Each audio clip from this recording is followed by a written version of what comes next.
What if your greatest weakness was secretly the key to God-tier power? Here at Lazy Manhua, we explore a world where one man's madness becomes his ultimate weapon. For as long as he can remember, Chuan has seen everyone as a pig, a curse that has isolated him from the world. But on the day of his awakening, this so-called illness unlocks a profession so specific, so absurdly overpowered, it could only be a joke from the gods themselves. The hospital stood like a monument to his suffering. Inside, a sterile sign confirmed his destination, the psychiatry department. It was a place he knew all too well, another stop on his fruitless journey to find a cure for the curse that plagued his vision. The psychiatrist reviewed her notes, her voice laced with professional skepticism. "You're saying every living creature you see looks like a pig?" He sat before her, his hands resting on his knees, and gave a single, solemn nod. There was nothing more to say. It was his unshakable reality. Leaning forward, she pushed the boundary, her disbelief evident. "Are you joking with me? So in your eyes, I'm a pig too." His gaze sharpened, a flicker of red light burning in his pupils as his perception warped the scene before him. The question hung in the air, a challenge to the very nature of his world. His reality twisted. The professional woman morphed into a grotesque swine, its snout twitching. She, oblivious to his vision, noted his handsome features and suggested a physical exam. His eyes went wide with shock, a cold sweat beading on his forehead. She leaned closer still, her voice a soft murmur. "So what do you see right now?" His gaze dropped, and his vision reported the horrifying truth. Two more pig faces stared back from where her chest was. "Two pigs," he stated flatly. The doctor recoiled, her face a mask of shock and disgust. "He really is mentally ill." Recovering her composure, the doctor pivoted to a new theory. "Your spine has serious problems." She pointed to a model on her desk, tracing its severe deformities. "This severe twist is compressing your brain and optic nerves, which might be why everyone looks like a pig to you." He stared, stunned into silence. "A physical cause?" The doctor continued, her tone grave. "The only solution is a high-risk surgery to realign your spine. If it fails, you could be paralyzed from the neck down."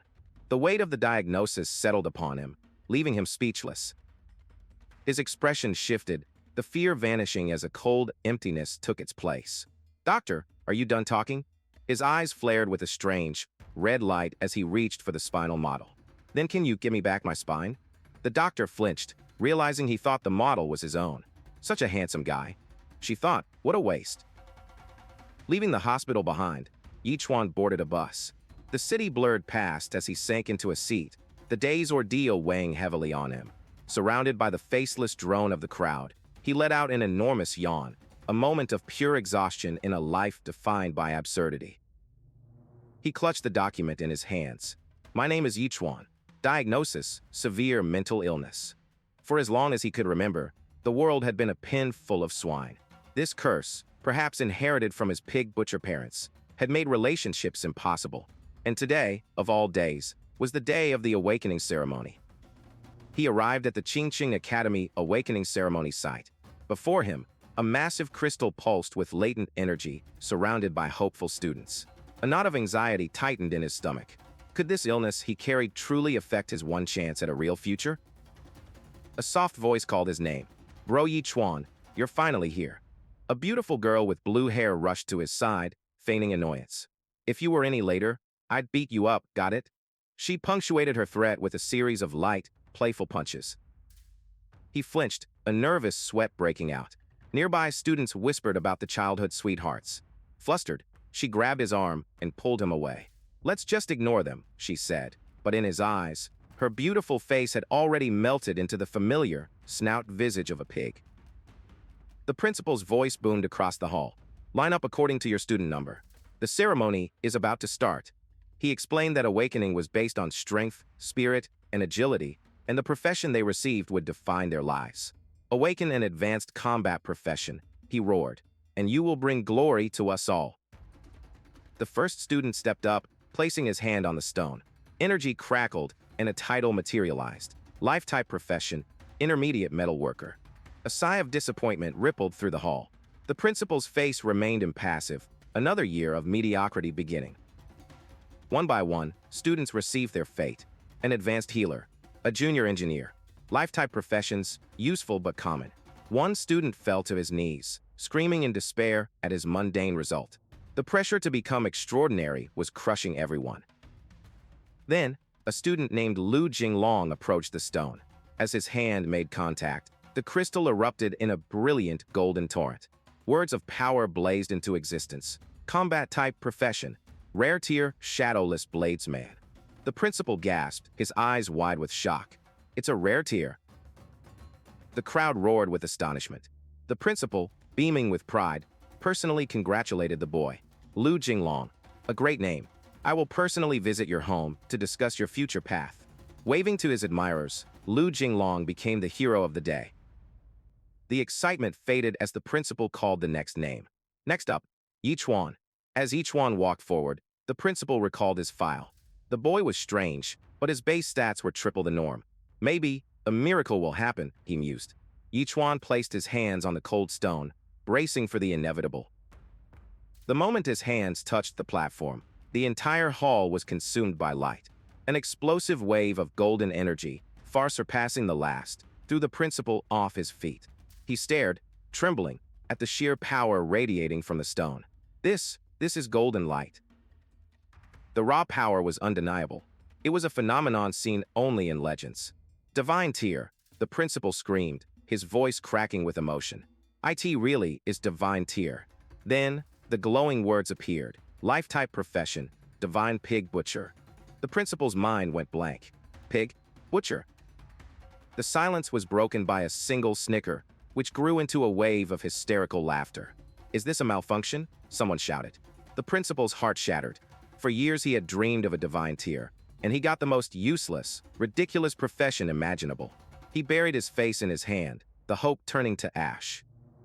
But as the world laughed, something new entered Chuan's vision. A shimmering blue interface materialized, glowing with information. System, he whispered. His stats, his new profession, and a list of talents appeared before him. Swine Nemesis. Blade of God-slaying. His eyes locked onto the first line. A slow, predatory smile spread across his face. 50% bonus damage to pigs. The scorn and laughter faded into meaningless noise. His eyes burned with red light as he surveyed the hall. Maybe being a lunatic isn't so bad after all. Because in his eyes, the world was nothing but a pen, filled to the brim with his designated prey. As Chuan descended the stairs, the silence was shattered by a cascade of mockery. The crowd, led by a red-haired bully named Lu Jinglong, erupted in laughter. They saw not an awakened one, but a joke, a divine tier pig butcher. Jinglong's cronies pointed and jeered, calling him a disgrace to Qingqing Academy, a far cry from the dragon they had hoped for. A gentle voice cut through the scorn.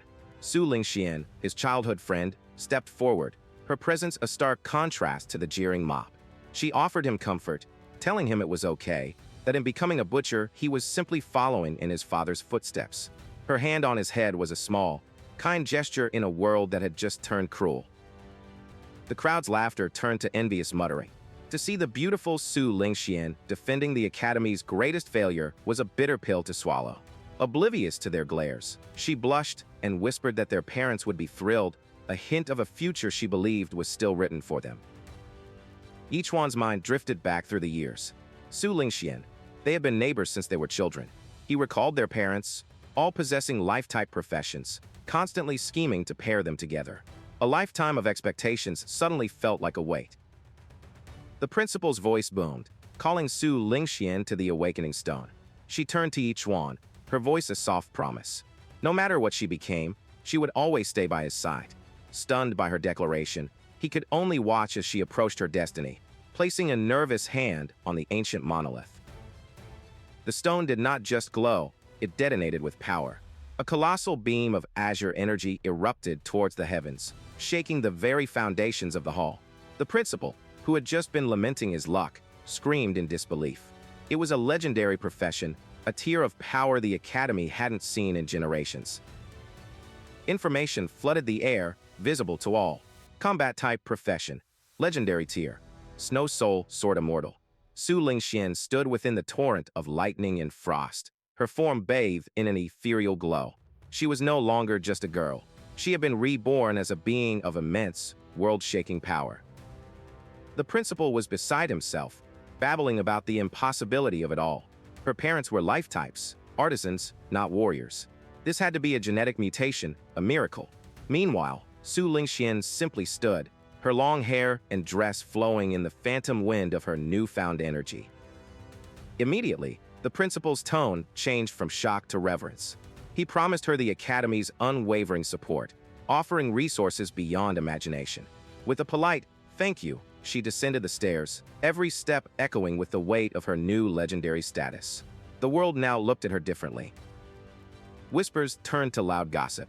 One was a pig butcher, the other a legendary combatant. The gap was no longer a crack, it was a chasm. The same people who had envied Chuan moments before now sneered, declaring that a loser like him should know his place and stay far away from her. He tried to smile, clapping his hands together in a gesture of hollow congratulations. But she stopped him. Her eyes, once warm, were now as cold as the snow in her new title. Chuan, she began, were no longer people from the same world. The words struck him with the force of a physical blow. As she spoke of their different paths, her voice feigning concern, something shifted in Chuan's vision. The system's passive ability activated. The scorn on her face distorted, her features swelling and twisting until he no longer saw the girl he knew. He saw a pig, lecturing him from a pedestal. A genuine smile spread across his face. A wave of profound relief washed over him. Finally, got rid of that pig head, he thought, turning to leave. Just then, Lu Jinglong sidled up to the newly crowned immortal, offering to put Chuan in his place. "Hey, pig butcher, get over here," Lu Jinglong shrieked, his face contorted with rage. Chuan didn't even turn around, continuing to walk away. Infuriated by the blatant disrespect, Jinglong lunged forward and grabbed his shoulder, yanking him back. Chuan turned slowly. His eyes blazed with a hellish red light. A crushing pressure, an aura of pure murderous intent, slammed into Lu Jinglong. The bully stumbled back, his bravado instantly evaporating into primal fear. What was this pressure? The bane of the pig clan trait was fully active. Jinglong's reality warped. He was no longer in the hall. He was bound on a wooden block. Before him stood Chuan, blade in hand, his eyes glowing with the promise of slaughter. The look was unmistakable. It was the gaze of a butcher upon his next kill. While the onlookers laughed at Jinglong's bizarre terror, he was trapped in a waking nightmare. Snapping out of it, shame and fury consumed him. "You dare glare at me?" he roared, channeling all his rage into a single, powerful punch aimed directly at Chuan's face. The punch was a blur of motion, yet Chuan remained perfectly still. He didn't dodge. He didn't block. He simply raised his hand and caught the fist. The impact was absolute, the force of the blow stopping dead against his palm as if hitting a wall of steel. With a sickening crunch, bone gave way. Chuan's grip tightened, shattering the bones in Lu Jinglong's hand. An inhuman scream of pure agony ripped from the bully's throat as he stared in horror at his mangled fist, blood dripping between his fingers. The entire hall fell silent. Su Lingxian and the other students stared, mouths agape. Lu Jinglong, clutching his ruined hand, couldn't process what had happened. "Impossible," he shrieked. "You're just a pig butcher. Why? Why are you so strong?" Chuan stood amidst a swirling red aura, his expression cold and detached, his glowing eyes fixed on his victim. "I'm a pig butcher," he said, his voice dripping with chilling logic. "Of course I'd have some serious strength in my hands. Makes perfect sense, right?" The crowd stared in disbelief at Lu Jinglong's mangled hand. The bully's arrogance shattered into a shriek of pain and rage. He couldn't comprehend the power behind the attack. "Chuan," he bellowed, his face a mask of hate. "I'm going to kill you."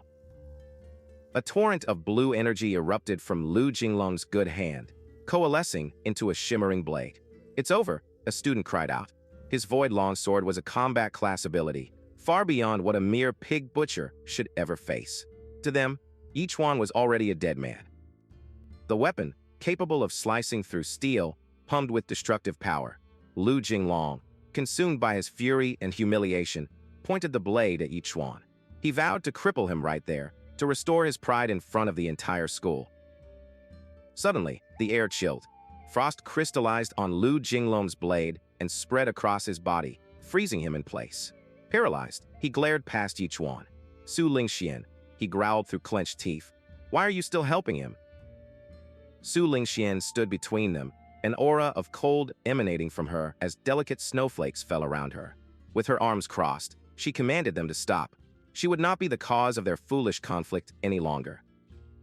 She drew a line in the dust, a symbolic chasm between their worlds. "We are not the same anymore," she stated, her voice as cold as the ice she wielded. This was her final act of intervention, a farewell to the boy she once knew.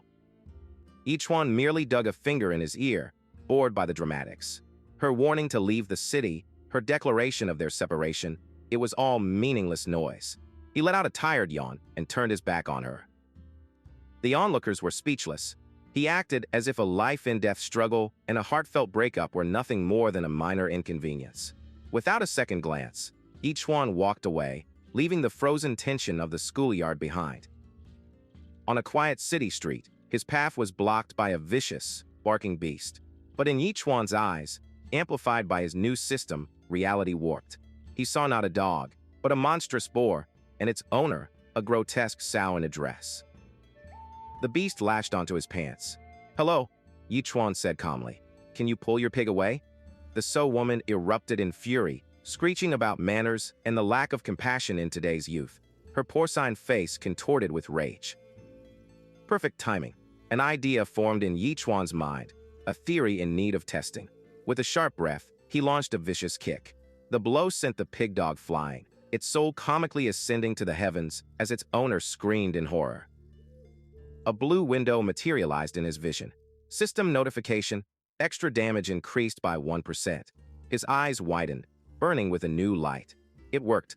His theory was correct. He could grow stronger from these encounters.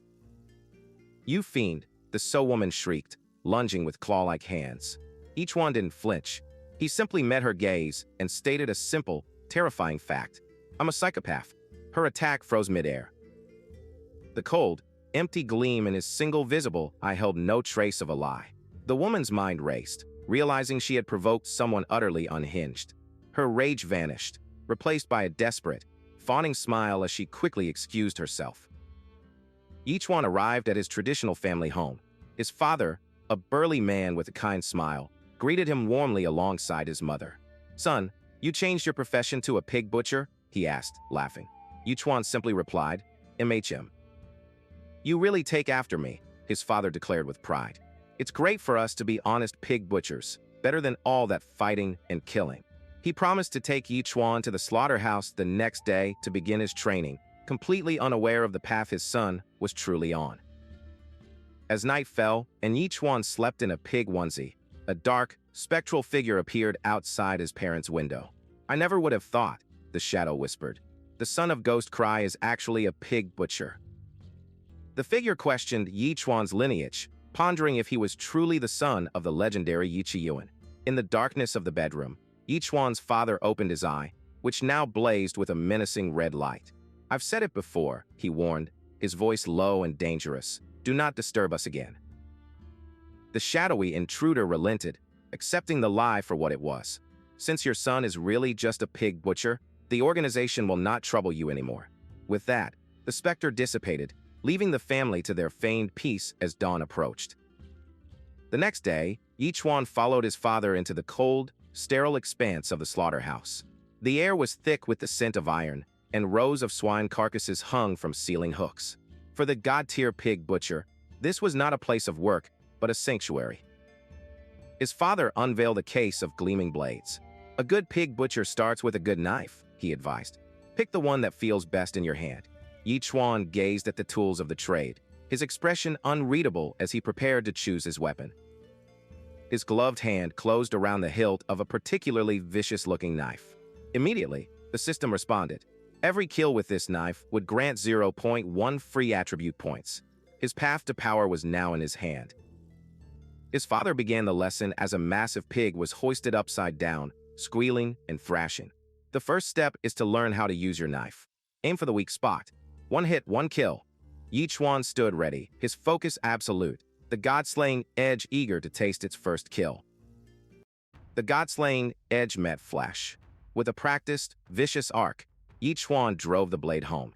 The massive creature fell, its life extinguished in an instant. A blue window shimmered into existence before him, a testament to his perfect execution.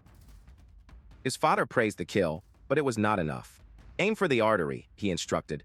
A one-hit kill is the only true kill. Chuan nodded, his focus absolute. He absorbed the lesson not as a son, but as a predator honing its technique. A single flaw in efficiency was a sin he would not repeat. His father saw a bored child finding purpose in the family trade. He saw a future provider. But Chuan saw something else entirely. A pen full of experience points waiting to be harvested. "Dad, can I kill all of these?" he asked, his voice betraying an unnerving eagerness. Misunderstanding his son's bloodlust for diligence, his father laughed, granting him access to an entire neighborhood of prey. And so the slaughter began. With each perfectly executed strike, the system rewarded him. Another pig fell.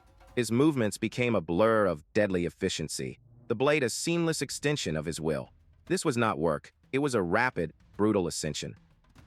By sunset, the slaughterhouse was silent, filled with the fruits of his labor. Chuan sat amidst the carnage, bathing in the glow of his status screen. His father's colleagues were speechless, staring at a week's work completed in a single afternoon by one disturbingly efficient boy. Another butcher called it an addiction, but Chuan's father saw only genius. A proud smile spread across his face as he surveyed the results. With a knowing chuckle, he declared the truth as he saw it. "After all," he boasted, "my son is a god-tier butcher." The slaughterhouse had become a training ground, and he had mastered it. His grip was perfect, his blade was sharp, his purpose was clear. The time for practice was over. The next day, with his knife secured and his resolve hardened, he prepared to leave the pen and step into the wider world. Beyond the safety of the slaughterhouse lay a world of chaos, a world where myriad races and demons ran rampant, and humanity was a flicker of light against an encroaching darkness. The Human Federation was divided into 9 zones, and Ching was on the very edge of the 5th. He walked through the massive city gates, leaving the last bastion of safety behind and entering the untamed borderlands. The guard saw a boy with a simple life skill, offering a solemn warning. "Stay close to the city," he cautioned. "The woods are no place for a butcher." Chuan nodded, the perfect picture of compliance. Then, the moment he was out of sight, he walked directly past the 1-kilometer safe zone and plunged into the deepest, darkest part of the forest. From the shadows, a creature lunged. A goblin. Its shrieks filled the air. But Chuan was unmoved. This was not a monster, it was a test subject. His eyes burned red as a new skill activated. Before the goblin's cry could even register, a blur of motion and a flash of steel ended its miserable life. The system confirmed the kill, and with that, the truth became horrifyingly clear. To his system, everything was a pig. He looked into the darkness, seeing not threats, but countless glowing eyes, an entire tribe of pigs. A hunter's smile stretched across his face. Time for a huge boost. The goblin horde descended upon him, a wave of claws and teeth. They met a whirlwind of steel. He moved between them, his blade singing a song of slaughter. One by one, they fell. His grin widened, his red eyes blazing in the dark. "Come on, little ones," he taunted. "Let's play." One goblin, the last of its kind, turned and fled for its life. It led him through the twisting woods, right to the mouth of a dark cavern. Their nest, their home. For Chuan, it was simply the boss room. He entered without hesitation, his smile a promise of the carnage to come. The sounds from the cave were brief and brutal. A few panicked shrieks, quickly silenced. When the echoes faded, Chuan emerged from the darkness, untouched. Before him, the system tallied the results of his work.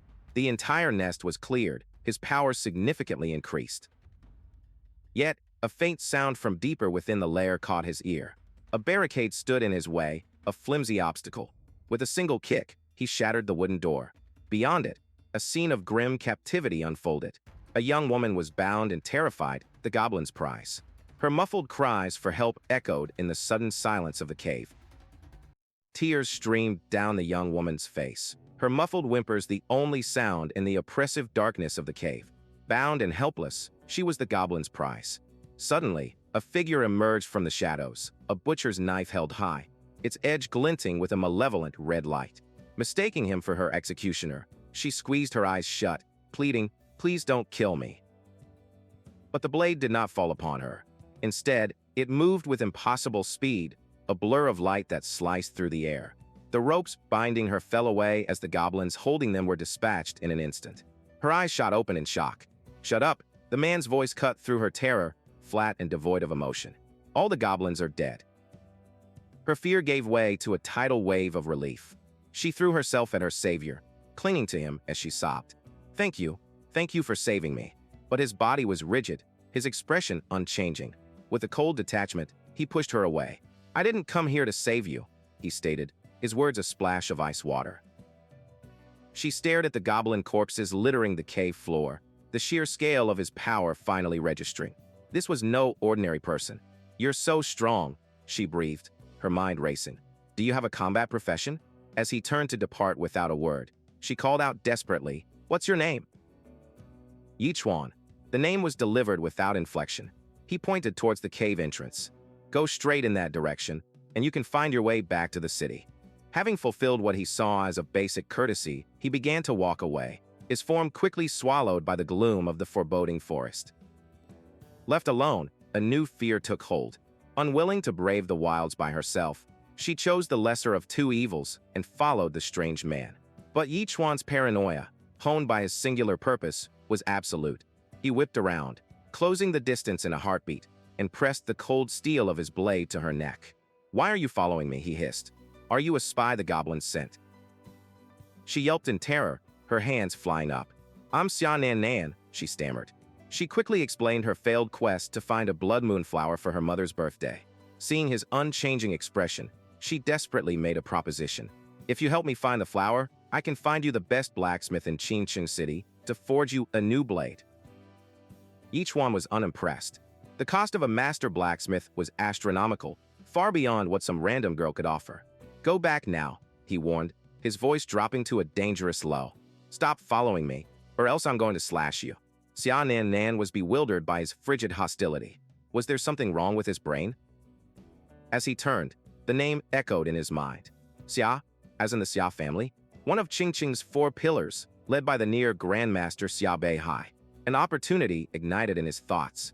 The wealth of such a family was immense. A slow, predatory smile crept across his face. With his father's fortune, he thought, forging 10 top-class butcher blades is no problem. Sensing his hesitation, Xia Nan Nan pressed her advantage, presenting a carved amulet. "This is the Xia family protection amulet. It's why those goblins could only tie me up." Chuan took the amulet, his fingers tracing the powerful inscription, confirming its authenticity. His demeanor shifted instantly. "All right, I'll believe you. I'll help you find the blood moon flower." Her face broke into a radiant smile.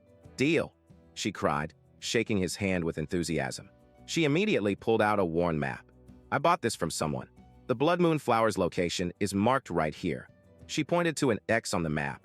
Then her expression grew serious. "But a blood moon python will be around the flower. It'll be very dangerous. The python's strength is comparable to a 9th grade apprentice realm," she continued nervously. "I wonder if we can beat him." But each one wasn't listening to her warnings. His eyes held a manic glint as a single thought consumed him. A python? He had never seen a python before. The prospect of a new type of slaughter was exciting. Xia Nan Nan watched him, trying to rationalize her decision. He could kill an entire goblin tribe, so he must have a god-class profession, right? "Let's go.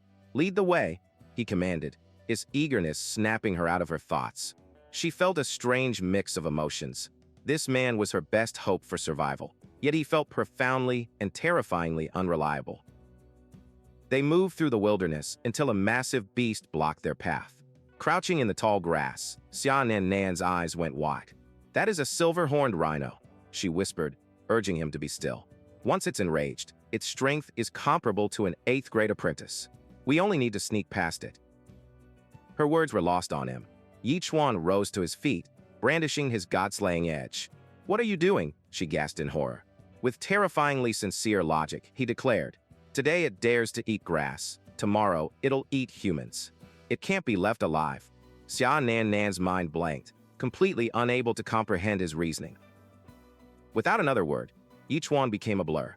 He vaulted over the tall grass, flipping through the air as he descended upon the behemoth. The god-slaying edge sang a single, violent note. In a flash of light, the rhino's massive head was nearly severed from its body. It crashed to the ground, dead. Xia Nan Nan could only stare, her voice a choked whisper. It died from one slash. A notification blazed into existence. The kill had granted him power.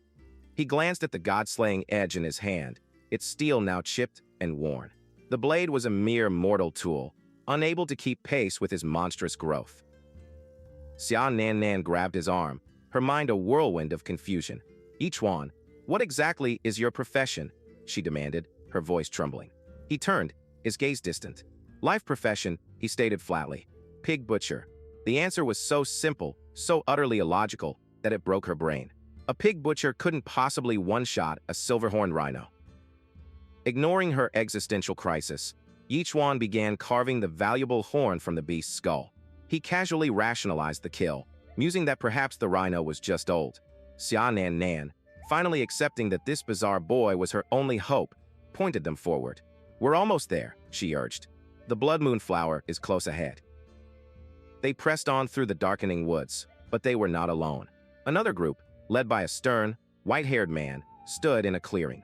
As the man praised his student's performance, his senses sharpened. Wait, something's moving, he barked. He turned toward the trees, his voice a command. Who's there? Come out. Chuan and Xia Nan Nan stepped out of the shadows. Their arrival met with shock. Lu Jinglong, his face contorted with rage, couldn't believe his eyes. Chuan, how are you here? Another student sneered, pointing an accusing finger. Just passing by? Don't be ridiculous. You're just tagging along because you can't let go of Sister Lingxian. The name triggered his system. Chuan's vision warped, his swine nemesis talent activating as he looked at Su Lingxian. The woman he once admired now appeared as nothing more than prey. A cold aura enveloped him as he spoke, each word a final nail. We are already people from two different worlds. Stop clinging to me. Lu Jinglong saw his chance.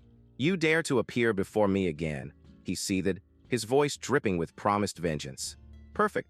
A dark aura exploded around him as he drew his weapon, a yellow-grade spirit blade. The teacher nodded in approval, his prized student's growth exceeding all expectations. This genius could now contend with a sixth-rank apprentice. Su Lingxian watched with cold indifference, warning Chuan that she would not help him this time. Beside him, Xia Nan Nan grew tense. Do you have grudges with these people? She whispered. Chuan, ever practical, sized up the gleaming sword. A yellow great spirit weapon. How much is it worth? Xia Nan Nan stared at him, aghast. A few 100,000. Do you even understand the situation you're in? Humiliation burned in Lu Jinglong's memory. Last time, this guy stole the spotlight, he thought, his knuckles white around his hilt. This time, I'll take it back. He roared, leaping forward to show Su Lingxian his true strength. But his charge was met not with fear, but with the calm, steady presence of a simple butcher's knife. A deafening clang echoed through the forest as steel met steel.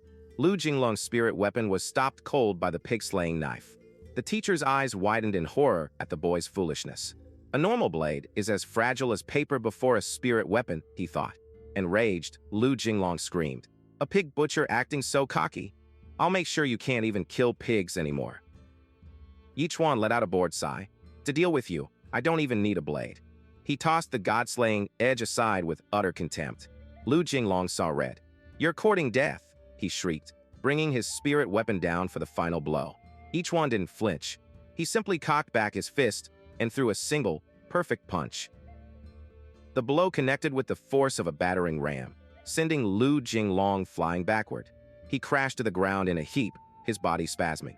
His friend rushed to his side, but the damage was done.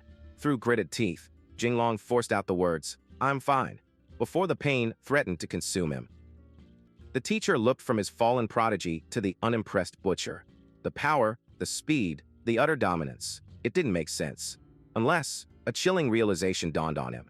He stared at Chuan, his voice a low, disbelieving whisper. Chuan, could it be you've already reached 7th rank apprentice? The teacher, Principal Zhao, watched the aftermath, his mind racing to comprehend the impossible. How could a mere butcher possess such overwhelming power? He offered a theory to his stunned students, his voice a low whisper. Did that kid really reach 7th rank apprentice? It was the only explanation that made any sense, a truth that defied the slow, arduous path his own combat prodigies walked. He began a lecture, explaining the fundamental laws of their world. Combat professions grew slowly, their path paved with blood, sweat, and endless training. Lifestyle professions, however, followed a different logic. Alchemists, blacksmiths, and even pig butchers could raise their realm through repetitive, focused crafting, their early growth far outstripping that of a warrior. The truth of Yi Chuan's power was simple, brutal arithmetic. He was merely relying on the raw statistics granted by his higher realm. Su Lingxian scoffed at the perceived injustice, but the principal corrected her. The butcher's path grew exponentially harder. The number of pigs required would soon become an astronomical, impossible figure. Conversely, once a combat profession mastered their techniques, their growth would accelerate, leaving the butcher far behind. A student connected the dots. So he's strong now, but in a few years, he'll be nothing? The principal simply nodded. In his mind, Yi Chuan's future was already written, and it was a bleak one. Yi Chuan had heard enough of their condescending analysis. He waved a casual farewell, but Su Lingxian stepped forward, her expression cold. "Why go to such lengths?" she asked, her voice dripping with scorn. "Did you do all this just to show off to me?" She declared they were in different worlds now, a world where she had a guaranteed spot at the prestigious Sky Dome Academy. Before Yi Chuan could respond, a new voice cut through the tension.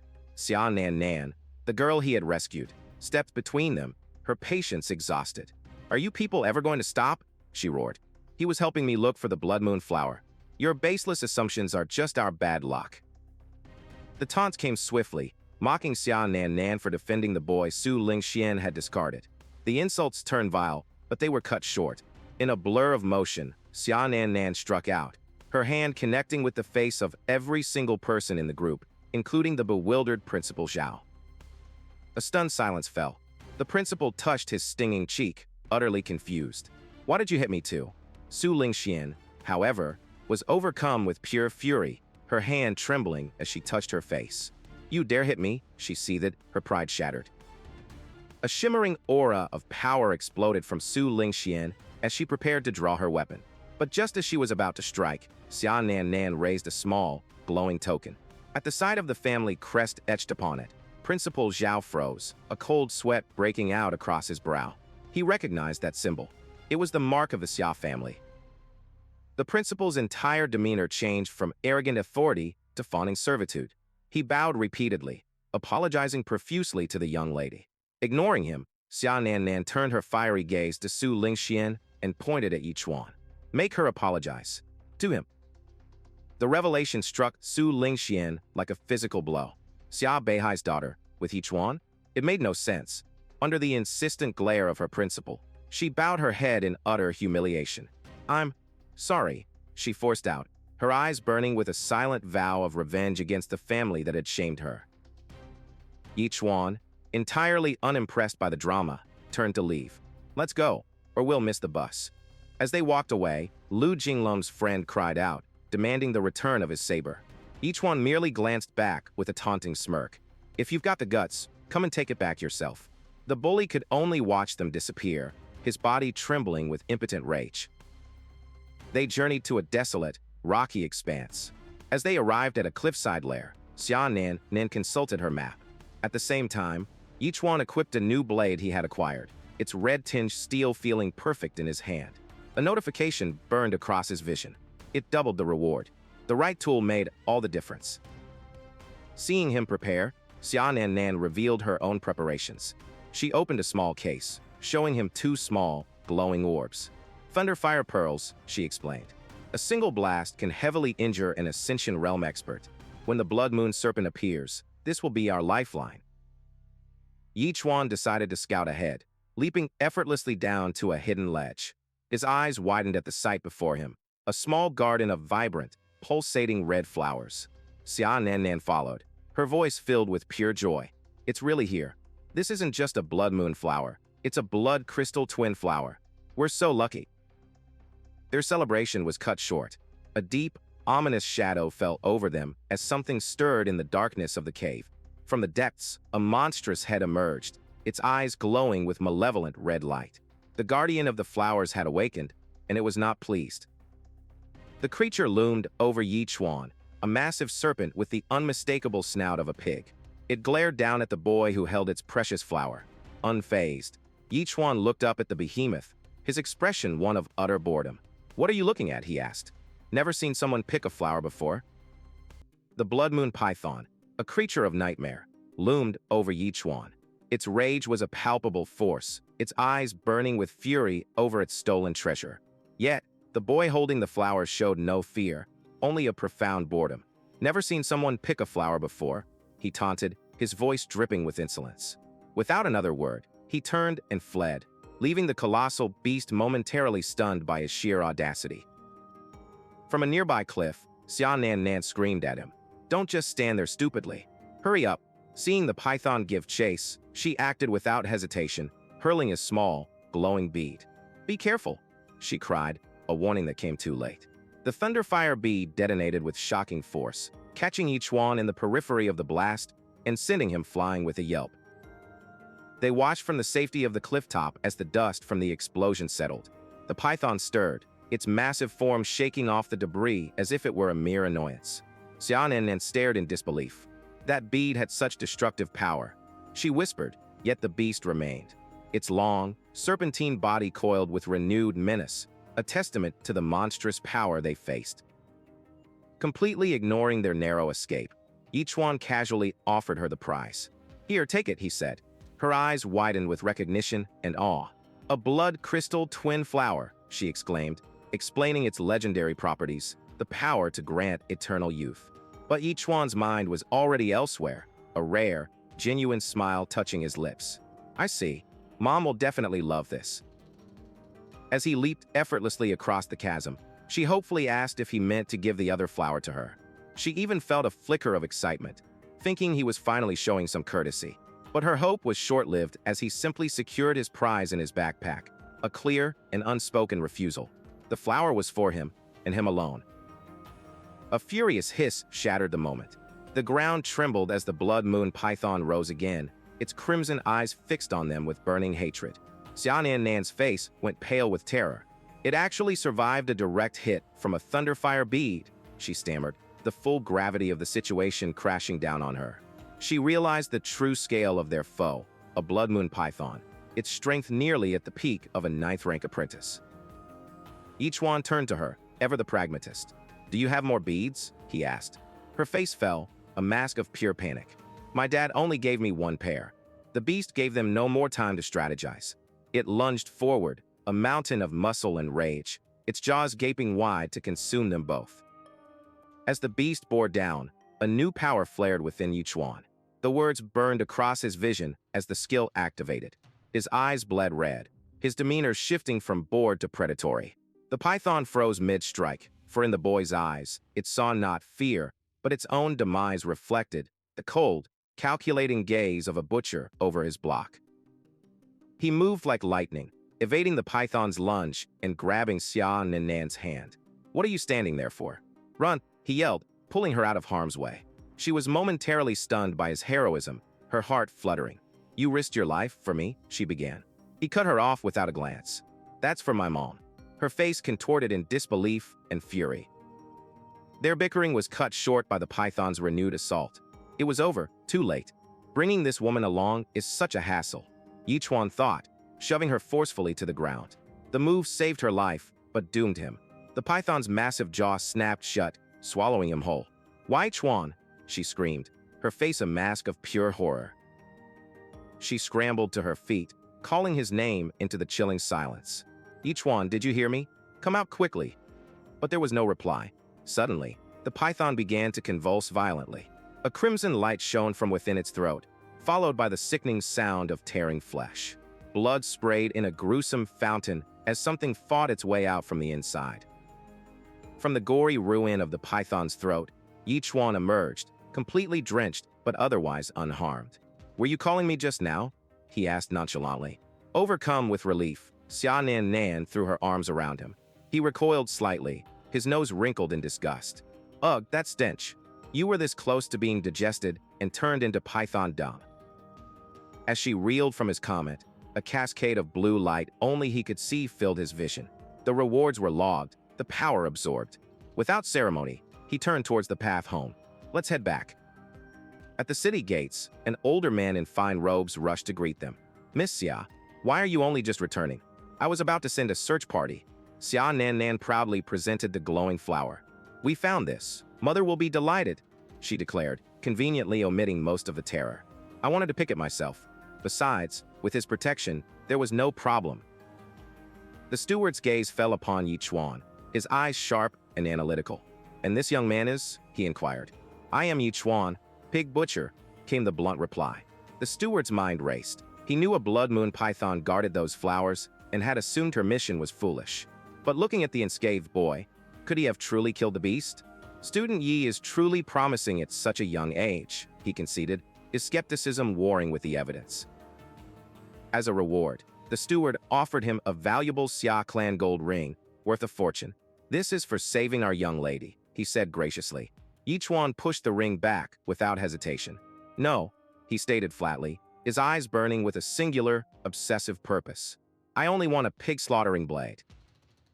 Yi Chuan stared with unnerving intensity, pushing the Xia clan's gold ring back into the steward's hand. His voice was a flat decree, devoid of gratitude or greed. "I only want a pig-slaughtering blade."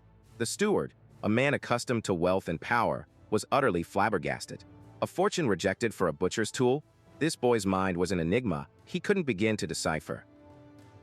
Xia Nan Nan quickly intervened, saving the steward from his confusion. "Uncle Zhao, it's a promise," she explained. "He wants Qingqing's best weapon forger to craft him a spirit weapon." Understanding dawned on the steward's face. He gave a curt nod, his professional demeanor returning. "I understand, young lady. Leave this matter to me. Now, let them escort you home. Your father is worried sick." With a final, cheerful wave and a promise to visit, Xia Nan Nan was led away by her guards. As soon as she was out of earshot, the steward's friendly facade dropped. He turned to Yi Chuan, his voice low and cold. "Student Yi, we will honor our agreement," he began, "but do not have any improper thoughts toward our young lady. It will end badly for everyone." Yi Chuan's mind processed the warning through his unique filter. In his eyes, the pretty young lady was conceptually no different from a pig's head, something to be processed, not desired. He met the steward's gaze without a flicker of emotion. "No problem," he stated. "I only want a top-tier spirit weapon." Satisfied, the steward turned and began to walk, leading Yi Chuan away from the gate. "Qingqing's greatest forger, Master Tai Xian, has a close relationship with our Xia clan," he explained. "I will inform him of your request. Tomorrow, just go find him directly." Meanwhile, back in the blood-soaked forest, a sinister presence arrived. A horned demoness stepped lightly onto the corpse of the blood moon python. Her golden eyes surveyed the carnage, a forked tongue tasting the air. "You killed my beast and stole my Lingji," she hissed, her voice dripping with venom. "This human has guts. I will remember your scent." A wave of crimson energy pulsed from her body, her fury echoing through the silent woods. The remaining beasts cowered as she committed the human's lingering aura to memory. A new hunt had just begun, and she would be the predator. Unaware of the new threat trailing him, Yi Chuan navigated the city streets. He entered a shop specializing in beast materials, the sign promising high prices. He calmly placed the severed horn of the silver-horned rhino on the counter. The shopkeeper's bored expression vanished, replaced by surprise. "Kid, didn't expect someone so skinny to bring down a silver-horned rhino," she remarked, assessing the kill. "We can recycle this for 10,000 coins." The number struck Yi Chuan like lightning. 10,000 coins. His mind raced, converting the sum into the only metric he truly understood. His father earned 100 coins per pig. This single horn was worth 100 pigs. A bead of sweat trickled down his temple as the sheer scale of his new earning potential became terrifyingly clear. His eyes, wide with newfound financial awareness, scanned the shop. They landed on a breathtaking piece of golden-sealed soft armor, displayed like a holy relic. "Can 10,000 coins buy this?" he asked, pointing. The shopkeeper chuckled. "Kid, you have good eyes. Unfortunately, good things are pricey. That costs 150,000. The new number was a physical blow. That was 1,500 pigs his father would have to slaughter. The shopkeeper questioned his muttering about pigs, but Yi Chuan's mind was already on another track. "What if I trade this instead?" he proposed, slamming the god-slaying edge onto the counter. Energy sparked from the blade. The woman gasped, her professional gaze instantly identifying the weapon. "This is a yellow-grade, low-tier spirit weapon." Her excitement was palpable. "Of course that works," she exclaimed. immediately grabbing the golden armor and fitting it over his shoulders. It settled perfectly. Her mind was already scheming. This brat had so many treasures. He must be from a high-level combat class. If she could hook this fool, she'd be set for life. She leaned in close, her hands lingering on his chest as she adjusted the armor. Normally, exchanges require a 10,000 coin fee, she purred. But since you're so handsome, I'll waive it. By the way, what's your profession? Chuan answered with his signature bluntness. I'm a pig butcher. The woman froze, her flirtatious smile collapsing into pure, unadulterated shock. Back at the Yi family home, Chuan presented the blood crystal twin flower to his mother. Mom, this is for you. Her eyes went wide with astonishment. The blood crystal twin flower? How did you get this? Her wonder immediately hardened into suspicion. Did you steal this? He quickly stammered a nonsensical story about finding it after two giant snakes fought. His mother wasn't fooled, but she was touched.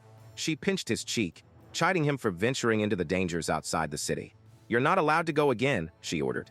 Chuan placidly agreed. From the next room, his father's laughter boomed, filled with pride. Ha ha ha, truly my son. The moment of family bliss was shattered by a furious roar from the gates. Yi Chiyuan, get out here. Chuan's father, startled, peered outside. An imposing man, Lu Xing, stood there flanked by his son, his face a mask of fury. Yi Chiyuan, I heard your son stole my Jinglong's azure blade. Yi Chiyuan broke into a nervous sweat. Lu Xing was a childhood friend, but now a sixth-rank transferee, a rising power in the city. Brother Lu, you must be mistaken, he stammered, gesturing desperately. My son is just a pig butcher. How could he possibly steal a spirit weapon? Just then, Lu Jinglong spotted Yi Chuan and pointed a trembling, accusatory finger. Dad, it's him. The accusation was confirmed. Lu Xing turned on his old friend with scorn. I confirmed it with Principal Zhao Ming before coming. Ask your son if it's true. All eyes turned to Yi Chuan as his father asked, his voice trembling. Yi Chuan, what's going on? Yi Chuan met the enraged glare of Lu Jinglong without flinching.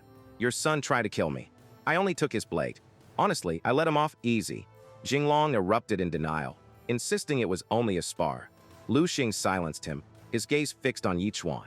Brat, for your father's sake, if you hand over the blade now, I won't pursue this matter further. A strange look crossed Yi Chuan's face. He seemed to almost feel bad about the situation, but his next words incinerated any hope of a peaceful resolution. The blade, he stated plainly, I already sold it. The word what? Exploded from three different mouths at once as a wave of absolute disbelief and fury washed over the courtyard. Scene begins after Yi Chuan admits to selling the blade, sparking fury.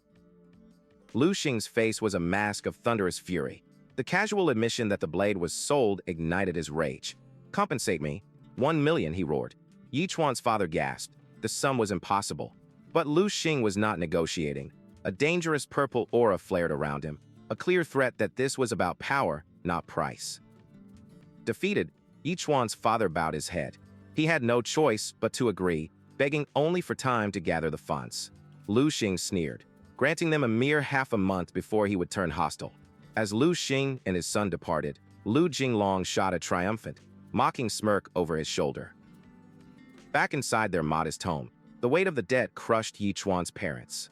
His mother, near tears, urged his father to beg his old friend for mercy. As his father slumped in defeat, Yi Chuan spoke, his voice steady. Dad, don't worry. I'll handle this. His father's heart ached, not with blame, but with profound concern. He told his son that this was never his fault and begged him not to carry such heavy burdens alone. Seeing the strange resolve in the boy's eyes, Yi Chuan's mother knew there was more to the story.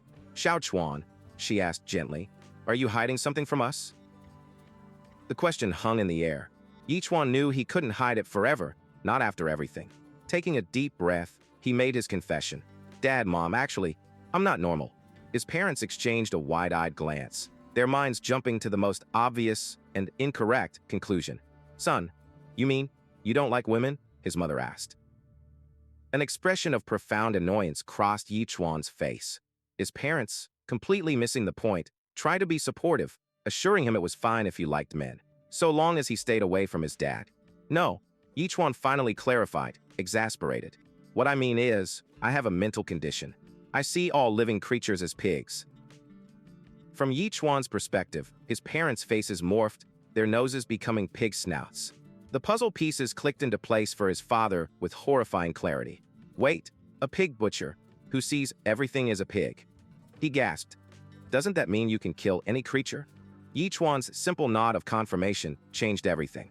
A spark lit up his father's eyes. This wasn't a condition, it was a combat class.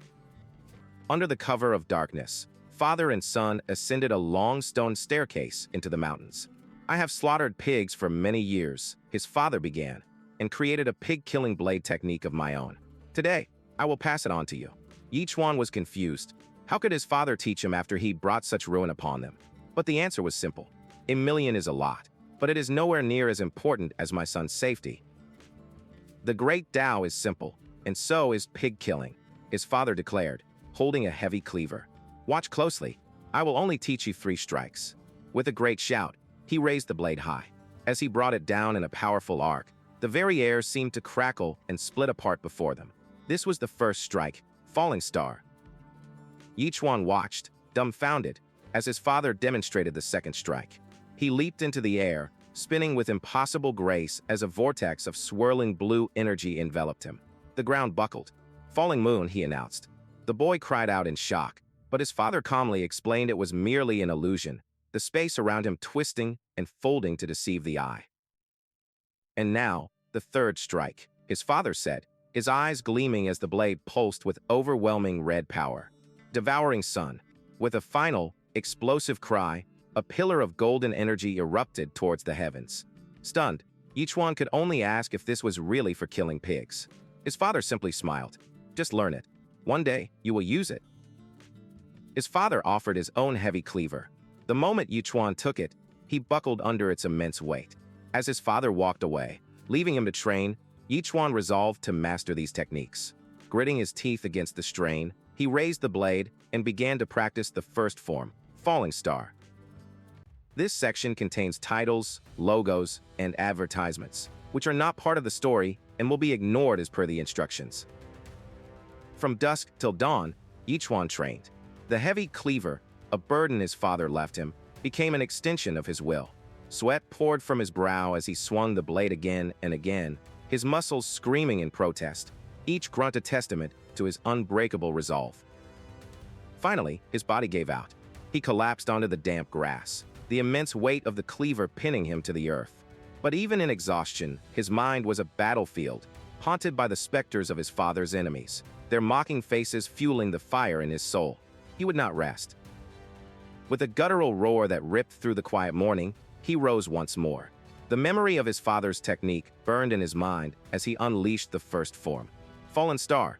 The cleaver descended, not with simple force, but with a reality-bending power that tore a fissure in the very ground beneath him, sending a shockwave that startled birds from the distant mountains.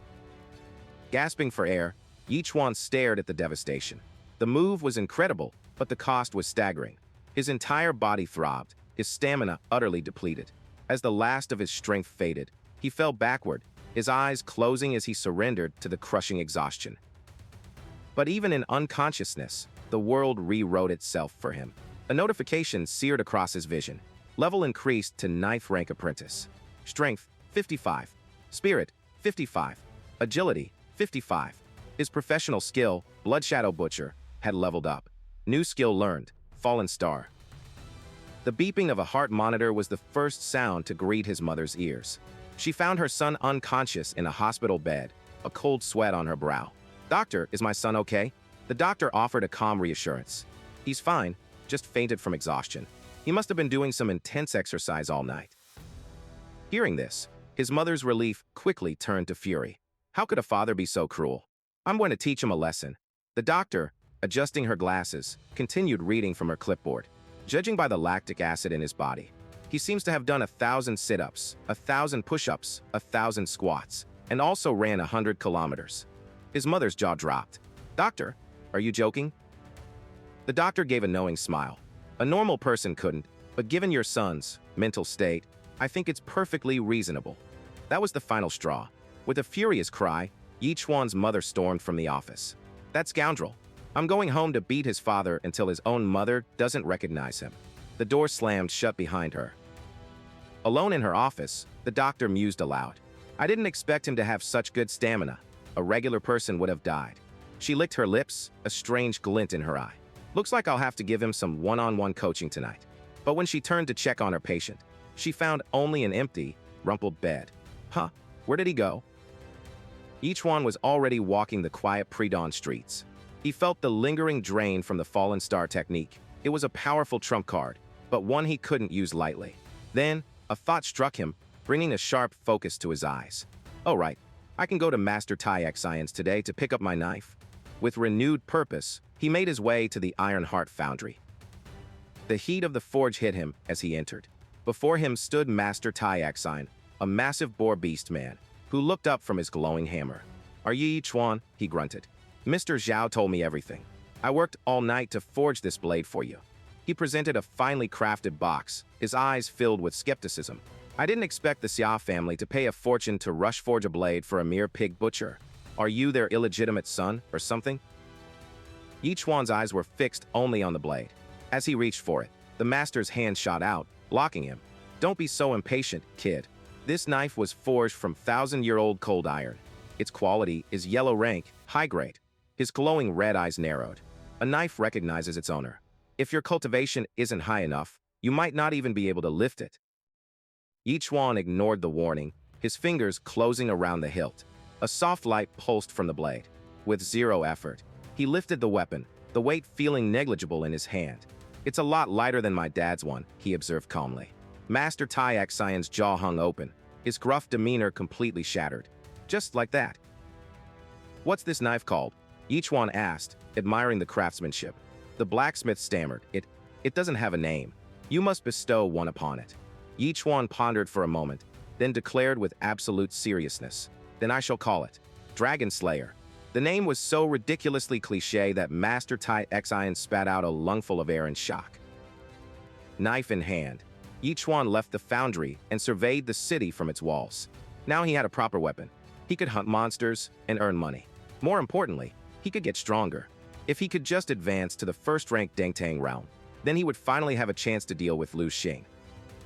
As he walked, he overheard panicked whispers from other martial artists. Fierce beasts and foreign creatures were appearing everywhere, attacking people with a strange frenzy. One man recounted being chased for 10 miles by a normally docile plated ground ox. But where they saw terror, Chuan saw a feast. A wicked, predatory grin spread across his face as his eyes glowed with purple light. This is great. There are a lot of them to kill now. This section contains an advertisement and is not part of the story. Deep within the hushed woods, Chuan walked with a purpose known only to himself. His senses, honed by a strange new power, suddenly flared. He stopped, his gaze fixed on the empty path ahead, his perception piercing the veil of the mundane to feel the hostile intent lurking in the trees. A blade flew. It whistled through the air, aimed for a killing blow.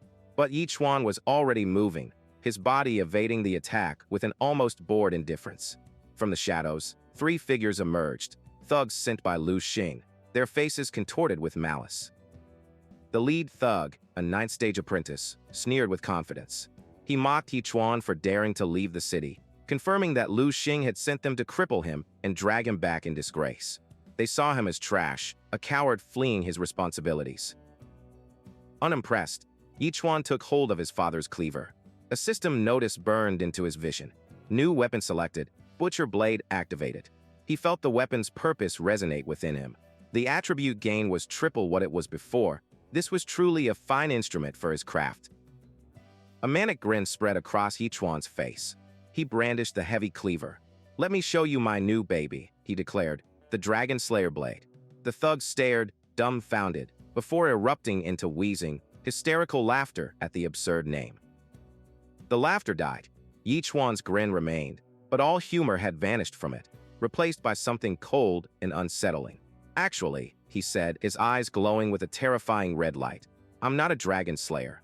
I'm a pig butcher. Before the last echo of laughter could fade, Chuan moved.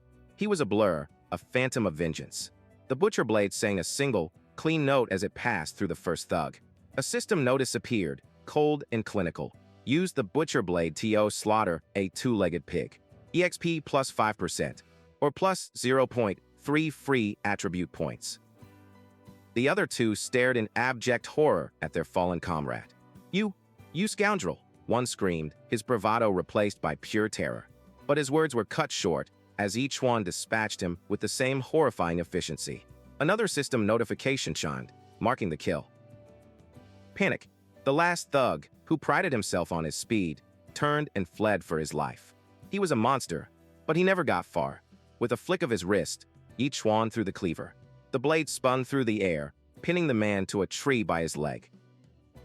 Yi Chuan calmly retrieved his blade from the screaming man's leg, remarking that they had attacked first. As he did, his hand brushed against something on the thug's body. A scroll. His eyes widened in genuine surprise. A surprise bonus. A new system notice appeared. Acquired beginner movement skill, Shadow Ghost Step. The skill offered a 30% agility boost for 30 seconds. A wicked smile played on Yi Chuan's lips. Even if it was just a beginner skill, free stuff always felt good. A rustling in the undergrowth broke his concentration. From the gloom, spiky, shadowy beasts with multiple glowing red eyes emerged. Ignoring Yi Chuan, they descended upon the dead thugs, tearing into their flesh with a sickening hunger. A new, more primal predator had arrived. Yi Chuan watched, not with fear, but with righteous fury. These things dared to eat humans? They could not be allowed to live. Shadow Ghost Step, he yelled. Agility increased by 30%. He became a blur, weaving between the trees and lunging toward the nearest creature. He struck true, but the creature's spiny hide lashed out, piercing his arm. He grunted in pain, but his blade finished its arc, obliterating the beast. A system notification confirmed the kill of a spiked pig. Ignoring the quills in his arm, he smirked. That hurts. Let's just call it acupuncture. From the shadows of the undergrowth, new predators emerged. They were spiky, shadowy beasts with multiple glowing red eyes. Ignoring Yi Chuan, they descended upon the dead thugs, their hunger a palpable force as they tore into the bodies. The creatures tilted their heads, their myriad eyes fixing on the boy who stood watching them. A wave of righteous fury washed over Yi Chuan. Creatures that fed on humans could not be allowed to exist. He moved first. Shadow Ghost Step. The world blurred. He lunged, but the beast reacted, its spiny hide lashing out and piercing his arm. Grunting through the pain, he completed his strike, obliterating the monster. A system notification confirmed the kill of a spiked pig. He dispatched another with a powerful cleave. Another system prompt flashed across his vision. He winced, pulling a long, bloody quill from his arm. That hurts, he smirked. Let's just call it acupuncture. A new status appeared. This wasn't enough. He needed more power, and he needed it now. I must reach the climbing pond realm today, he declared to the oppressive woods, pushing deeper into the darkness. Suddenly, the forest exploded. A gargantuan rhino monster, its horn a spire of solid gold, thundered through the trees. Its eyes locked onto him, and he saw the same disgusting hunger. What did I tell you? He muttered in alarm. It's going to eat people after all. The rhino charged, a living battering ram of rage. Yi Chuan didn't retreat. He met the attack head-on, leaping into the air at the last second. Using the monster's own momentum, his cleaver flashed down in a single, brutal arc. He landed softly as the beast's severed head tumbled past him, its golden horn glinting in the dim light. The battle was not over.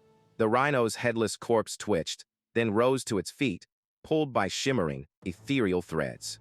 What's going on? Is this a zombie now? He gasped. The body lurched toward the severed horn. Stealing my gold, Yi Chuan roared, his shock turning to outrage. Seeing the threads originate from a dark cave, he declared, I'll fight you to the death, and plunged into the abyss. He landed in a monstrous larder. The cavern walls were draped in thick webbing, holding the cocooned bodies of the rhino and other beasts. This was a spider's lair.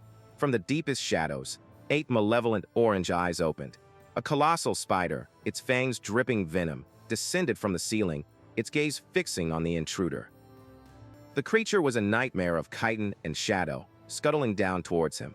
Its legs were as thick as tree trunks, each movement a promise of a swift and terrible end. It was a predator of a scale he had never imagined, a true king of this dark forest whose presence alone was suffocating. As it drew closer, he saw it.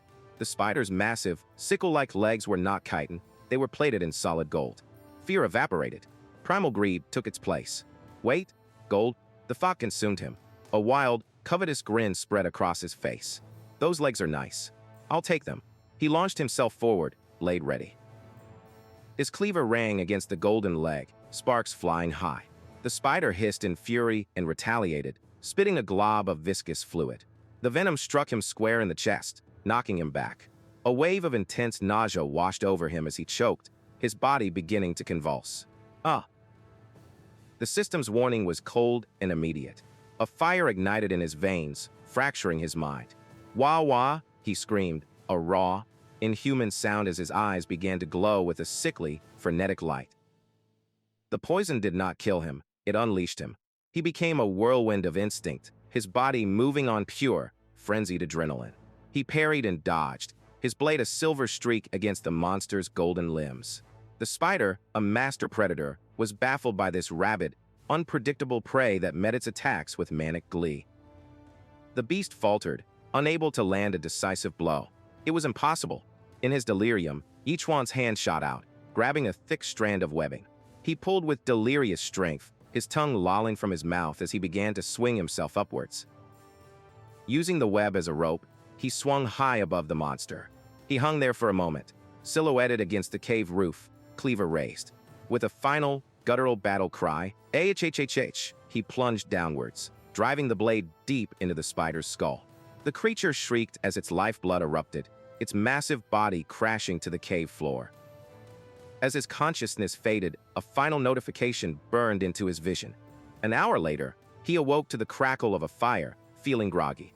"I leveled up. What happened?" he murmured, seeing the dead spider nearby. "Incredible. When I woke up, the spider had actually killed itself beside me." He shrugged, turning his attention to the sizzling piece of monster meat roasting over the flames. As he sprinkled some seasoning, a silken voice purred from directly behind him.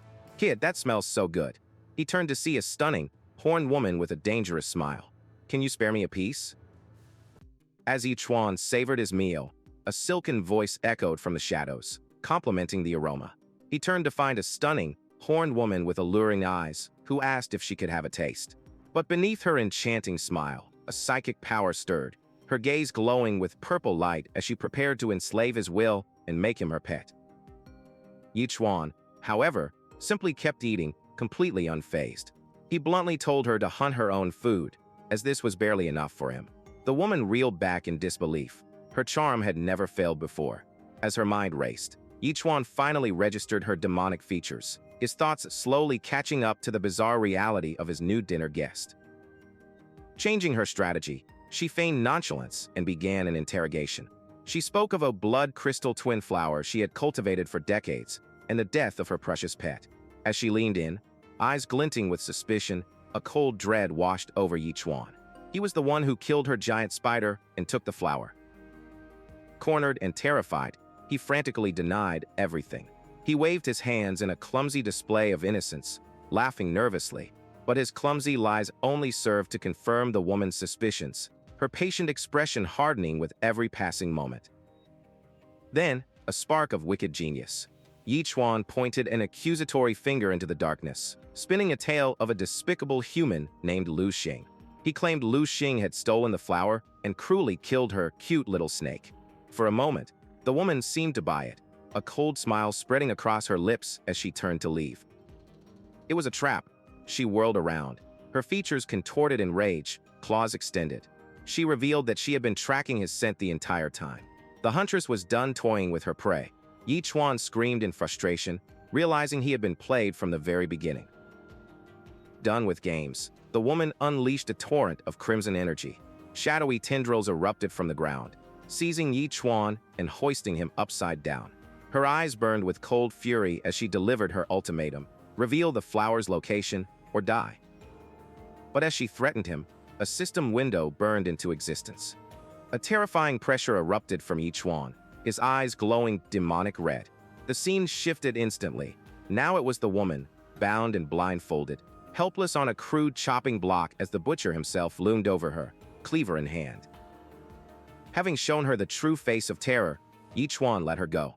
He yelled that she could keep the spider meat as a trade for the flower and sprinted into the woods. Enraged and humiliated, the woman became a streak of red fury, giving chase at impossible speeds. Chuan knew he couldn't outrun her for long. He would have to use his trump card. The chase ended abruptly as Chuan ran straight into a new nightmare. A colossal windfire ape, a primeval beast of immense power, blocked his path. Before the demoness could react, the ape swatted her out of the sky like an insect, sending her crashing through the trees. The forest became a battlefield. The demoness, infuriated by the interruption, lashed out at the ape with her blood magic. But her power was nothing before the creature's raw, physical might. The windfire ape roared, beating its chest and unleashing its primal fury. Despite her power, the demoness was utterly outmatched. The windfire ape was a higher order of predator. With a final, brutal display of strength, the beast slammed her into the ground, leaving her broken and defeated. When the dust settled, the great ape was gone, and only Chuan remained standing. The demoness watched in stunned silence as he drew his blade, a familiar, terrifying energy swirling around it. She recognized the technique just as he raised the weapon high, his eye glowing with cosmic power, and uttered the name of the technique his father taught him. Fallen Star. The demoness stared, her eyes wide with shock and disbelief. That stance, that aura, it was impossible. Wait, that move is... It was a technique from a forgotten age, one she thought existed only in legends. Her mind reeled. Was he bluffing? She couldn't gamble. If he truly commanded that power, she was dead. A rustle in the trees broke the tense standoff. The demoness' face lit up with relief as she spotted figures approaching. "Uncle Chuan," she cried out, abandoning her confrontation with Chuan and dashing towards her approaching allies. A new group had entered the clearing, their swift movements announcing their lethal proficiency. Both Chuan and the demoness turned to face the newcomers. Three figures emerged from the forest gloom: a hulking giant of a man wielding a massive war hammer, a graceful woman carrying a zither, and a silent, masked swordsman. Their combined presence shifted the balance of power completely. Assuming this was an elaborate trap, the demoness snarled at Chuan. "I didn't expect you would back up. I'll remember you." Her mind raced for an escape route. The situation had spiraled far beyond a simple meal. She needed to bolt, and she needed to do it now. Chuan stood confused as the giant warrior pointed an accusatory finger at him. "Miss Jiang," the giant boomed. "The windfire ape that escaped our men was killed by this brat." He gestured to the ape's massive corpse lying nearby, the cause of the earlier disturbance. "It's not my fault. I was only passing by," Chuan stammered, hands raised in a gesture of peace. But he knew how it looked. He was caught red-handed. The elegant woman, Miss Jiang, stepped forward, her analytical gaze locking onto him. "What's your name?" she demanded. He began to explain, "My name is Chuan. Listen to me, this really..." But his words were cut short. Miss Jiang's expression transformed from suspicion to sheer delight. She rushed forward, grabbing his hands with surprising strength. "Chuan, I invite you to join our Nine Heavens Alliance." Chuan was stunned into silence. Nine Heavens Alliance? The name was legendary. They were one of Qingqing's three major powers, alongside the Thunderlion Alliance and the Xia clan. What could one of the most powerful factions in the city possibly want with a pig butcher? The giant warrior examined the clean kill on the ape. To kill a 7th-rank Climbing Pond Realm Windfire ape in a single blow, he must be a sleeper pick. He gave Chuan a friendly, if firm, clap on the shoulder. Miss Jiang pressed on. "We're planning to take on the Flameblade King and urgently need strong hands. How about it?" "Who is the Flameblade King?" Chuan asked, utterly clueless. Miss Jiang stared, incredulous. She explained the progression of power from apprentice to grandmaster. "Beyond that," she said, "one could challenge to become a sealed king realm sovereign, a god among mortals. The Flameblade King was one such sovereign." Chuan's eyes lit up. "What's the benefit of defeating him?" The masked swordsman sneered. "Ignorant child. Once you defeat a sealed king, you can inherit his title and realm. A one-step ascension to the top. The allure was irresistible. I agreed to join the Nine Heavens Alliance." Chuan declared decisively. Miss Jiang beamed, ecstatic. "Great. Our team just gained another member. We're one step closer to victory." The swordsman, however, was less than impressed. He scoffed at Chuan's naivete, his hand tightening on the hilt of his weapon. This boy was a fool. The giant, Chuan approached the ape's carcass and drew a skinning knife. "Are you skinning it?" each one asked. Chuan nodded gravely. "To approach the Flameblade King, you need heat-resistant armor made from the Windfire ape's hide. Without it, his domain, the Burning Sky Valley, would melt you." Miss Jiang explained that they had originally captured the ape, but it had chewed through its chains and escaped. As they lamented their misfortune, each one's face brightened. "Skinning? I'm the best at that." Miss Jiang looked at him, a hopeful blush rising on her cheeks. "You can skin it." "I'm a pro," each one stated with absolute confidence. He vaulted onto the beast, and his cleaver became a blur. The blade danced across the ape's body in a flurry of precise, lightning-fast cuts. This was not combat. It was artistry, a brutal, efficient ballet learned at his father's side. 1 minute later, he was finished. The ape's hide lay perfectly removed in a single piece. The muscle and sinew of the beast beneath were untouched. He then folded the hide with practiced ease and tied it into a neat bundle, finishing it with a bow made from the creature's fur. His new companions were utterly dumbfounded. The giant and the swordsman stared. "Jazagape. That's way too professional." Chuan cried out. Miss Jiang's eyes sparkled with admiration. "Truly a talent," she whispered, completely captivated. With the precious hide secured, Chuan heaved the large bundle over his shoulder. "Miss Jiang, since we obtained this hide, we can make the fire-resistant armor," he said, his confidence restored. She nodded, her gaze determined. "This time, we'll definitely beat the others to the sealed king inheritance." As the party moved on, a sudden halt brought them up short. A new group blocked their path, their silhouettes radiating hostility against the fading light. A lion emblem gleamed on their leader's jacket. Miss John's face paled. "It's the Thunderlion Alliance. Why are they here?" The leader of the Thunderlion Alliance, a man with a scarred face and a cruel smirk, stepped forward. His eyes ignored the assembled warriors, fixed solely on the prize slung over Chuan's shoulder. "Miss Jiang," he purred with false courtesy, "could you hand over the Windfire ape's hide to us?" The new arrivals radiated hostility. Miss Jiang's face hardened as she recognized them. "Looks like you already knew about our plans, lying in wait here." The scarred leader of the Thunderlion Alliance smirked, his eyes fixated on the prize. "Miss Jiang, you're as sharp as ever," he sneered, his hand resting on the hilt of a glowing blade. "I suppose you also know what will happen if it isn't handed over." One of Miss Jiang's retainers, a mountain of a man named Chuan, stepped forward, his hammer ready. "Dare to act up and see. My hammer doesn't spare anyone." But another member, Jiao Wan, placed a hand on his shoulder, his voice deceptively calm. "To be safe, hand the Windfire ape hide to me. I'll go fetch reinforcements." Chuan hesitated, then moved to hand the large, spiky bundle to Jiao Wan. But in a flash of movement, Yichuan appeared from nowhere, snatching the sack midair. He landed heavily, clutching the prize. Jiao Wan stared in disbelief. "I skinned this thing myself," Yichuan stated plainly, hugging the bundle. "Of course I'll hold it. That's safer." Jiao Wan's face contorted with rage.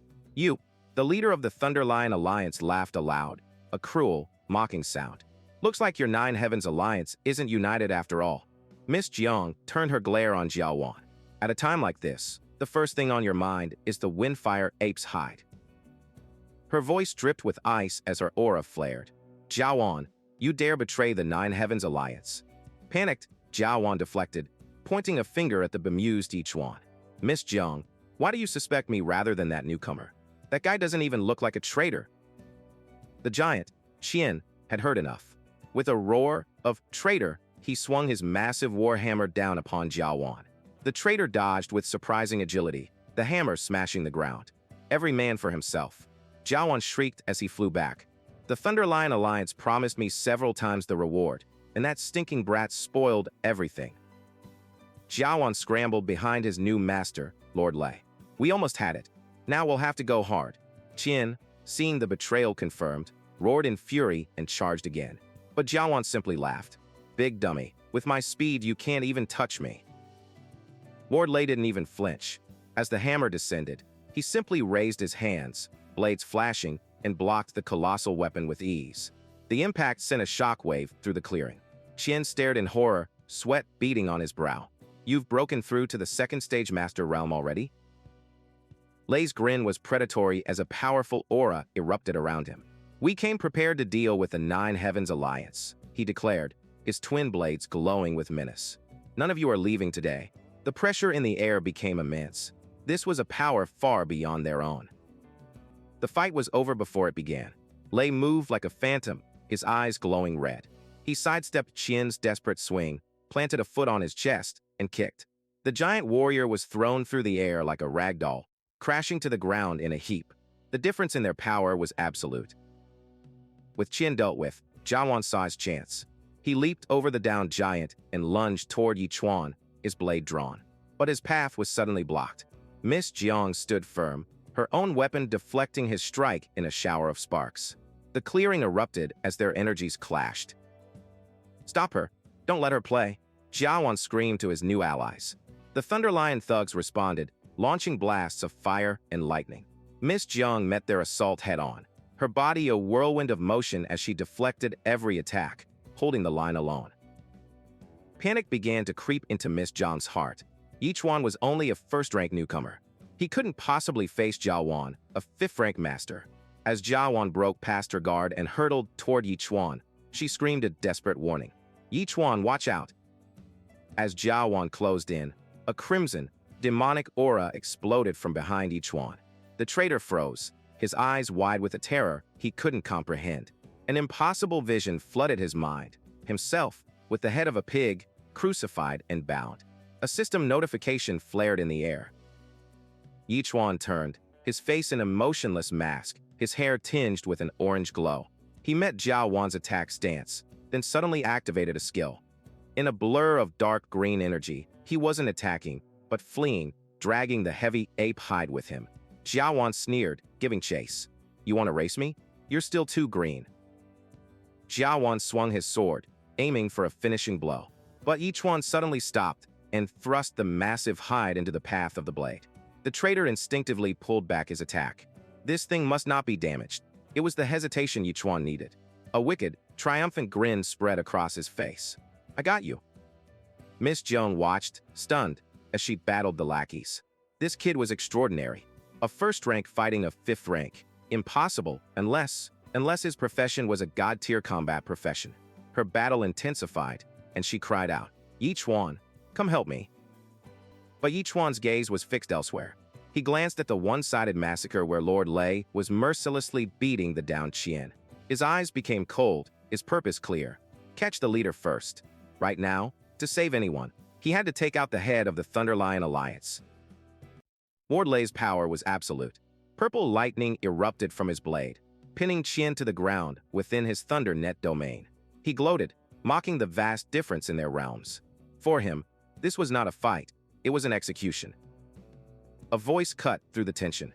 Lord Lei turned, his arrogance shifting to shock as he saw Chuan standing right behind him. Chuan's eyes glowed a menacing red as a system notification flashed in his mind. A crimson phantom erupted from Chuan's being. The spiritual echo of a monstrous boar, a true demon beast, materialized behind Lord Lei. Before the leader could react, the spirit lunged, its spectral jaws closing around him. The clash was immense. Lord Lei's blade met the spirit's fangs, the screech of metal and energy tearing through the air. A terrifying realization dawned on him. This power, it was not from the climbing pond realm. It was a god-tier skill. This boy could not be allowed to live. Qian screamed for Chuan to run, knowing the chasm in power was too great. But Lord Lei was faster. With a roar, he shattered the phantom's attack and drove a brutal kick into Chuan's chest. The impact sent Chuan flying like a broken doll. He crashed through the trees and landed in a heap on the forest floor, motionless. Lord Lei stood over him, victorious. The upstart had been put in his place. A wave of horror and then fierce clarity washed over Qian. The kid, he had used his life to buy a single moment. An opening. Qian would not let the sacrifice be in vain. He roared, leaping into the air and summoning his ultimate technique, the mountain-splitting Overlord Hammer. The giant hammer descended, threatening to crush Lord Lei. But with contemptuous ease, the leader raised a single hand. Red lightning coiled around his arm, not only stopping the mighty blow, but completely overwhelming Qian's strength, leaving him powerless and defeated at his feet. Beaten and pinned, Qian desperately tried to bluff, warning Lord Lei of Miss Jiang's powerful family. The threat was met with a cruel laugh. Lord Lei mocked his weakness and made a vile promise about what his men would do to Miss Jiang, stoking Qian's despair into pure, impotent rage. Suddenly, a blinding torrent of cosmic energy erupted from the spot where Yi Chuan had fallen. Lord Lei spun around just as Yi Chuan, wreathed in stellar light, stood tall. With his father's words echoing in his soul, he unleashed the technique passed down to him. Falling star. Qian watched in disbelief. That boy, he's still alive? The blast slammed into Lord Lei, who staggered back, blood pouring from his mouth. His prized golden-scaled soft armor was cracked, the only thing that had saved him from instant death. Yi Chuan smirked, a manic light in his eyes. He had planned it all. Letting his guard down was the moment his counterattack began. Qian understood then. The boy's combat instinct and awareness were on a level far beyond his rank. He had tricked a master. Lord Lei clutched his wound, his eyes filled with a mixture of fury and fear. He could not risk fighting this unpredictable expert any longer. "I'll remember you," he snarled, before his body dissolved into a streak of lightning, fleeing into the darkness. "We'll meet again." The tension broke. Qian stared at the empty space where the fearsome leader had been. He ran away. He collapsed in relief, catching Yi Chuan just as Miss Jiang arrived. To her, Qian could only praise the boy, admitting that his eye for talent had been rewarded beyond measure. Overcome with gratitude, Qian bear-hugged Yi Chuan. "Brother, I owe you my life," he roared, promising feasts and fine wine. Miss Jiang chided him for his crudeness, but her mind reeled. An enemy even Qian couldn't handle was defeated by a first-ranker. It defied all logic. Just as the group began to recover, Yi Chuan's hand dropped limply. They turned to see the reason for their ambush, the traitor Jiao Wan, groveling on the ground. A murderous aura instantly enveloped Qian as he advanced, his massive hammer in hand. Jiao Wan begged, weaving pathetic lies about a pregnant wife and sick mother. Qian's smile was devoid of all warmth. "Rest easy," he said, his voice a venomous whisper. "I'll make sure to take good care of them." Ignoring the traitor's screams, he raised his hammer and brought it down, ending the betrayal with a single, final, brutal strike. The tension remained thick in the air, even after the battle. Qian, ever the pragmatist, voiced his concern. The Thunderlion Alliance would not let this defeat slide, and an ambush on their way back to the city was likely. But Miss Jiang remained composed, her confidence unwavering. She had already sent a distress signal. Reinforcements from the Nine Heavens Alliance were on their way. As a gesture of goodwill, she produced a small box containing 2 high-grade recovery pills. Yi Chuan's eyes widened at the sight. Each one was worth a small fortune. He and Qian consumed the pills, and a warm, healing energy instantly coursed through their weary bodies, mending their wounds and restoring their stamina. With his energy restored, Yi Chuan made a bold request. He asked Miss Jiang to use her powerful sonic attack on him for training. She was incredulous, but he explained his reasoning. His only movement skill, Nether Shadow Sweep, could only be improved through continuous, life-threatening practice, and he knew he was too slow for the dangers that lay ahead. Amused and intrigued by his audacity, Miss Jiang agreed, though she cautioned him not to underestimate her power. For her, this was a perfect opportunity to gauge the true limits of this mysterious first-ranker's god-tier ability. Yi Chuan braced himself, planting his feet firmly as they took their positions, the quiet forest about to become a training ground. Miss Jiang's eyes glowed as she plucked the strings of her instrument, unleashing a wave of sonic force. The attack slammed into Yi Chuan, but he activated Nether Shadow Sweep, his body flickering as he fought to withstand the pressure. He gritted his teeth, the force threatening to tear him apart, but his will was stronger. "A bit more? I can still go on," he roared internally. His resilience was astounding. Miss Jiang, a specialist in soundwave techniques, couldn't believe a mere first-ranker was enduring her assault. Annoyed, she pushed her power further, unleashing blast after blast. The sonic waves battered Yi Chuan, tossing his body through the air like a rag doll, yet he never fell. Now, she was truly serious. Her expression hardened as she unleashed a relentless storm of razor-sharp sonic blades. Qian watched in horror, fearing she might accidentally kill the boy. But within the tempest, Yi Chuan's focus narrowed, his eyes igniting with a crimson glow as he began to perceive the pattern in the chaos. He started to count. 1, 2, 3. His frantic dodges transformed into a fluid dance, weaving between attacks that should have shredded him. Qian and Miss Jiang stared in utter disbelief. He wasn't just surviving. He was adapting, his movements growing more precise with every beat. 14, 17, 19. He was no longer just dodging. He was flowing. Every step was perfect, his body a blur of motion as he used the nether shadow sweep to navigate the storm. He closed the distance, his blade humming, and a triumphant grin spread across his face. This was the feeling, the moment of breakthrough he had been pushing for. A notification blazed in his mind. Miss Jiang, infuriated, prepared to go again, but Qian quickly stopped her. Their backup had arrived. Solemn, hooded figures from the Nine Heavens Alliance, emerging from the trees. With reinforcements present, Miss Jiang declared it was time to head back. She looked at Chuan, asking if he would join them. He politely declined, stating he still had something to take care of.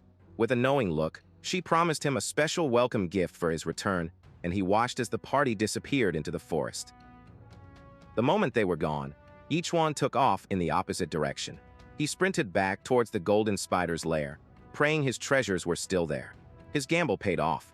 The valuable golden legs, perfect material for stronger gear, were right where he'd left them. He slung the heavy materials over his shoulder and ran. He moved faster than ever before, filled with anticipation as he raced towards his home. He burst through the doors with a triumphant shout, "Dad, Mom, I'm back." But his smile froze. The greeting died in his throat. The house was a wreck, furniture smashed and overturned in a scene of violent chaos. The bag of loot fell from his shoulder, forgotten. A cold dread washed over him as he called out for his parents, his voice trembling. Silence was his only answer. His eyes fell upon a shattered picture frame on the floor, a photo of his happy family, now broken. In that sickening moment, all confusion gave way to pure, unadulterated rage as he realized who was responsible. Lu Xing, he seethed, his eyes burning. Where did you take my parents? Vengeance was a singular purpose. Chuan arrived at the Qingqing Wealth District, his destination clear, Lu Xing's private estate. The guards, mere obstacles, tried to bar his path. But a single word, a single command, move, was all it took. Unleashing his aura, the world turned red, his eyes glowing with an inferno of rage that promised only death. Inside, blissfully ignorant, Lu Fei lounged by the pool. His father's subordinate approached, his face grim. He delivered the bad news. The men sent to watch Chuan were dead. Lu Fei's relaxation curdled into fury. He smashed his practice dummy, vowing to make Chuan regret crossing his family. The estate's tranquility was shattered by a deafening explosion. A shadow kicked the front door from its hinges, sending it flying inwards. Lu Fei, startled from his leisure, roared in anger, demanding to know who dared attack him. The splintering of his wine glass was a prelude to the chaos that had just arrived. Through the settling dust and smoke, a figure emerged. It was Chuan, his form wreathed in a chilling blue aura, his eyes burning with crimson light. Lu Fei recognized him instantly, his shock turning to a cruel smirk. He taunted Chuan, mocking him for being the cause of his men's miserable deaths. Chuan cut through the taunts with cold fury. "Cut the crap and answer me," he demanded, his voice dangerously low. "Where are my parents?" Lu Fei laughed, a wretched, twisted sound. He declared that a son's sins must be paid for by his parents, and that he would avenge his fallen men by ending Chuan's life. A memory flashed through Lu Fei's mind. His father, Lu Xing, returning home, his face pale with terror. He had gone after Chuan's parents. In the present, that same terror began to dawn on Lu Fei as Chuan's killing intent peaked. The butcher's cleaver appeared in his hand. "My parents are my reverse scale," Chuan snarled. "Touch them and die." Lu Fei scoffed, calling him worthless. His words were cut short by a fist to the jaw. Chuan moved faster than he could react, the blow sending him crashing into the wall. Spitting blood, Lu Fei stared in disbelief. This aura, the boy had reached the climbing pond realm in just a few days? Impossible. Gathering himself, Lu Xing boasted his own recent advancement to the 6th rank climbing pond realm. He activated his skill. Chunks of rock erupted from his skin, encasing him in a formidable suit of rock armor. From the sidelines, his son watched in horror. Chuan had forced his father to unleash his true, terrifying power. Now a stone behemoth, Lu Xing charged, his fist aimed to crush. But Chuan was a blur of motion. A system window flashed, nether shadow sweep. He ducked under the punch, his cleaver screaming as it scraped uselessly against the stone armor. The blade couldn't find purchase. Lu Xing's raw power was overwhelming. A powerful stomp sent Chuan flying, slamming him into the ground. The armored giant loomed over him, gloating. "You should know, there's an unbridgeable gap between you and me. You can't break my defense, and with one touch from me, you'll die." But Chuan rose. A blue status window hovered in his vision. Damage from pigs reduced by 65%. He stood, defiant, his blade ready. Lu Xing stared, his confidence shaken. That was a full-force strike. How was he still standing? It made no sense. Chuan let his cleaver fall. A new resolve hardened his expression. "If blades can't break your armor, then I'll use my fists." Lu Xing laughed, throwing his arms wide in a mocking invitation. "Then try it. Let's see your flesh against my stone armor." Lu Xing's taunt died in his throat. Chuan's fist connected with his chest, and a new notification blazed across his vision. Damage to pigs increased by 500%. The impact was like a cannon blast. Lu Xing staggered back, shock and pain registering through his stone shell. One punch became 100. Chuan was a whirlwind of fury, his knuckles bloody but his purpose absolute. The stone armor cracked, then shattered under the relentless assault. He grabbed Lu Xing by his hair, his eyes burning white as a system window declared his true nature. Blood Shadow Butcher. In that instant, Lu Xing's features distorted, twisting into the grotesque snout of a terrified pig. The beating was merciless. Chuan slammed the pig-faced man into the floor again and again, his one question a roaring mantra of pain. "Tell me, where are my parents?" The impacts punctuated his screams. "Speak." Watching from the sidelines, Lu Fei was frozen in absolute terror. He wanted to help his father, he needed to help him, but his body refused to obey. He collapsed in a weeping heap, his legs useless. He could only watch and sob, realizing with dawning horror that Chuan had truly gone mad. The relentless assault finally ceased. Chuan stood over the broken, whimpering form of his enemy, a silhouette of pure, incandescent rage. Lu Xing, his face a battered ruin, finally gasped out the truth, his last defense against the abyss. "Stop! Your parents, they were taken by someone else." Chuan's voice was a raw, primal scream, echoing in the ruined home. Taken by who? His grip tightened on Lu Xing's ruined body. The last of his patience burned away by incandescent rage. The confession of an accomplice meant nothing. Only a name would satisfy the inferno in his soul. Terror finally broke through Lu Xing's bravado. He babbled, tears and blood mixing on his swollen face, confessing he had gone to the house for the money. But his story took a dark turn. He claimed he was not the one who had taken them, but had instead witnessed 3 tall, ominous figures in black robes appear inside the home.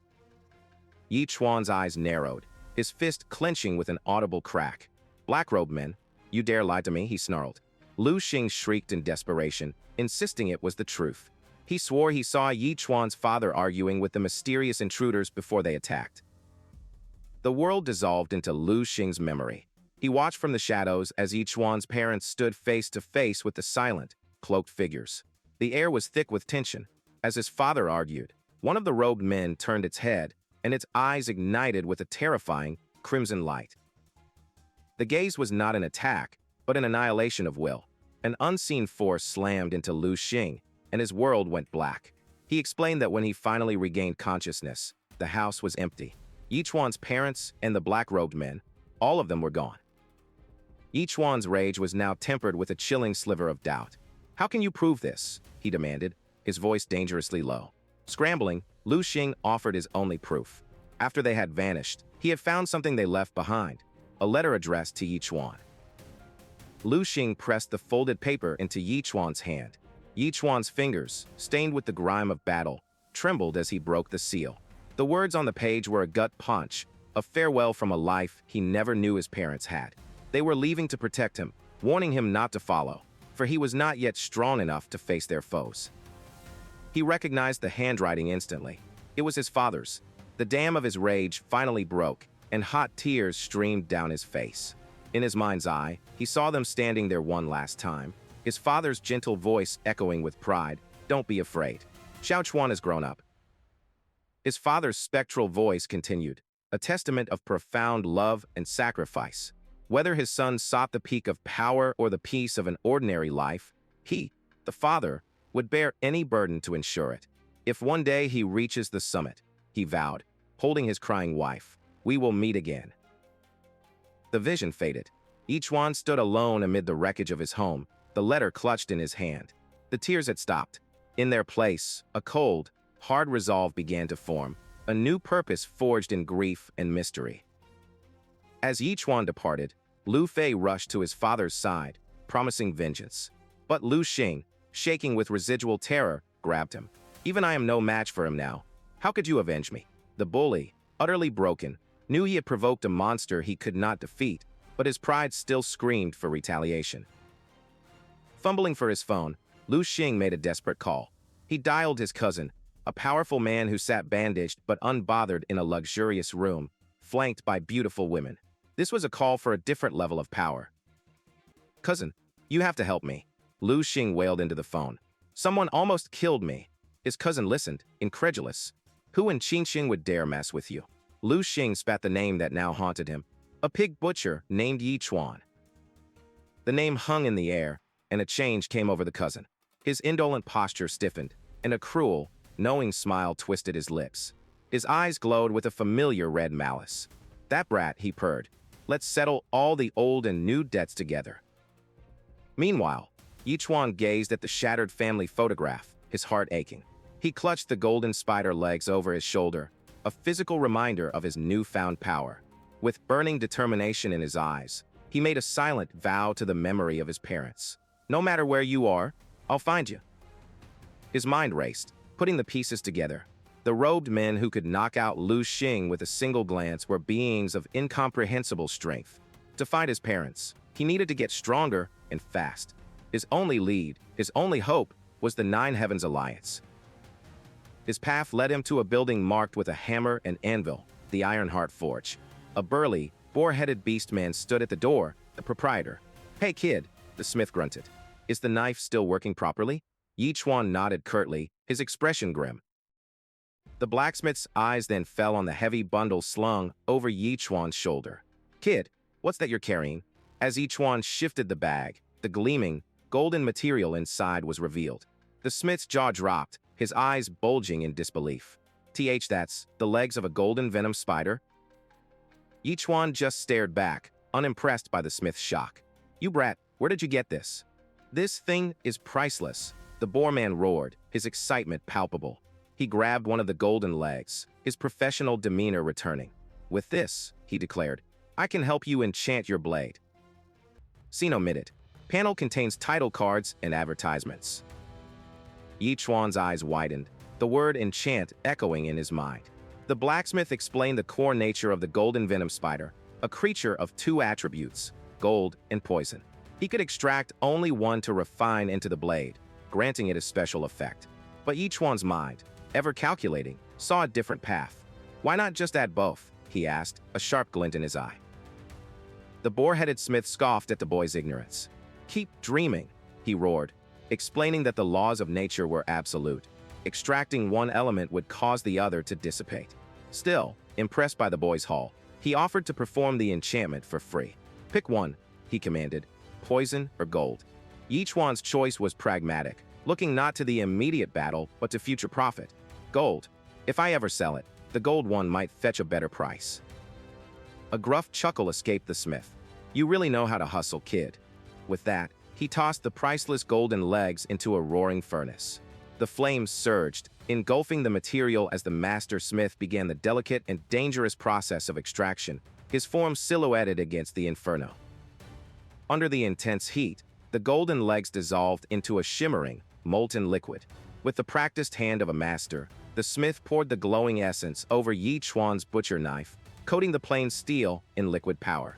Seizing his hammer, he began to strike, each thunderous blow forging the enchantment into the very soul of the weapon, the resounding clang of metal on metal echoing through the forge. After what seemed an eternity, the ringing stopped. The blacksmith held up the finished blade, a masterpiece reborn from fire and magic. Intricate, swirling patterns of gold now danced across its surface, glowing with latent power. You really lucked out today, kid. The smith grunted, presenting the weapon. Usually, I charge at least 500,000 for an enchantment job like this. Thanks, Master, Yi Chuan exclaimed, taking the blade. He was immediately surprised by its new, substantial weight. It felt solid, real. He admired the beautiful patterns, but his practical nature took over. It looks cool and all, he said, looking up from the blade. But what does it actually do?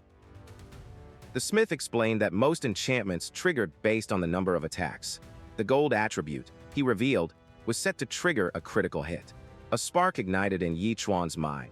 His innate system talent already enhanced his criticals. This wasn't just an upgrade, it was a perfect synergy. A crit, he thought, a savage grin spreading across his face. It'll be crit on top of crit. Yi Chuan tested the blade with a series of quick swings, slicing arcs of light through the dim forge. For a moment, nothing happened. But then, as he continued his practice, the knife erupted in a blinding flash. A blue window burned itself into his vision. A new level of power was now his to command. With a deep bow, Yi Chuan thanked the smith. Thanks, Master Taixian. If you ever need my help with anything, just ask. The blacksmith simply waved as the young man departed. He watched him go, a thoughtful look on his face. Yi Chi Yuan, he murmured to the empty air, thinking of Yi Chuan's father. This is all I can do to help you. His mission for vengeance required power, and power resided with the strong. Yi Chuan's path led him up a seemingly endless mountain staircase toward the imposing headquarters of the Nine Heavens Alliance. As he neared the entrance, a familiar figure blocked his path. It was his school's principal, Zhao, who looked just as surprised to see him. Student Yi Chuan, what are you doing here?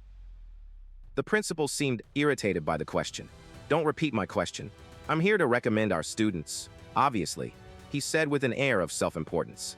He looked Yi Chuan up and down with a condescending sneer. But don't take it personally, student Yi. You weren't on my recommendation list. After all, you're not a combat-type profession. The principal's arrogance quickly soured into bitter complaint. He lamented that the Alliance had rejected all of his students, even the prodigious Su Lingxian, citing their impossibly high standards. Defeated, he turned back to Yi Chuan. So, what are you doing here? Without missing a beat, Yi Chuan gave a deadpan reply. Weighted mountain climbing. I'm working out. Hearing this, the principal's expression shifted to one of pity. It seems you've hit a bottleneck in your cultivation, he said, his tone patronizing. That's normal for a life-type profession. I advise you to give up on the combat path and just focus on being a good butcher. Yi Chuan's face remained a cold, emotionless mask as he turned to leave. Got it, principal. I'll go right back to butchering pigs. Just as Yi Chuan walked away, a sudden thought struck the principal. Wait, Yi Chuan, he called out, a strange urgency in his voice. What realm are you at now? Yi Chuan paused. I think I'm around the first-rank Dangtang realm. The statement shattered the principal's composure.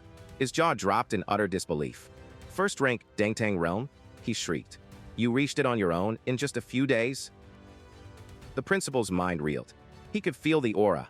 It was authentic. His star pupil, Su Lingxian, had only just reached 9th-rank apprentice with all his guidance.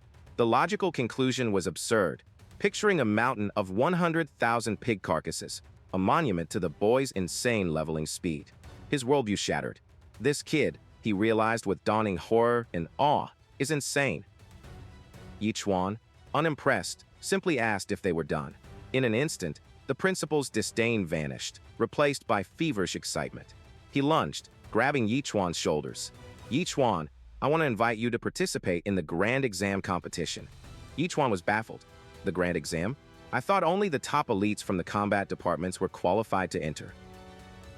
That's correct, the principal confirmed, his voice filled with desperation. He explained that their top candidate, Lu Jinglong, had been mysteriously injured and was mentally unfit to compete, a fact Yi Chuan knew all too well. While their other candidate was strong, the exam was decided by team points. Without a second powerhouse, the school's reputation, its very dignity, would be crushed on the leaderboards. Yi Chuan remained completely detached from the principal's plight. What's that got to do with me? He asked coldly. Seeing his opening, the principal leaned in, his eyes gleaming with a manic intensity. He made his gambit. Yi Chuan, if you agree to compete and manage to break into the top 3, I'll grant you any condition you ask for. Scene omitted. Panel contains credits and social media links. The principal's offer hung in the air. Any condition. Yi Chuan's mind raced, calculating his most urgent needs. He held up 5 fingers, his voice firm and unwavering. "I want 500,000. The principal agreed instantly, his desperation making him bold. "As long as you make it into the top 3, the money is no problem." A cunning glint shone in the principal's eyes. He believed it was an impossible task. A student with a non-combat profession aiming for the top 3 against full combat teams was pure fantasy. He had made a risk-free gamble. When the boy failed, he wouldn't have to pay a single coin. But Yi Chuan was not finished. "Aside from that," he added, his tone sharpening, "I also need a storage-type spirit weapon." The principal's composure finally cracked. A bead of sweat trickled down his temple. Such artifacts were priceless treasures, reserved only for the most elite students of the year. The boy's audacity was staggering.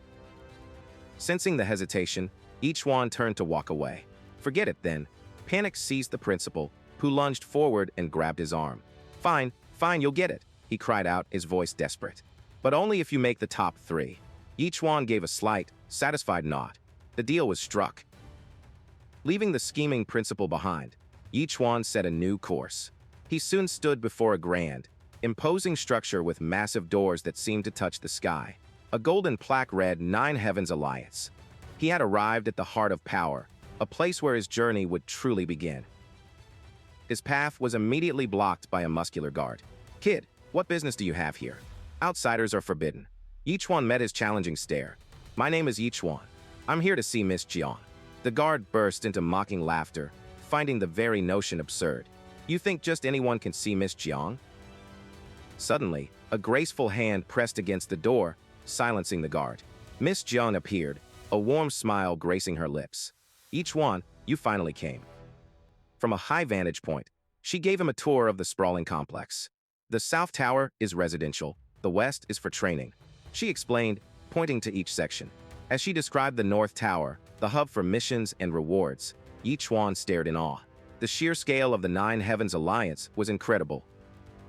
As she began leading him toward registration, a booming voice called out, and a heavy hand landed on his shoulder. It was Qian, who had somehow found him. "Brother Yi Chuan," he roared, a lewd grin spreading across his face. "Come with me to the North Tower Lounge. The massage girls, there are top-notch." A fist connected squarely with Qian's head, leaving a steaming lump. "Stop trying to corrupt him already." Miss Jiang scolded, her patience clearly worn thin. She ordered the grumbling giant to fetch the newcomer gift she had prepared for Yi Chuan. Qian trudged off, muttering that she didn't understand men at all. They arrived at the opulent North Tower service zone.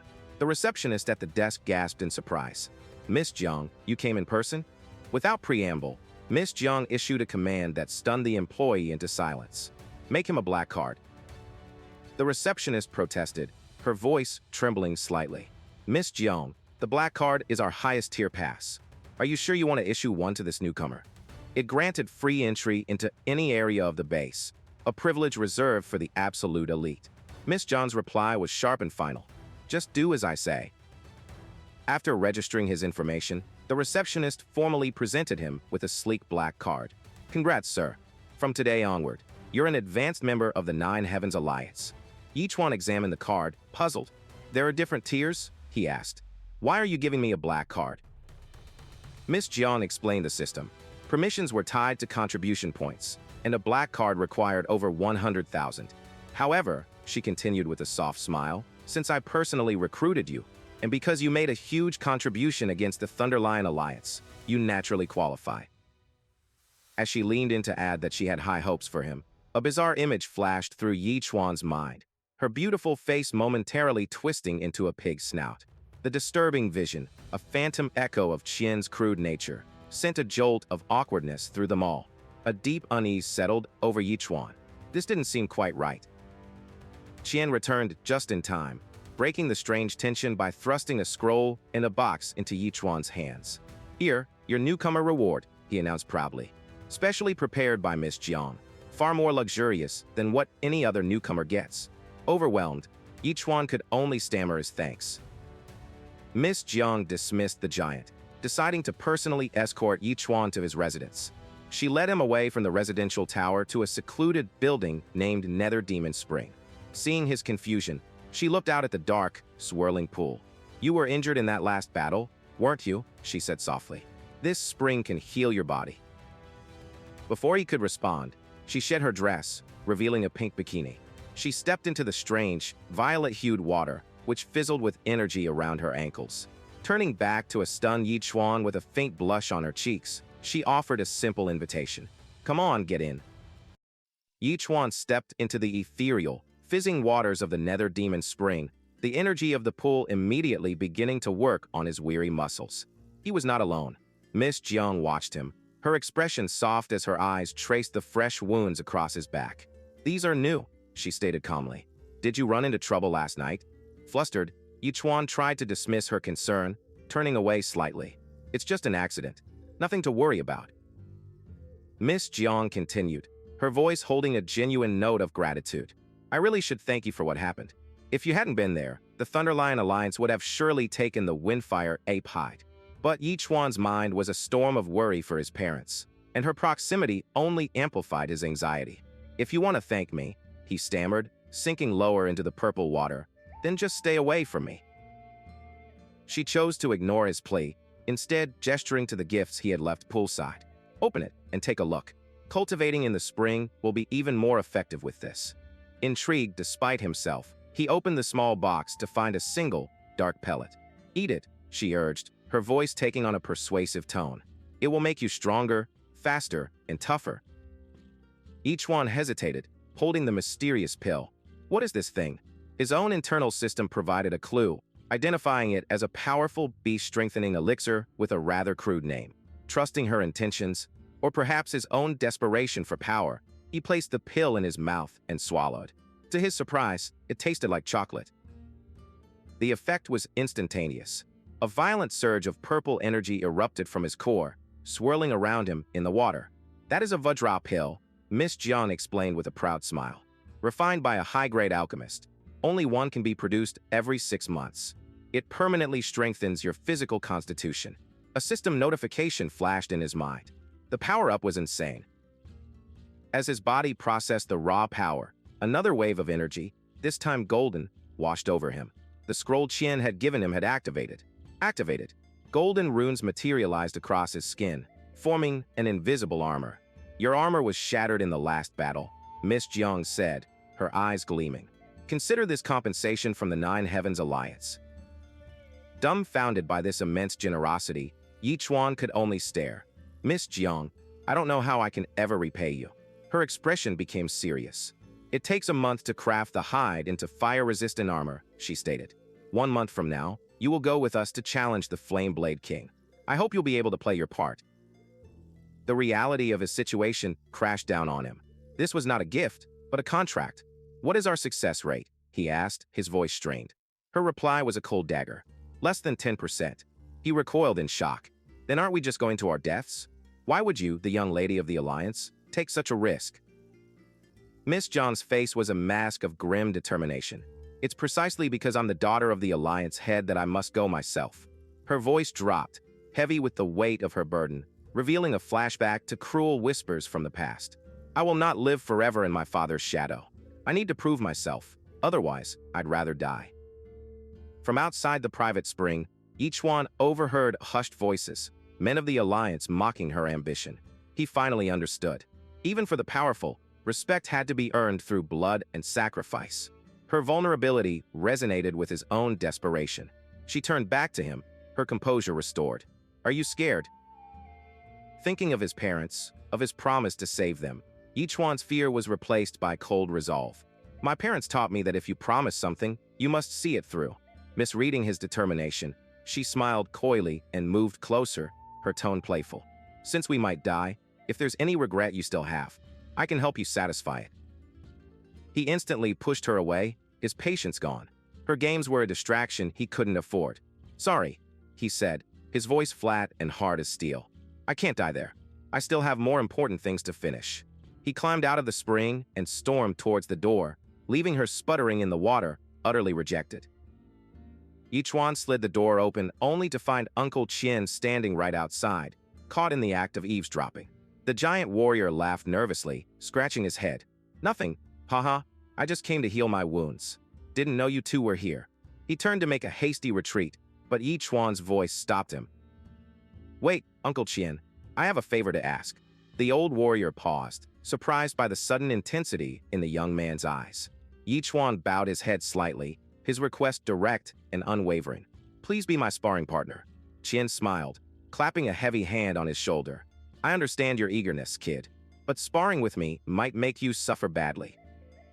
As the two walked away, Miss Jiang wrapped a robe around herself, a thoughtful smile playing on her lips. Her gamble had been correct. This boy, driven by a powerful purpose, possessed a will that could shatter all limits. His potential was truly endless. They stood in the center of a vast, empty training courtyard. Qian held a warhammer that seemed impossibly large, while Yi Chuan stood opposite him, small by comparison. But Yi Chuan's focus was absolute. His mind echoed with a single, burning thought. "Only by becoming stronger can I see my parents again. Hang in there. I'll come get you soon." The butcher's knife, now imbued with the golden essence of the spider, gleamed in his hand. "Uncle Qian," he declared, his voice ringing with conviction, "don't hold back." The giant warrior grinned, a feral light in his eyes as he hefted his weapon. "Then I'll get serious." As Qian's aura exploded outwards, Yi Chuan stood his ground, his one desire echoing through his soul. "I have to become stronger." At the grand training grounds, Miss Jiang observed the daily spectacle from a distance. Below, two figures were locked in a relentless sparring match, their energy palpable even from afar. She mused that the two were lunatics, possessed by a battle frenzy that consumed their every waking moment. And yet, there was a certain reliability in their madness, a comforting strength in their obsessive drive to improve. The clash of weapons echoed through the arena. Qian's massive hammer swung with the force of a falling mountain, but Yi Chuan was a phantom of swift counters. Again and again, the tiny butcher's knife met the colossal hammer, deflecting blows that should have shattered bone and steel. Each block was a symphony of sparks, a testament to impossible speed and precision. Qian's eyes narrowed, spotting a momentary flaw in Yi Chuan's defense. "There's an opening," he roared, bringing his hammer down in a final, earth-shattering arc. But Yi Chuan did not dodge. Instead, his entire body erupted in a golden aura as he activated his skill, Blessed Falling Star. Qian's heart froze. The fool was meeting the attack head-on. He braced for the impact, wondering if he had just killed the boy in a single strike. An explosion of light and force erupted from the point of impact. The hammer stopped dead, held aloft by the impossibly thin edge of Yi Chuan's blade. Golden energy cracked and splintered around the point of contact, a visual representation of two immense powers locked in a brutal stalemate. With glowing eyes and gritted teeth, Yi Chuan not only held his ground, but began to push back. Qian poured every ounce of his strength into the blow, his muscles screaming in protest, but the hammer would not budge. The crowd watched in stunned silence, their minds unable to process the sight. Too strong, one spectator gasped. "These two are absolute monsters." They couldn't believe that this newcomer, after only a few days, was fighting the veteran Uncle Qian to a complete standstill. With a final, guttural cry, Yi Chuan unleashed the last of his energy. A deafening crack echoed as not the ground, but Qian's hammer itself gave way. The top-grade spirit weapon shattered into pieces, leaving Qian holding nothing but a broken handle. Stunned into silence, he could only stare at the wreckage before finally yelling, "Good kid, no more fighting, but you'll have to compensate me for my weapon." Yi Chuan, his power receding, scratched his head with an apologetic look. "Uncle Qian, I'm really sorry," he said sheepishly, "but my pockets are cleaner than my face. I don't have the money to compensate you." Before the giant could protest further, a clear voice cut through the tension. "You two stop fighting. Come eat," Miss Jiang called out, walking through the parted crowd with a grace that commanded attention. Even as he held the broken remains of his hammer, Qian couldn't help but marvel at the boy's terrifying strength. But while the giant processed the fight, Yi Chuan's attention was already elsewhere, on the promise of food. A blue window, invisible to all but him, shimmered into existence. The battle had served its true purpose. Qian tearfully lamented the loss of his weapon to Miss Jiang, who simply patted his shoulder with a knowing smile. All right. Later I'll take you to the spirit weapon vault and let you pick another one that suits you." Qian's grief vanished instantly, replaced by wide-eyed astonishment. Even Yi Chuan stared in amazement at her casual generosity. They gathered around a table laden with a feast. As they ate, Chuan remarked on Chuan's incredible progress, believing he might now have a chance against the Flameblade King. Lost in his meal, Chuan mumbled, "Oh right, I'll be leaving for a bit tomorrow." The statement landed like a thunderclap, causing both Chuan and Miss Jiang to freeze in shock. Chuan began to pound playfully on Chuan's chest, aghast. "What? Leaving?" Chuan calmly explained his promise to Principal Zhao to return for an exam. Unconvinced, the giant warrior grabbed his hand, his voice turning pleading. "Brother Chuan, after sparring these past few days, I've really grown to like you. Can't you stay so we can train tomorrow?" Miss Jiang knocked Chuan on the head, scolding him for putting Chuan in a difficult position. Her expression softened as she turned to Chuan, her hand resting gently on his shoulder. "All right, be careful on the road. We'll be waiting for you to come back." With a final look, Chuan turned and walked down the steps, leaving his two new companions waving from the grand doors. As Chuan's figure receded, Chuan voiced his admiration for the boy's undeniable strength. "If we bring him to that place," he wondered aloud, "what do you think will happen?" Miss Jiang's gaze was sharp and calculating. "If he can come back alive from Chutian Valley," she stated, "then his strength will be proven worthy."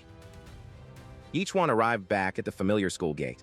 A crowd was gathered, and among them, a woman with long blue hair narrowed her eyes in recognition. Chuan. A moment later, he was found crouching against a brick wall, his head down, as if trying to become invisible. He was back, but he clearly didn't want to be. The blue-haired woman, Lingling, watched him with undisguised annoyance. "Why is he here too?" she muttered. Her fiery companion, however, was far more direct. "Chuan," she shrieked, storming over. "Why did you run here? Trying to pull some trick to get close to Sister Lingling again?" Without waiting for an answer, she threw a furious punch aimed straight for his face. The punch never landed. Chuan's hand shot up, catching her fist in an iron grip. The air itself seemed to crackle and break around his fingers. He lifted his head, his eyes cold and devoid of emotion as he looked at the terrified girl. "Get lost," he said, his voice a low threat. Lingling watched from afar, misinterpreting his power as a desperate cry for attention, utterly oblivious to the monster he had become. His past continued to haunt him at school. With a single, casual punch, Chuan shattered the corner of a stone desk, seeking not to intimidate, but to vent the roiling power within. The act, however, sent a nearby girl scurrying to her protector, Linglei. The girl spun a tale of being bullied, painting Chuan as the aggressor.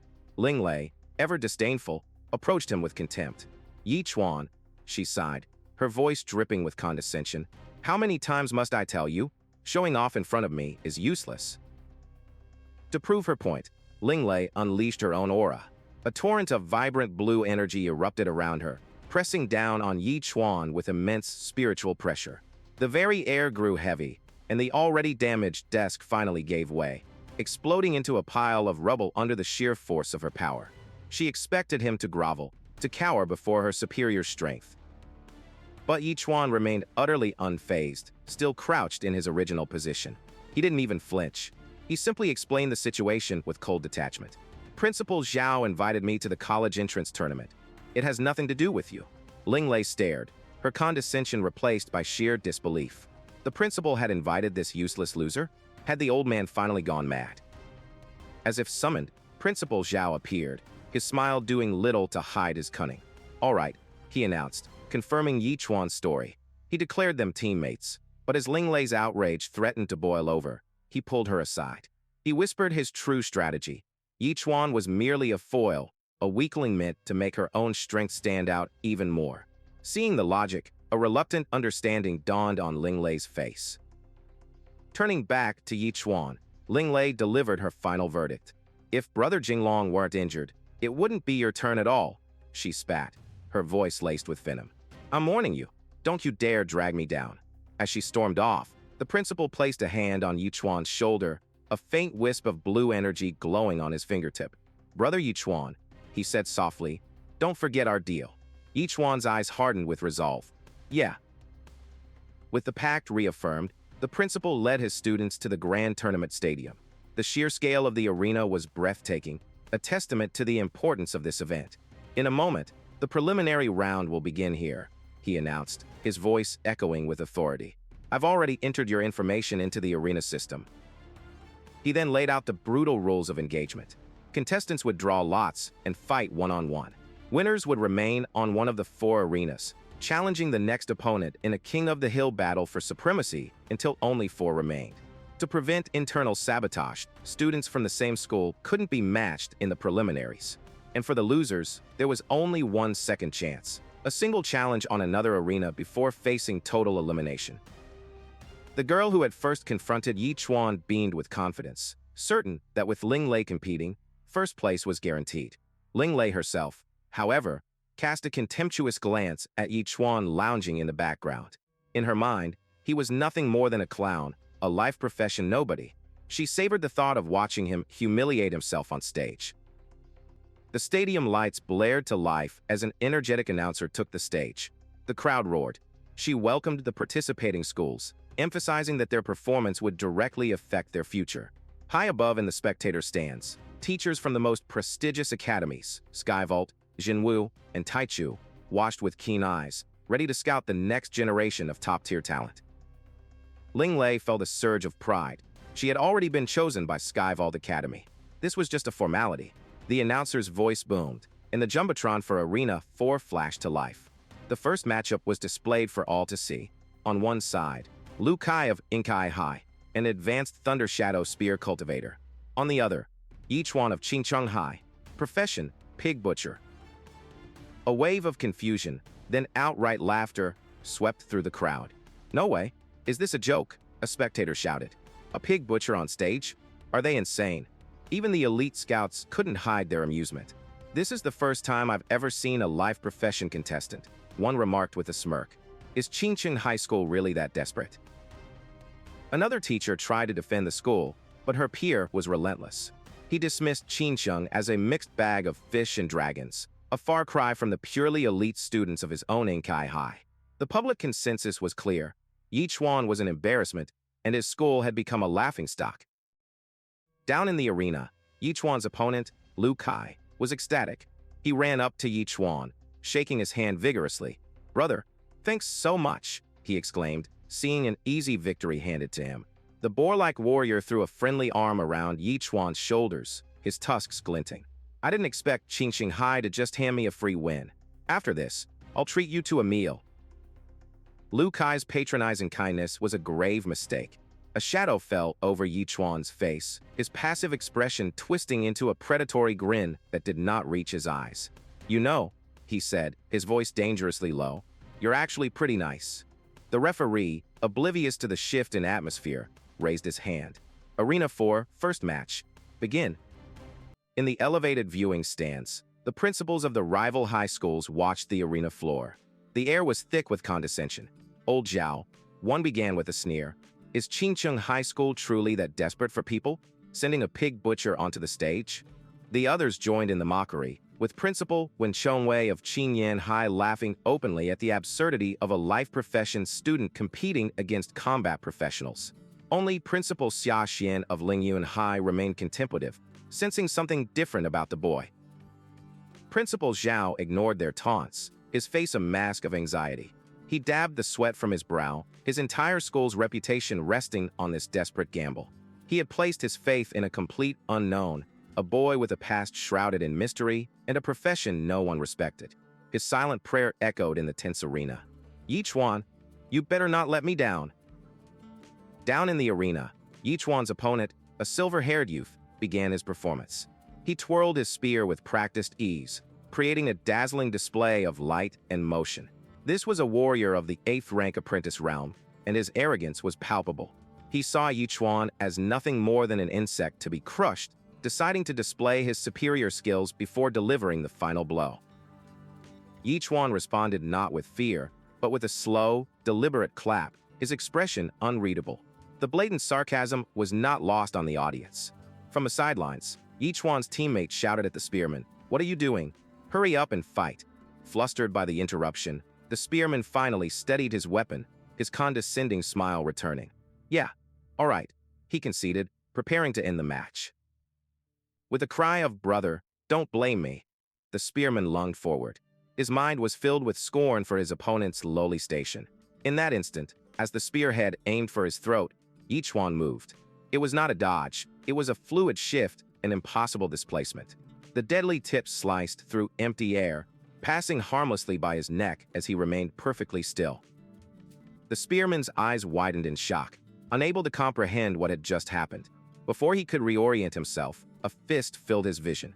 The impact was brutal and absolute, shattering his nose and his confidence in a single, visceral crunch. He was launched backwards, crashing to the arena floor in a heap, instantly unconscious. The referee stared, then raised his arm high. Chingchun High School, Chuan wins.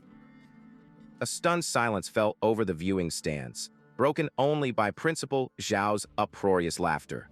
"So, what do you all think now?" he bellowed, his earlier anxiety replaced by pure vindication. "Still looking down on pig butchers? This student of ours is a god-tier pig butcher." Even the composed Xia Xian nodded in approval, her initial hunch proven correct. This boy was indeed anything but ordinary. Another principal sighed, looking on with a mix of awe and disappointment. "A pig butcher," he lamented. The boy's talent was undeniable, a raw power that defied convention. What a pity, he mused. If he were a combat profession, he'd be a great seedling for the future. Elsewhere, a far more dangerous set of eyes had taken notice. Teacher Qin recalled the boy's movements, replaying the punch in his mind. It flowed like water, yet it held immeasurable force. He knew Yi Chuan hadn't used even a tenth of his strength to disable a high-rank combatant. Meanwhile, a beautiful woman in the stands made a connection. "I remember Su Lingying mentioning a useless guy named Yi Chuan who kept pestering her. So it was him." Her initial surprise curdled into dismissive scorn. She had seen countless individuals with life professions attempt to defy their fate and rise as warriors. Throughout human history, she mused, her voice laced with cynicism, every single one of them ended in failure. To her, Yi Chuan was just another self-important fool, and there was no need to pay him any mind. The tournament continued. The digital scoreboard flashed, announcing the next match in Arena 4. Qingyan High School, Xiao Jiji, an intermediate Firecloud mage, versus Qingqing High School, Wei Chuan, the pig butcher. An explosion of fire erupted as the mage took the stage, his hands burning with contained power. He strode forward, radiating an aura of destructive energy. Yi Chuan approached his new opponent with an almost childlike curiosity, his eyes wide. "Your hands are on fire all day, don't they burn?" he asked innocently. The Firecloud mage, a brute with the face of a boar, took it as a grave insult. "Don't talk to me, you moron," he roared. "You'll find out soon enough how hot they are." In the stands, Principal One tried to regain his footing. "Old Zhao, this farce should end now," he declared, boasting that his own student had reached 9th rank apprentice realm in only 3 months. Unfazed, Principal Zhao calmly took a sip of tea. "Our student, Yi Chuan," he stated plainly, "has already reached the 3rd rank climbing pond realm." The cup nearly slipped from Principal Wen's hand as he sputtered. "What? Are you joking with me?" His disbelief was answered by the referee's call. On the arena floor, the Firecloud mage lay defeated. Another one-sided victory. The image of the nonchalant Yi Chuan standing over his fallen opponent burned into Principal Wen's mind. His face contorted in disbelief. This kid, is he really a student who only awakened his profession this year? Simultaneously, in another arena, Su Lingxian of Qingcheng High stood victorious, her opponent crushed beneath her heel. The principal's confidence soared. With 2 such monsters, the top spots were almost guaranteed. From her stage, Su Lingxian glanced over at Yi Chuan. "Oof, Yi Chuan. Consider yourself lucky the first round doesn't match same-school students," she thought coldly. "Otherwise, I would've." But Principal Xia Xian was quick to temper his celebration. "Principal Zhao, don't celebrate too early." The board flashed again. Su Lingxuan's next opponent was a small girl from Lingyun High named Lu Wanner. The child took the stage, her pigtails bouncing as she pleaded, Sister, please go easy on me." Su Lingxuan's face was a mask of ice. "Don't try to get friendly," she retorted. "I won't go easy on a kid." Principal Zhao voiced his confusion. Why did they send a little girl onto the stage? Principal Xia Xian's expression shifted, a predatory grin spreading across her face. "And don't underestimate her," she warned, her voice dropping to a menacing tone. "Lu Wanner is one of Lingyun High School's seed contestants." In the arena, the girl's innocent demeanor vanished, replaced by the cold, confident stare of a killer. The tournament continued. In another arena, two new fighters took the stage. The referee stood between the imposing Su Lingxian and the diminutive Lu Wanner. From her seat of power, Principal Xia Xian looked on with cold expectation. "Don't disappoint me, Su Lingxian," she commanded silently. At the signal, Su Lingxian acted. A frigid aura erupted from her, the temperature plummeting instantly. Delicate snowflakes began to drift down, a beautiful but deadly omen of her power. Her small opponent, Lu Wanner, looked up in wide-eyed confusion. "Why is it snowing?" she wondered aloud, completely unaware of the danger. Su Lingxian moved. It was not a step, but a teleportation. She closed the distance in a flash of icy light, a blur of motion that left Lu Wanner frozen in place. Looking back at the spot where her opponent once stood, Su Lingxian sneered with contempt. "Not even worth a hit," she thought, dismissing the girl as being even more useless than Chuan. In the stands, Principal Zhao sighed with smug relief. "That was way too easy. I'm almost embarrassed," he chuckled. "I thought we'd be bullying a kid." But Principal Xia Xian's expression was entirely different. A thrilled, knowing smile played on her lips as she leaned forward. "It's coming. It's coming," she whispered, her eyes alight with anticipation. Su Lingxian turned back, her face a mask of irritation, but she stopped short. An immense, violent red energy surged from where Lu Wanner stood. It was not the aura of a child. It was the power of a monster awakening. The girl's form exploded outwards.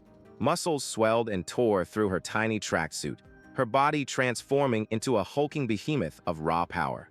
"Sister," the newly formed giant roared, her voice a deep baritone. "It's my turn to strike." The system announced her transformation. Berserk Blood Warrior. Activate. Su Lingxuan's face contorted in shock and disgust. What a freak. So disgusting. The berserker's eyes glowed with crimson fury. She launched herself forward, her fist a blur of motion. Su Lingxian barely raised her sword in time to block the thunderous punch. The impact sent a bone-jarring shockwave through her entire body. "What kind of monstrous strength is this?" she thought, her hands trembling from a sheer force. The blow sent Su Lingxian hurtling through the air. The berserker followed up, smashing her fist into the stage where Su Lingxian had been standing, shattering the stone platform. Su Lingxian landed hard, her heart pounding with terror. A single thought echoed in her mind. If that blow had hit, I would have died.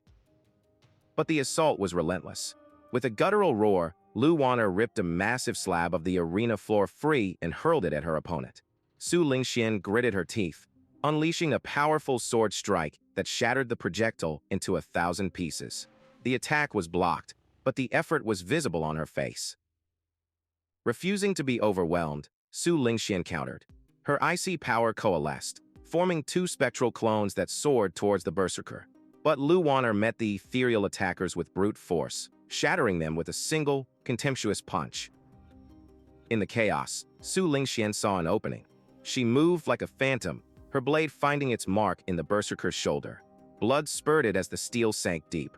A crazed, triumphant grin spread across Su Lingxuan's face. "Hurrah! Now it's completely over. You freak," she cried.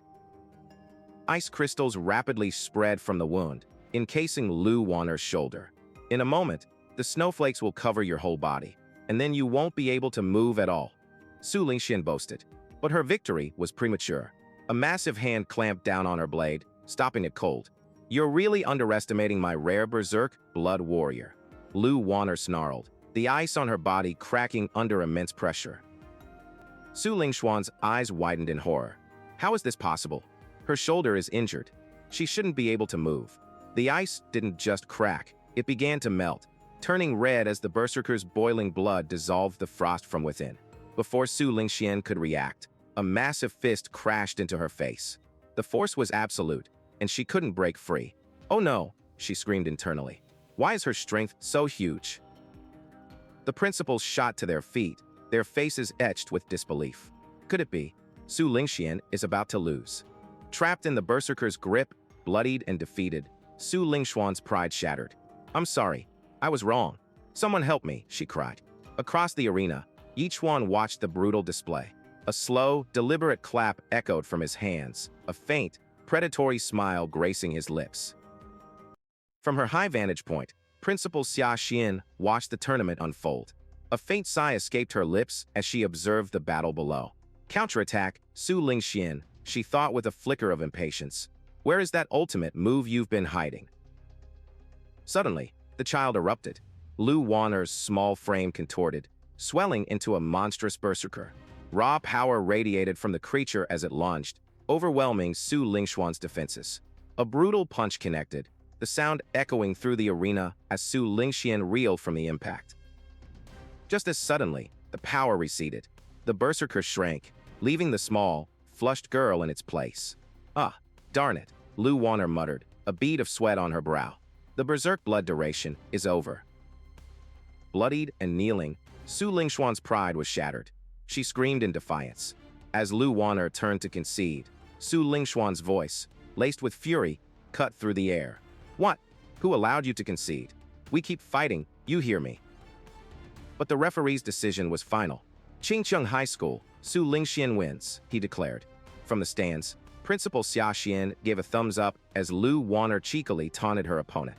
Principal Zhao watched grimly, acknowledging the unexpected power of Lingyun High students. Standing alone, Su Lingxian seethed. Her victory felt hollow, a stain on her honor. Why hasn't Chuan been eliminated yet? She fumed internally.